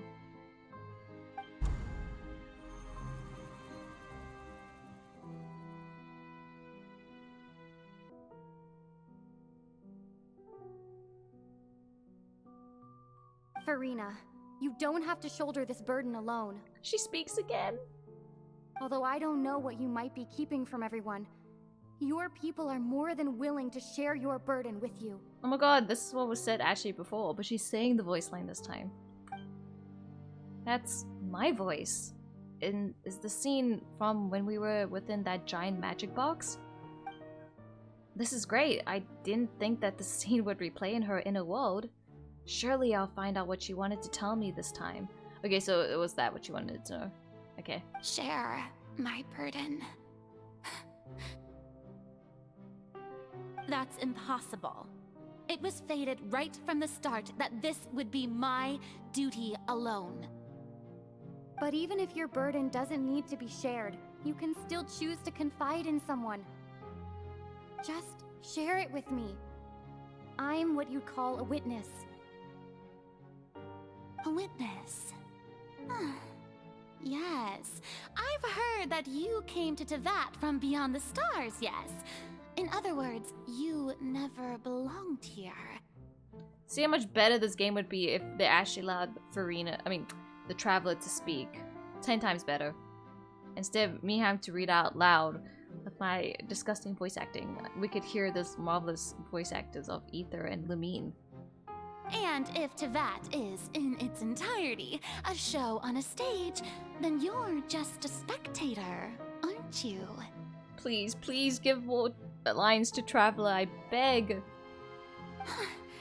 If that's the case... She's right. I could confide in her, couldn't I? But if things don't play out as expected, the people of Fontaine will be the ones to pay the price. No, Furina. You shouldn't be selfish. But what if it's really alright? Wait, she has like no hair at the back of her again. Is like that when she's in her mind? She's still her young self? Furina, worked so hard for so long. Surely it would be okay to put yourself first for once. Just this once. Is it such an outrageous thing to do anyway? To find someone in whom you can confide your frustrations and sorrows? Surely it could not hurt. If you let this opportunity slip through your fingers, it might never come by again. Think about it long and hard. Shame when she was, the freaking box opened.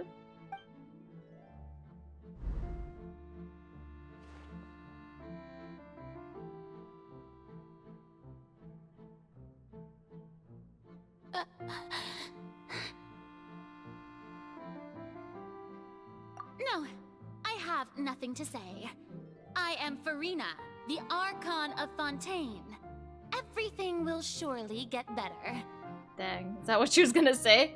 That is actually, like, so sad. Like, when they leading up this whole time thinking she's gonna, like, finally confide in someone, and she still goes back to her promise.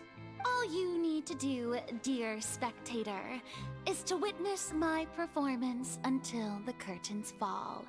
Man, Furina's such a well-written character. That's so sad. Even then, it would have happened with the box. But now you can confide in me. Now's your time. Fine.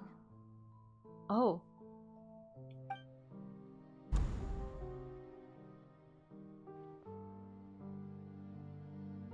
Didn't expect that response.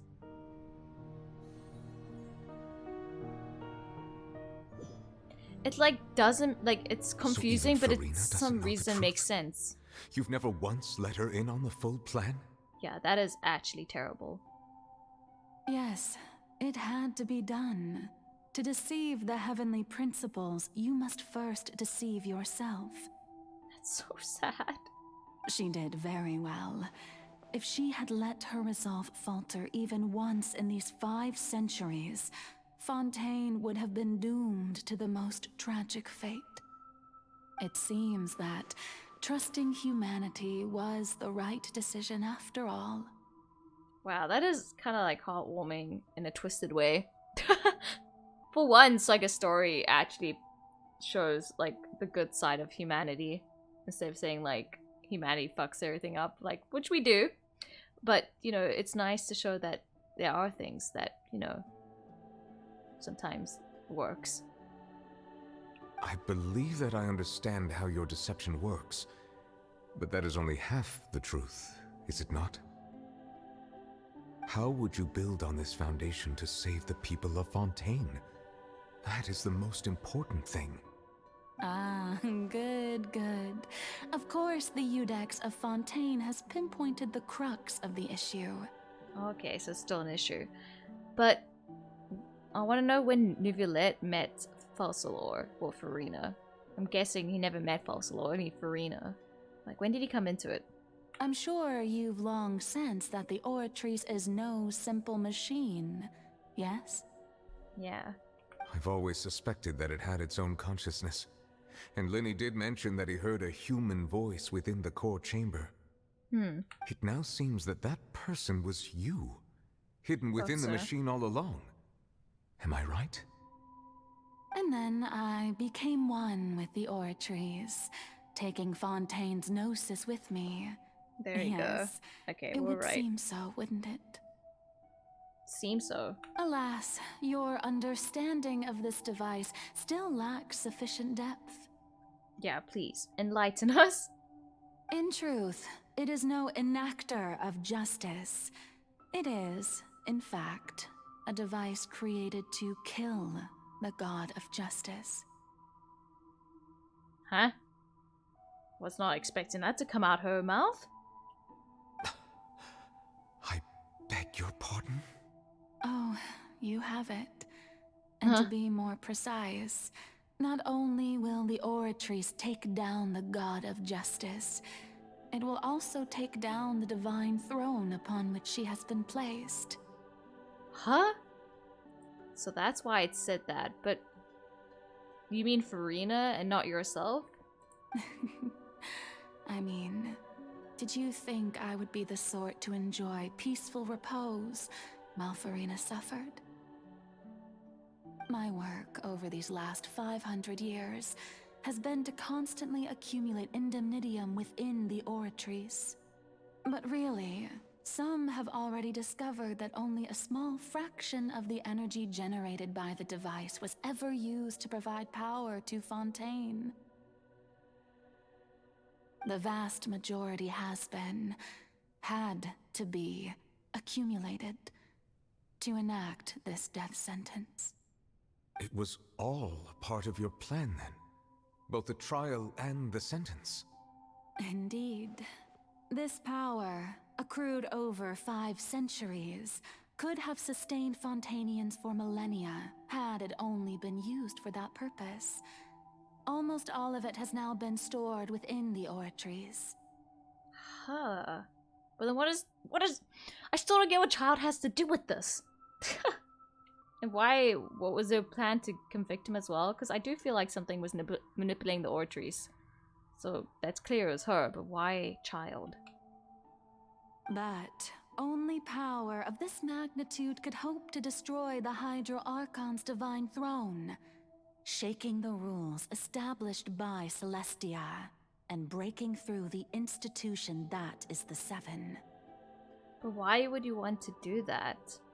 Also, what did you say to Looney, by the way, when you came in the room? Did you just go, hello? Sorry, that's a random thing that just came into my head. So the Oratrice's call for death was for neither Furina nor Focalor, but for the Hydro Archon. Which is the... What's her name? Yogibo? I forgot her name. The destruction of that divine throne. If I do not misunderstand your intent, you must be... Returning what's rightfully yours to you, of course. Oh my word! Okay, I did see that ascension line, which was confusing why they would show it, but that makes more sense now. Ascension line for Neuvillette, I mean, I'm pretty sure most of you would know that. If not, go check out his last ascension line for Neuvillette. In other words, this was all done to return the authority of the Hydro Archon to the Hydro Dragon of this planet. Oh my word, it's like the first time ever the Archon's done this. But why? Is it because you want to restore how things were again? But... Wouldn't Celestia do something about that? That's a lot of pressure.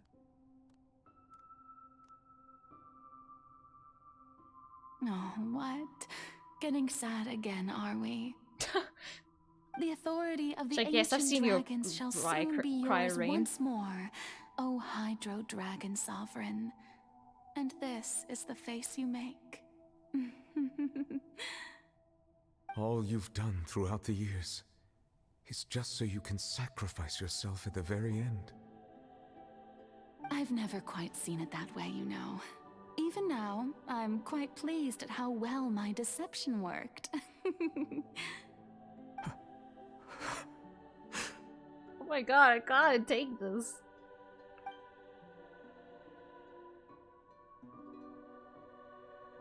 Hydro Dragon, don't cry. Stop! I must say, had it been within my rights, I would have loved to judge the heavenly principles themselves. Were they not guilty of essentially the same crime? Egeria stole the power of the Primordial Sea, and the heavenly principles stole the power you ancient dragons possess. Literally. I, for my part, am the god of justice.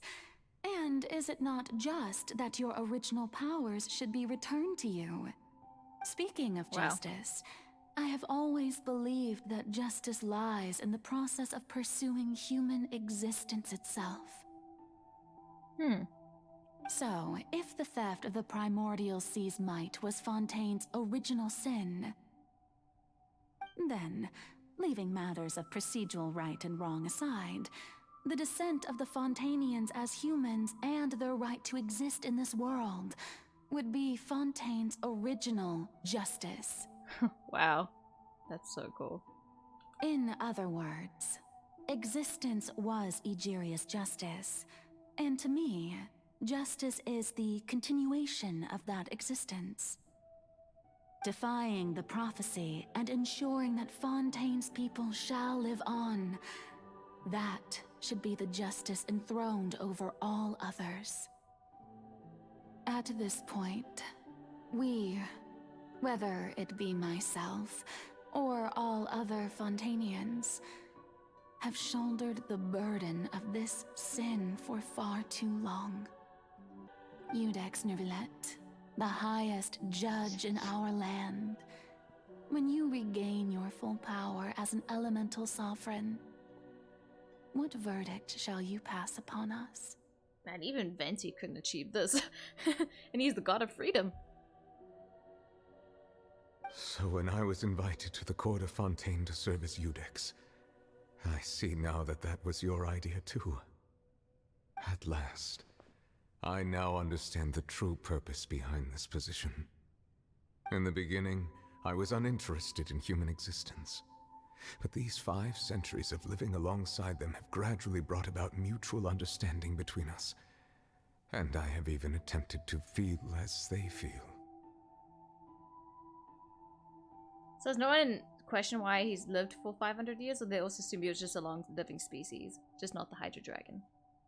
You are a devious one, Focalor. Things being as they are, surely you know that I could never declare them to be guilty. Oh, that just brings me back to freaking Neuvillette's best line ever. Was like, "This punishment is too severe. Forgive me for overruling it." Ah, it's such a good line.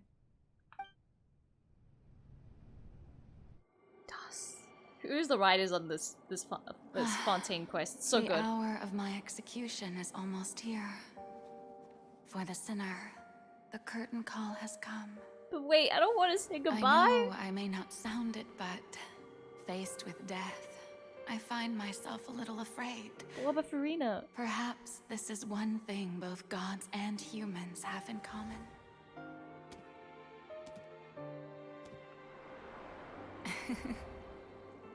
Farewell, Neuvillette. I hope you've enjoyed the part you played these 500 years. Pay the role when the time comes. Oh my god. Oh my god.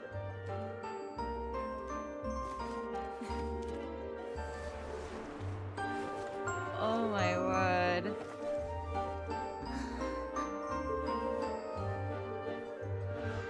So me and Furina's dying too? That is so sad. No way. It's so beautiful though. Oh my word.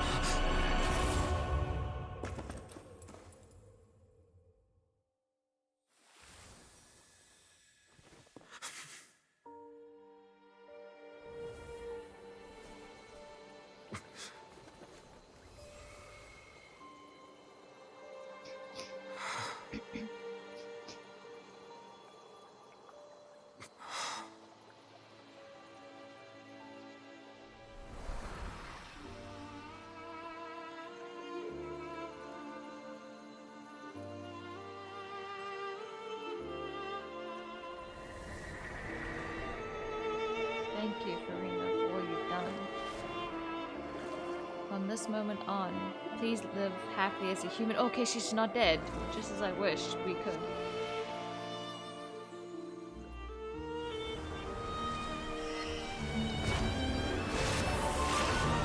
Oh my god, I'm getting goosebumps. Like shivers more than goosebumps, but still. I, Iudex Neuvillette, hereby declare, people of Fontaine, your sins are forgiven. Oh my word, it's so cool!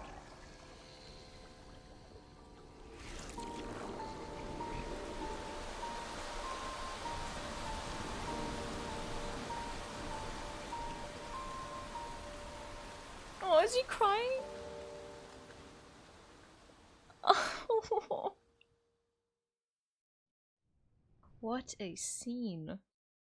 Oh my word. Okay, so how does child play into this? Like, I really want to know. But man, that was amazing. He just comes back, he's like, yeah, by the way, I have like my full powers of a god now. And they're like, what? What just happened those milliseconds? That must be very confusing to like people like Linny and Lynette. Navia. What just happened? Has the death sentence been carried out? Was that bright light some sort of misdirection? I have a feeling that something huge just happened. You have no idea. But since we're all still alive and haven't been dissolved, I assume whatever happened was good for us. True. It's time to end this. We must mete out punishment to that beast. Didn't you say just a moment ago that it can't be defeated? Yeah, this would be very confusing. I have gained the strength sufficient to deal with it. Through certain means, I now have the ability to separate the power of the Primordial Sea from that creature. We should seize the opportunity to pursue our quarry. Your just now? Traveler, now that the oratories can no longer function, I require an executor to help me mete out justice. You mean me? The root of the calamities befalling Fontaine, the beast that enacts the prophecy. Its name is the all-devouring narwhal. Okay, wait, how do you know that though? I know you got power, but do you get power of wisdom as well? Come with me, traveler. The hour of execution has come. Oh, this is so cool. Though I do have a question. Oh, I love how the music kicked in. Though I do have a question. What does the whale have to do with it? Because that seems like something super random.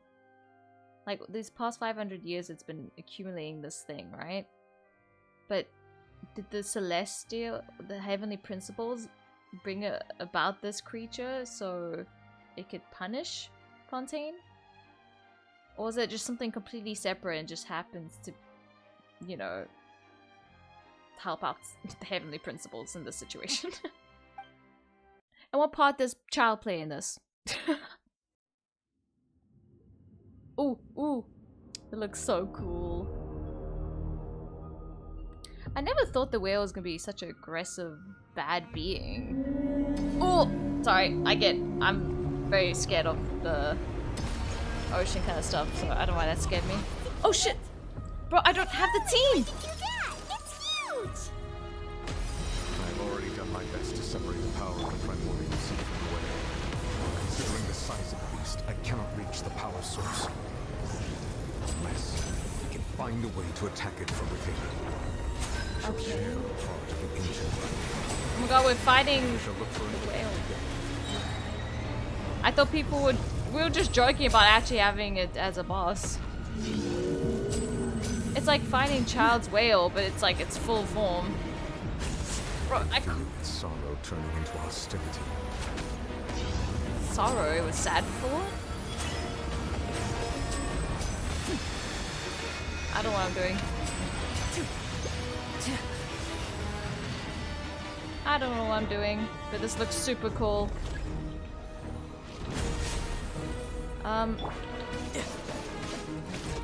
This is very accurate for Child to defeat this. Cannot resist its instinct to devour. Continue to trigger its hostility. Its will present itself. I always see whales as so peaceful, so it feels wrong that it's so evil. Where is it?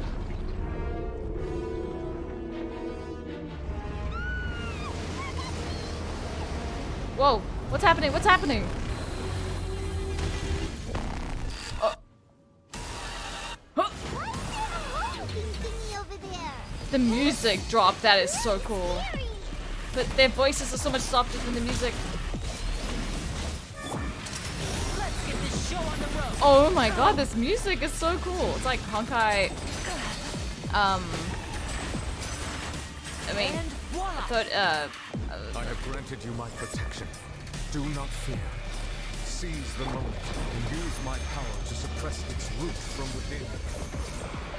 I don't know what I'm doing, sir. I don't know what I'm doing. Brace yourself. This is gonna hurt. Oh, that was such a good timing with the music. So, I do not have a strong team right now. Use the power... Oh, sorry. Me using Lenny was good there. Stay calm, stay calm.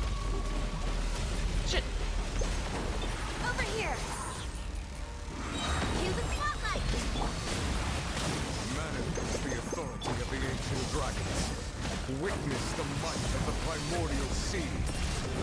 Yes, sir. I don't know. Am I actually being helped in that sense right now? Yeah, get her, traveler. 1K. Oh, what's happening? What is happening? I'm just confused. I don't know the battle techniques. What the?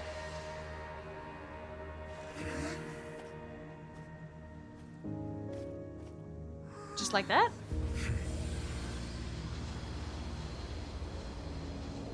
I kind of feel bad. I don't know, because I have a soft spot for whales, so...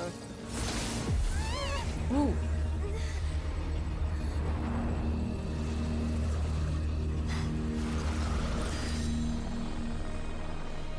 Wait, what? Skirk? Is this Skirk? What the? She just yeeted him! Wait, am I fighting her now? Helping with the cleanup. Oh, never mind. Should have been my job, but oh well. I'm guessing this is Skirk. Not gonna lie, I imagined her designed to be darker, like dark haired and kind of cloakish, kind of like a Dainsleeve, but more warrior type since she is known for fighting the abyss in the abyss.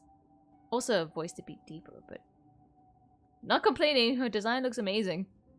I had like I've always been interested in her character, so for so long I've built like an image and seen fan art version. So it seems so like, you know how people thought about Yato. Like, his design isn't bad, it's just people thought he would look different. But look at this! What is this? It was just supposed to be a short private training session for me. I didn't think that my disciple and my master's pet would start brawling in the meantime. Your master's pet? Oh, actually, I had a feeling that it would happen at some point, but they bumped into one another earlier than I thought. What a blunder. I suppose I'll have to swing my sword 3 million times as penance. Huh? It's what the whale was the pet and child was... Okay, I'm confused. That power. Who are you exactly? Paimon has an idea. From what she said earlier, she must be Child's master. Skirk, right? Wow, you put that together very quickly, Paimon. Impressive. It's just that he gave us the impression that she was the less talkative person. Yeah, exactly. I simply did not have anything to say to the weak. Oh. But you, on the other hand, managed to defeat the all-devouring narwhal without using power from beyond this world. She just called Child weak. Child has just been getting the short end of the stick this quest. So you may speak to me as equals. What sort of person would take the all-devouring narwhal as a pet? Narwhal, I mean, as a pet. I have to agree. It's a strange use of a planet's primordial waters just to raise an all-devouring narwhal. That kind of power is wasted on it. It's not cooperative. It eats too much. And I have more important things to do with my time than pet sitting. The only thing that creature has going for it is its looks. Wait, even my disciple has more important things to do with his time than pet sitting. You mean child? The only thing that I mean, it did look pretty cool. All in all, it fails as a pet. Huh? Miss Skirk? I think you might have missed the point. The point being? Well, being that this pet almost destroyed an entire nation. So what sort of person is your master? Well, this looks so cool. Well, Child's master's master. Wait, is that right? Oh, right. So you don't know him. Sorry, I assumed you did. His name is Sir Taloji. Got another name to add to the list of who we need to meet one day. There's too many names. There's the Hex and Circle people. There's Alice. There's well, now Skirk we finally met. Now sort of Logi. I don't know. And also, freaking guy Monst. How did I forget his name? The guy in Mondstadt, the one who leads it. How did I forget his name? Oh my god. But you know who I'm talking about. Anyway, who? I am unfamiliar with that name. Huh. So Master isn't sufficiently famous. How should I describe him then? Have you heard of the name The Foul? I've heard of Foul Legacy. The Foul? Still nothing? Well, how about the Visionary? Vetterfalnir then? Oh! Or Gold Rhine-daughter? Yeah! Wait, I thought it was a she. Okay. I thought Gold was a she, not a he. Ooh, that one we've heard. Rhine-daughter's part of the Hexen Circle. She's Albedo's mom, right? Oh, so you do know that name. To be honest, I also heard all of those names and titles from my master. I don't actually know them either. Oh, okay. Also, you called them a he, didn't you? But I suppose you understand now, yes? My master is likely a similar sort to Rhine-daughter. Oh, okay. They are both pursuing some form of perfection. Okay, I see now. It's not the same person. Sorry, they made that very confusing for no reason. Wait, didn't you also mention a visionary person? Paimon didn't quite catch their name. It's like what Mona was saying. Actually, never mind that.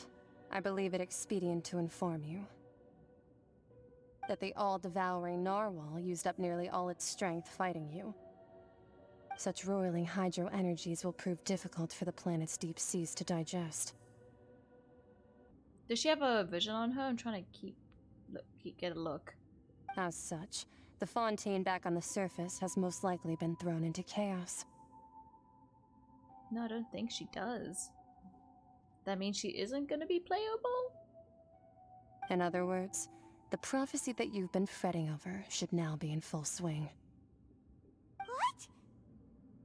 No, there's little to be surprised about. Paimon? It is natural after all. The prophecy will surely come true. We knew this and accepted it. However... Not to worry. Focalor has already managed to deceive the heavenly principles. Oh, okay. I'm just confused. In the end, the people will all be dissolved into the waters, and only Furina will remain, weeping on her throne. Oh! Wait, what? Is this actually happening? The people can swim, right? Only then will the sins of the people of Fontaine be washed away.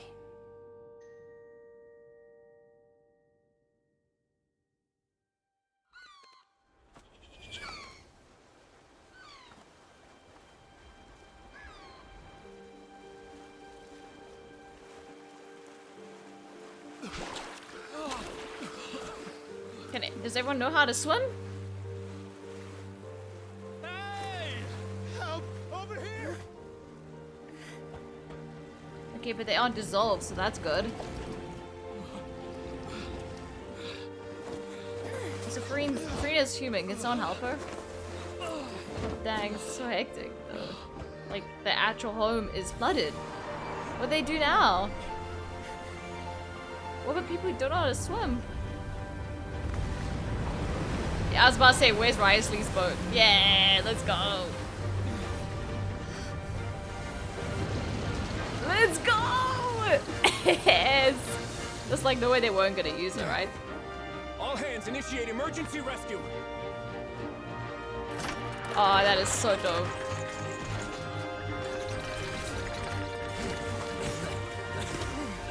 Hurry!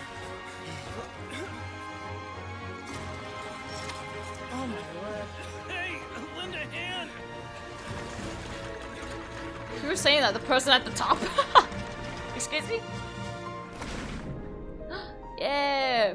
Diver coming in clutch again. Like, that skill has been helpful a lot. this Archon Quest. Which makes sense for it being, you know, Fontaine. Oh. Oh, that's so cute!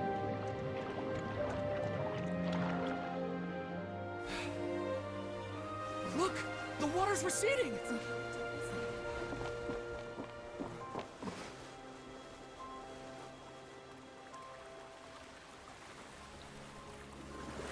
So it's literally, if it was primordial water, it would literally just like dissolved everyone and gone back down again. The prophecy was wrong! The prophecy was wrong! Yeah, but I'm pretty sure lots of you drowned. Anyway, that's good. Let's go. A dub for the freaking Hydro Argon.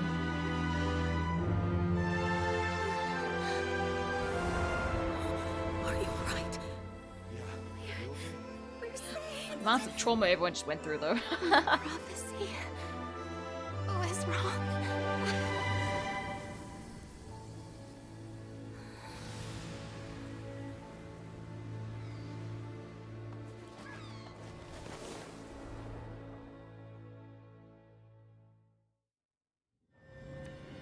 Wow, that's a lot to process what just happened.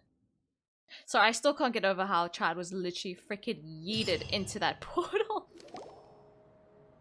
The soil renewed. The Spina di Rosula talks post-disaster rebuilding.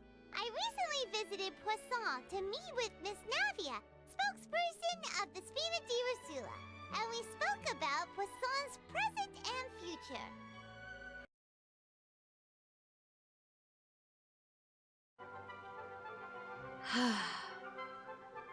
Well, it seems like the last 30 minutes of me recording was corrupted. Lovely. So, I don't know if that's gonna make it in the video. Great. Just have to freaking make a short version of what I said at the end of this video. Ugh, it's so late here. I'm too tired to even be upset about this, but I am very deeply upset. This happy, jolly music feels like it's freaking taunting me. Anyway. I have investigated his case along many avenues, and I have learned that he once fell into an unknown chasm when he was young. There, by chance, he awakened the all-devouring narwhal. But whether it be by sentiment or reason, that should not have been enough to consider him the root cause of the disaster. At most, he would have had tangential liability.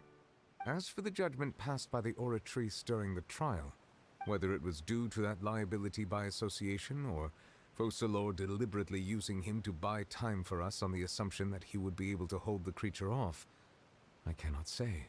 Focalor had Fontanians in mind the whole time. In the end, it was thanks to her that they finally became real humans. Hang on a second. Paimon suddenly got another question. Back when Fontanians hadn't yet become real humans, were the children they had also transformed Oceanids? Life has always flowed like water. Do you recall how Fontanians would often come to the Fountain of Lucine to pray for children? Yeah! Lynette said the fountain is where all the waters in Fontaine converge. In truth, even those couples did not know that such prayers were no mere custom, but instead a form of ritual. Those Oceanids who were blessed within the spring water would later descend as new humans in the coming months. What? Paimon sorta gets it now. Either way, it seems like this ritual won't be of any further use, but it'll probably live on as a local custom. Ask away. I will tell you the truth as I know it. About Fontaine's future. Yeah, about that. Risley said Furina has already left. What's that all about? Ah, Lady Furina. The people are only aware that her death sentence has not been carried out. She abdicated the post of Hydro Archon and left affairs related to that title to me, before leaving the Opera House.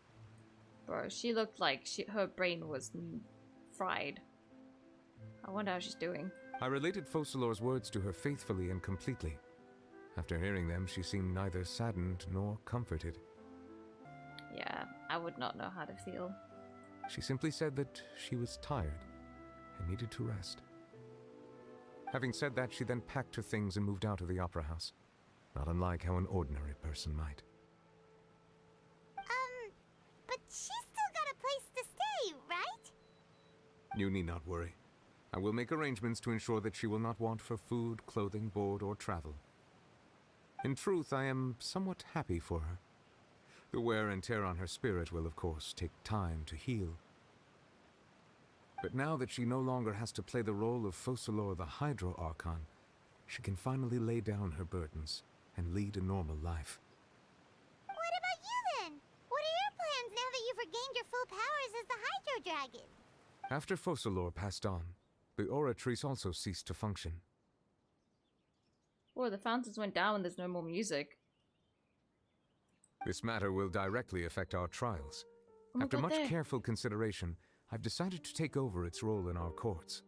From now on, I shall hear cases and pass verdicts by myself. Oh my god, the music is going up with the fountains. I did hear about that, but I didn't know they actually did it like right now. That is so cool. Okay. Looks like you're still considering stuff from the perspective of the Udex, huh?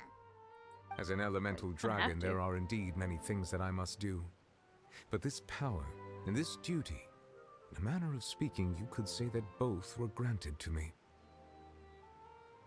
As such, before I attend to my other responsibilities, I must first and foremost continue to serve Fontaine as its highest judge. The duty of the Hydro Sovereign and the duty of the Udex shall coexist within my person. Additionally, the Hydro Archon's departure has brought about another problem, which is that the Opera House shall no longer produce indemnitium. Also, just no longer say Archon. There's no Archon for like Fontaine anymore. You say it's just the Hydro Dragon Sovereign. That's true. That power was derived from the people's faith in the Hydro Archon, wasn't it? Wait, but the various Maxim machines in the city are all still okay. Where are they getting their energy from? You know, if that's the case, could ordinary humans who could deceive people create something like the Oratrice, like, and create such a powerful thing? That brings a lot of questions in mind. Is that how, like, gold does things? As I am now, I have full command over New Musia, and it can serve as a complete substitute. Another reason why I cannot quite leave Fontaine immediately. Wow. This ancient dragon's authority stuff is really quite useful, huh? Ask away. I will tell you the truth as I know it. About Fontaine's Gnosis. Oh, that's right! They say you've given it to the knave as a diplomatic gift or something! Leaving aside their intentionality, the two Fatui Harbingers have indeed done much for us during this crisis. Their sole remaining goal in Fontaine, at least at this point, would seem to be the Gnosis. The Oratrice has ceased to function. The Hydro Archon's divine throne is now no more, and I do not need the Gnosis's power. As such, it has lost all meaning for Fontaine. Huh, interesting. Yeah, I mean, I'd give it to the Fatui Harbingers too. Fuck Celestia, let's get them. If the Fatui have impure designs, then we might as well accede to their request now, and avoid unnecessary conflict. What complicated considerations! Paimon thought you were just giving it to them out of gratitude to the knave and as an apology to Child. I mean, you would hope it's complicated consideration, Paimon. Ask away. I will tell you the truth as I know it. Apology to Child would be to duel him, but to be honest, I think he just needs the rest right now, but also knowing Child, he would like to fight to the death, so I don't think he's even burnt out by fighting. About the next stop on my journey. Yeah, Natlin. We've heard nothing about that. We've heard more about Snezhnaya than Natlin, and Natlin comes first. I mean, before Snezhnaya. You will soon be heading to Natlan, I presume. Natlon. Was Natlin. Okay.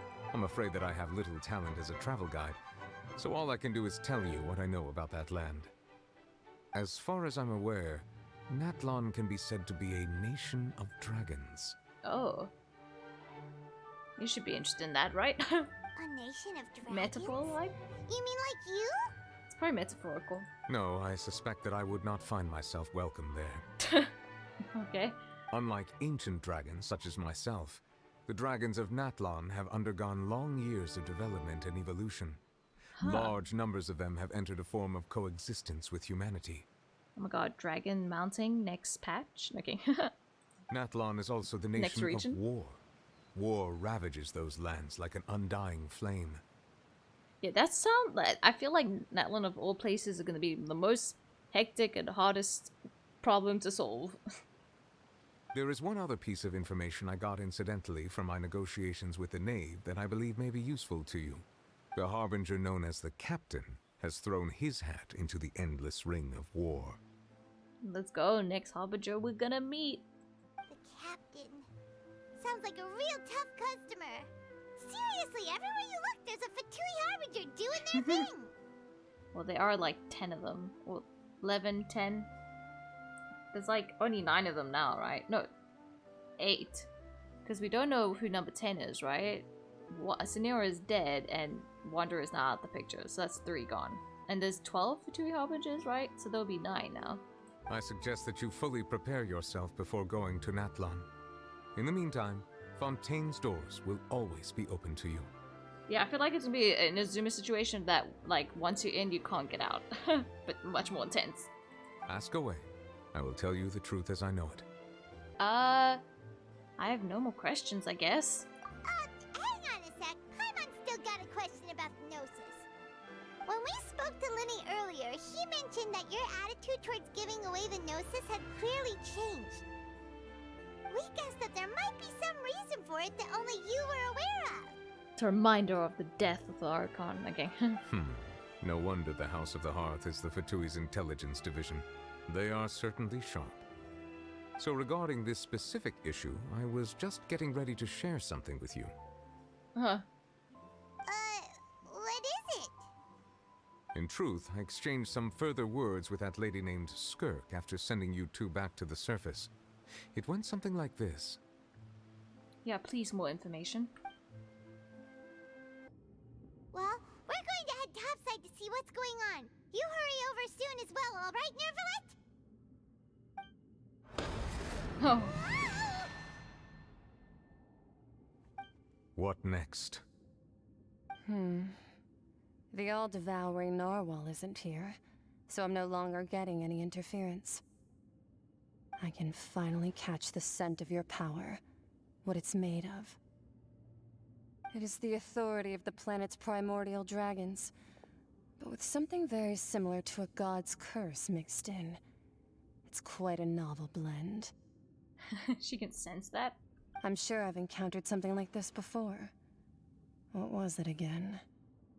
I do not know what you speak of. Yeah. Wait, who's she talking about?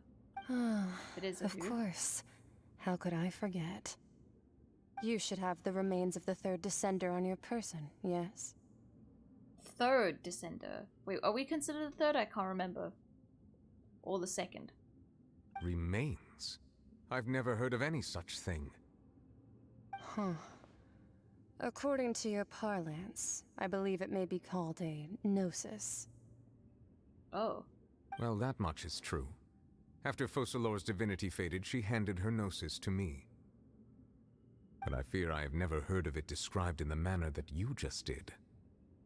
Yeah. I've been training with my master, the Foul, ever since I was young, and I have never returned to the surface since. So most of the information I possess, I got from him. It is only natural for those who are greater than humanity to possess a different sort of common sense, which is why there are so many problems in our attempts to communicate with humans. Huh. There's 2 A's there. Regardless, you should probably get rid of objects of misfortune to prevent any disasters from befalling you. Oh. To live in itself is a blessing. But once a person dies, the bonds he once had with this world shall all turn to curses. What do you mean by that? Yeah, there's been like a lot of god remains that affect the current world right now. In Teyvat. No need to fret. These are just my personal thoughts. And my reason for no longer wishing to return to the surface. This third descender you refer to, who are they? And when did they die? Master never mentioned them to me. Perhaps it just wasn't that important for me to know. If you're interested, though, I could ask him. I'll be sure to pass the answer on to you next time. When's next time, bro? Next time? You believe we will meet again? I do. Wait. I have a disciple of my own, don't I? He can be the messenger then. Oh yeah, I forgot I have a disciple. Yeah. Does that mean we get to speak to child soon? Like soon. I can't wait ages. Okay, I can't wait years. I can't. I just don't have it in me anymore. Genshin has run out of my patience of waiting for answers. And waiting for child That's content. what she told me. Whether it would prove useful or not, I wanted to pass that information on to you. The remains of the third descender? So that's what the Gnosis actually So are. they did. Paimon just thought they looked like chess pieces. How could they be a person's remains? Oh yeah, there's 4 descenders, but I can't remember. We're the 4th descender. There, okay, I remember now. But our twin isn't considered one, so they're not dead, right? All the same, assuming that there was no misunderstanding or special metaphor at play, that is what she meant to say. I mean, she doesn't seem like a person to use metaphors. And she said that it would bring misfortune and that you should check it, which is why you gave it to the Fatui. If she speaks the truth, then I would simply be putting Fontaine at unnecessary risk by keeping it here. Yeah, well, what's his neither then? A descender. She mentioned one of them. I am the 4th descender. For me, this information means 2 things. 1, that the Gnosis are related to the descenders, and 2, that the one who came before me has already died. I guessed that you might already be familiar with this concept, but I did not expect you to be one of them. He looks so surprised. That means that the Gnosis, which are exceedingly element compatible and can even enhance elemental abilities, do indeed come from the 3rd descender. Huh. I wonder, does your body also possess similar properties? Huh, we can't possess the elements. I mean, use the elements without a vision. Like being able to use elemental powers without a vision. That does sort of count as special compatibility, right? No, let's not think about this stuff right now. It just feels creepy. No, Paimon, I would like to think about myself for once. Let's get answers. Comparing the Traveler to the dead 3rd descender and all? Don't worry, I won't die so easily. That's what you say, but this topic still feels like bad luck. Once Child recovers, let's get some more answers out of him. Yes. Or go look for his master and get the answers that way. Yes, I've never agreed with you more, Paimon. Is this going to be the interlude chapter? Please, please, please, please, please. I too believe it unwise to make too many blind guesses when information is lacking. The same is true of being at court. Alright. Whatever the case, it seems like the crisis here in Fontaine's over for now. Yes. All of Focalor's efforts were for this moment as well. But she sacrificed herself in the end as a god, and she suffered through all those years as a human. Was that really what she wanted? I suppose that would be the mystery of a god's will. I mean, she said to her she didn't see it that way, right? Can you understand the will of the gods? I suspect not. But once in a while, I too would guess that if wishes were like the clouds in the sky, they will one day return to the earth as raindrops. Life flows like water, and rain is the final answer. Water is the eternal. water levels may sometimes tilt one way or another, but the rain falls fairly upon all. And what ultimately is the difference between the rains that fall upon all of us?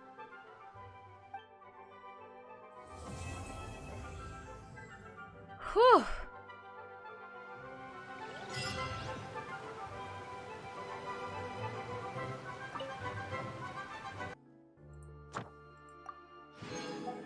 Man, this music gives me like Violet Evergarden music vibes. Anyway, whew, was that a ride? My word, I'm still processing everything right now, and it's super late here, so my brain is also very fried right now. Wow, a lot to take in. So we got some answers, some a little bit not, but I could say for sure that that was great. Like Furina's story and how they played it, it was so good. It was so good. And Navia's story never disappointed me either. Like Furina, Navia, like there was like almost perfection, like compared to all the other quests in this game. Like they did it so well, and I love how they centered the character each chapter, and it didn't feel too over the place like some other Archon quests were. And I love how everything came full circle as well. I love when things do that.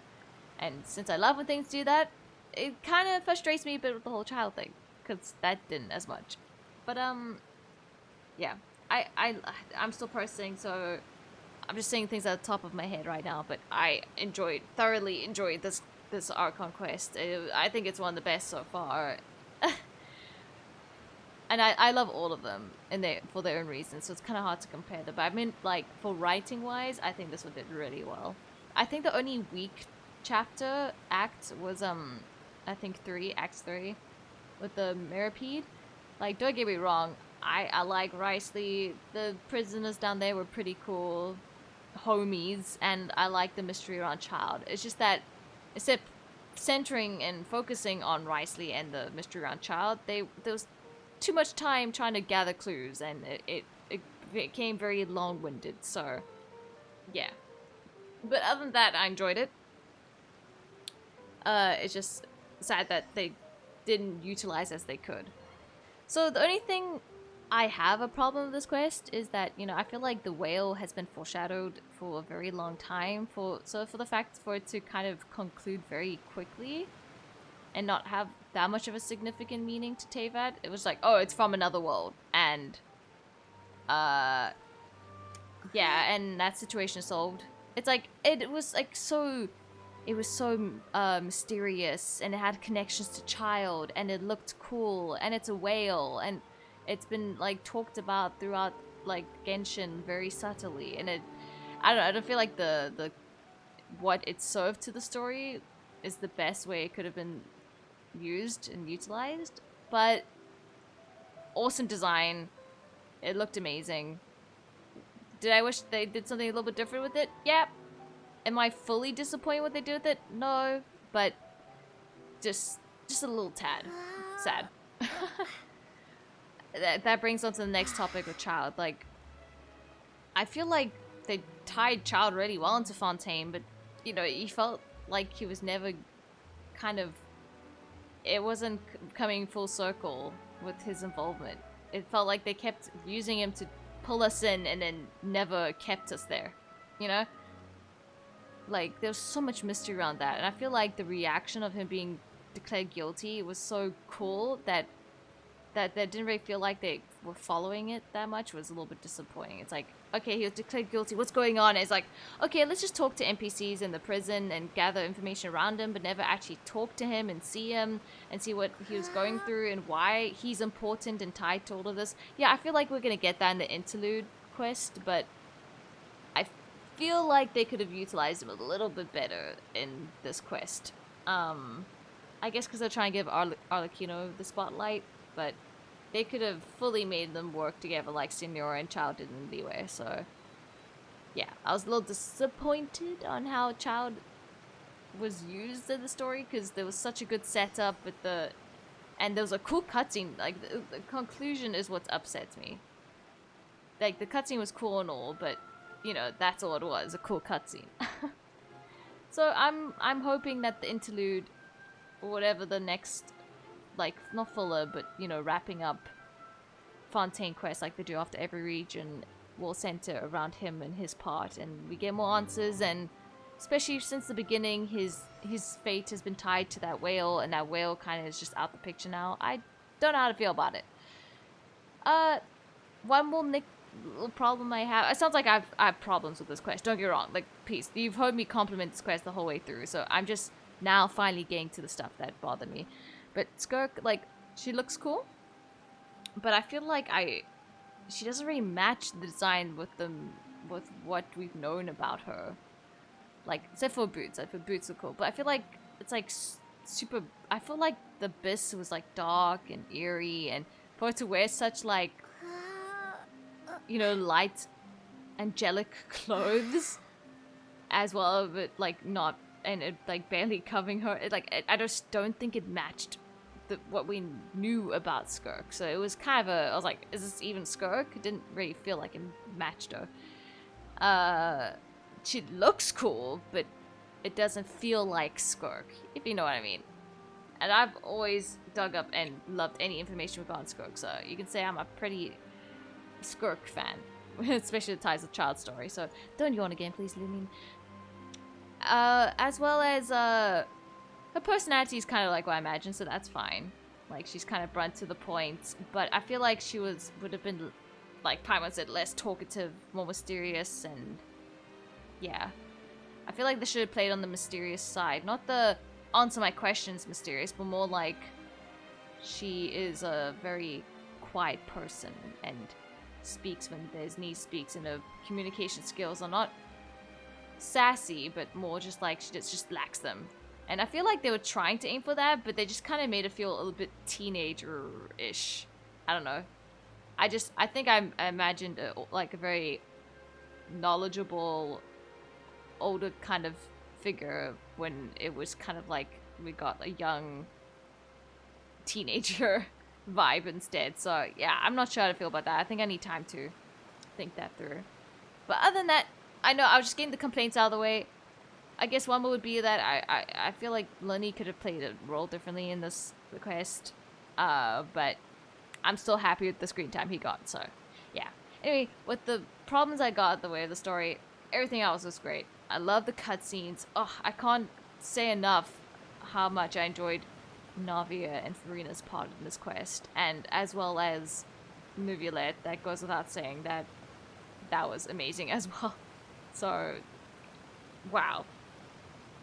Actually, just splendid writing. Whoever wrote this chapter needs a raise. Like, congratulations to everyone. I mean, well done to everyone who worked on this Archon Quest. I don't know if it's the same people every time, or they have different teams on each, like, Archon Quest, but they did amazing. Like, well done. Even there's some things I have, like, I can nitpick a bit, or just have problems, or things I had things I had problem with. Sorry, I'm speaking on low energy right now, guys. I can still say this was thoroughly enjoyable and amazingly written, so good job to the team. I really enjoyed it. So I'm gonna finally end it here, and I'd just like to say, once again, R.I.P. Sulfur and Malus. That is still very sad for me, and it's gonna take a while to heal from that. I don't know why I cared a lot about them, and I can't believe they're gone still. But I'm glad they got the part in the story they deserved.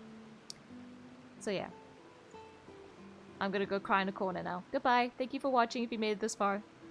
See ya in the next one. Bye. I'm sorry, I was rewatching that fucking cutscene again. Oh my god, what she did, child. I swear that's gonna be used as a meme on the internet. As if child wasn't memeable enough. Oh my word. Complete the masquerade of the guilty. Oh, it's so cool.